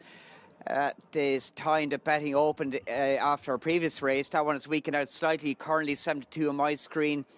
Music de Champ, and our market leader is trained by Gordon Elliott, and it's Torpil Dragosti, who did produce a very good performance and beat a Cork back in late April. Another good effort, albeit beaten by 10 lengths by what looked a smart winner, a Nace, and I think was better than the bare form given the way in which the race developed for him at Tramore last time. Initially, Handy was taken what appeared to be back out of the race at steady fractions, and then was not able to make any impression, looking like he just needs a gallop to aim at.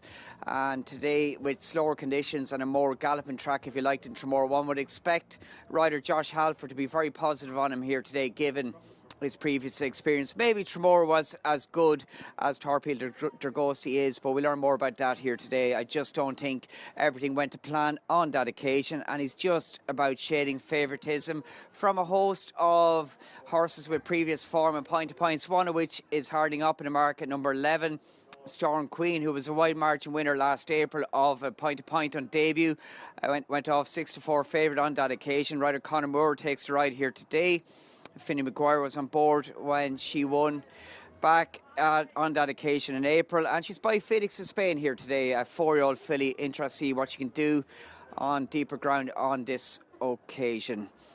Number 2, Jury Time, also is quite popular in the market. This one trained by Sam Curling. She's in the green colours, a grey filly, and I thought she looked really well in the ring, and based on her last run being by Jukebox Jury, it was good performance in winning a point-to-point in November. She too would have to come into consideration here this afternoon.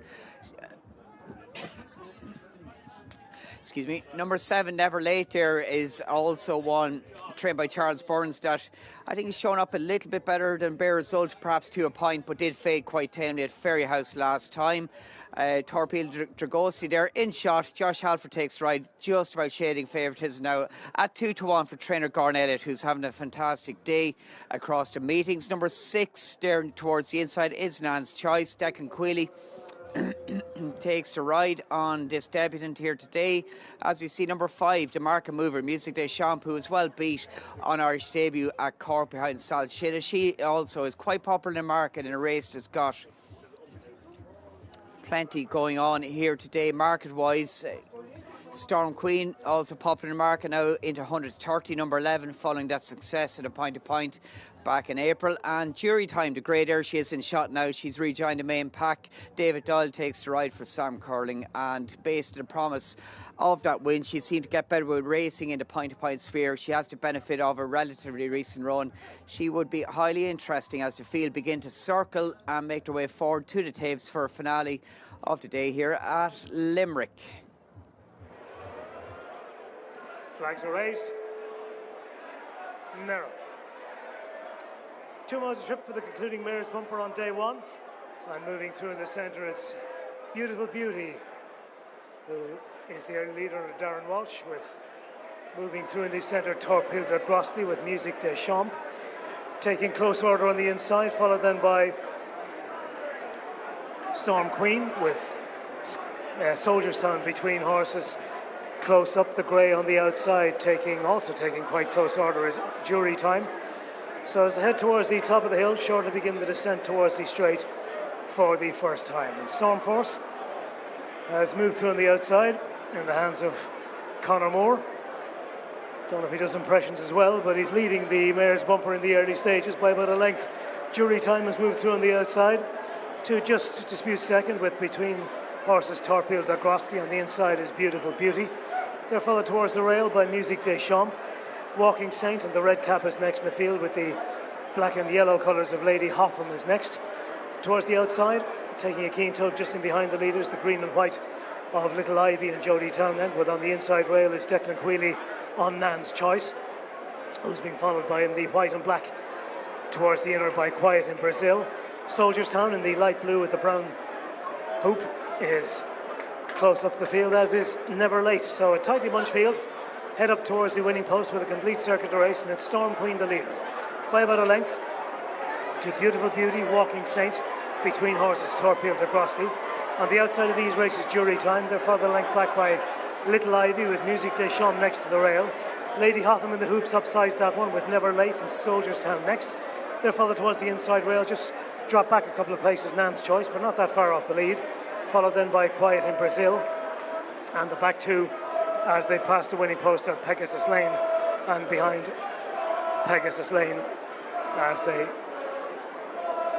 continue the right-handed swing towards the entrance to the back straight is Think It Through.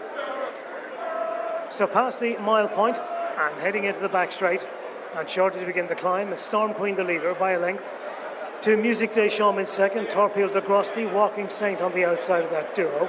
They're followed a length back by Jury Time as on the outside of Little Ivy, Soldiers Town. On the inside of these is Nan's Choice. They're a length in front of Never Late, and behind Never Late is Quiet in Brazil. Lady Hotham is next in the field out of Think It Through, and Pegasus Lane has now dropped back to be last and beginning to lose touch with the remainder of the field. Continuing the uphill run towards the 6, and tightly bunched field up front with Storm Force just in the lead under Conor Moore. Second on the inside is Musique des Champs and Ray Barron. Torpedo de Grosty and Josh Halford with Nan's Choice and Declan Queally on the inside. Walking Saint and Barry Stone, Cheltenham Festival winning jockeys, on the outside of these. They're followed by Jury Time, and behind Jury Time is Soldiers Town with Quiet in Brazil and Little Ivy under Jody Town, and just in behind those, and they're followed by Never Late and Anthony Buston, with tacking on to the heels of that leading group is Think It Through. On the downhill run inside the final half mile, and absolutely all to play for, as the leading group only separated by about 4 to 5 lengths. Storm Queen with on the outside Walking Saint, on the inner Torpedo de Grosty. Little Ivy travels well just in behind them. Never Late makes headway. Well, on that one's outside is Jury Time. Think It Through tracks those on the outside, and they're followed on the inner by both Musique des Champs and Nan's Choice. Into the straight inside the final 2.5 furlongs, and it's Walking Saint and Barry Stone has come through in the centre to lead.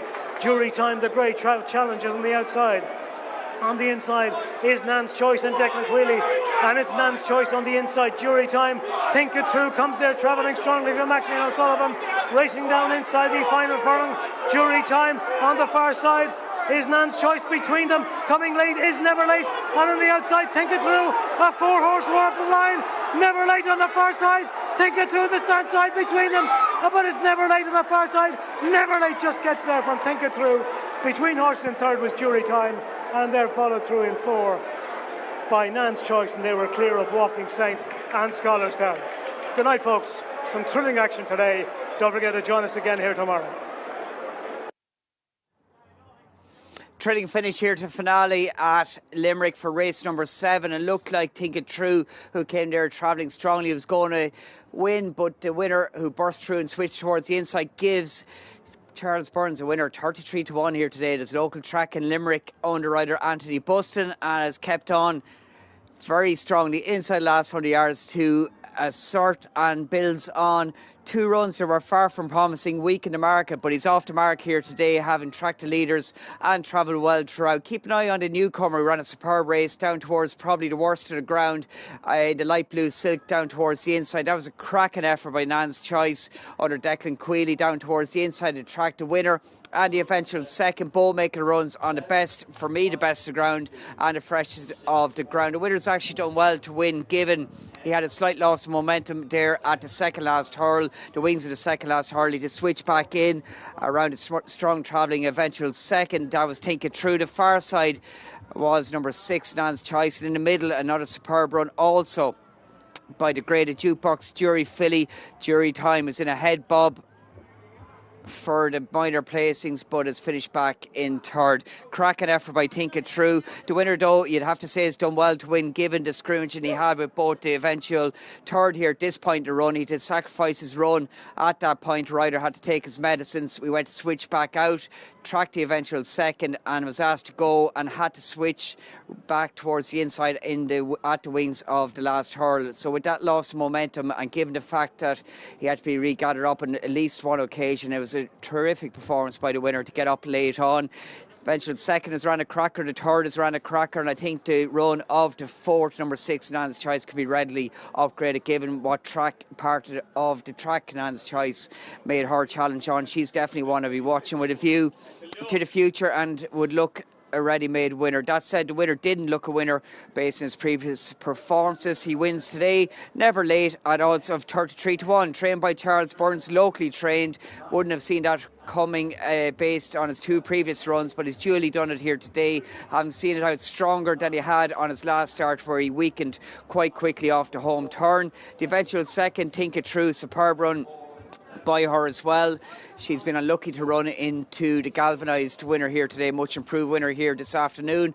And in the middle, the grey, the eventual third, Jury Time, running a very good race on track debut. 1, 2, 3, 4, number 7 though, never late. 33-1, a Charles Burns winner at Limerick, wins at odds at 33-1.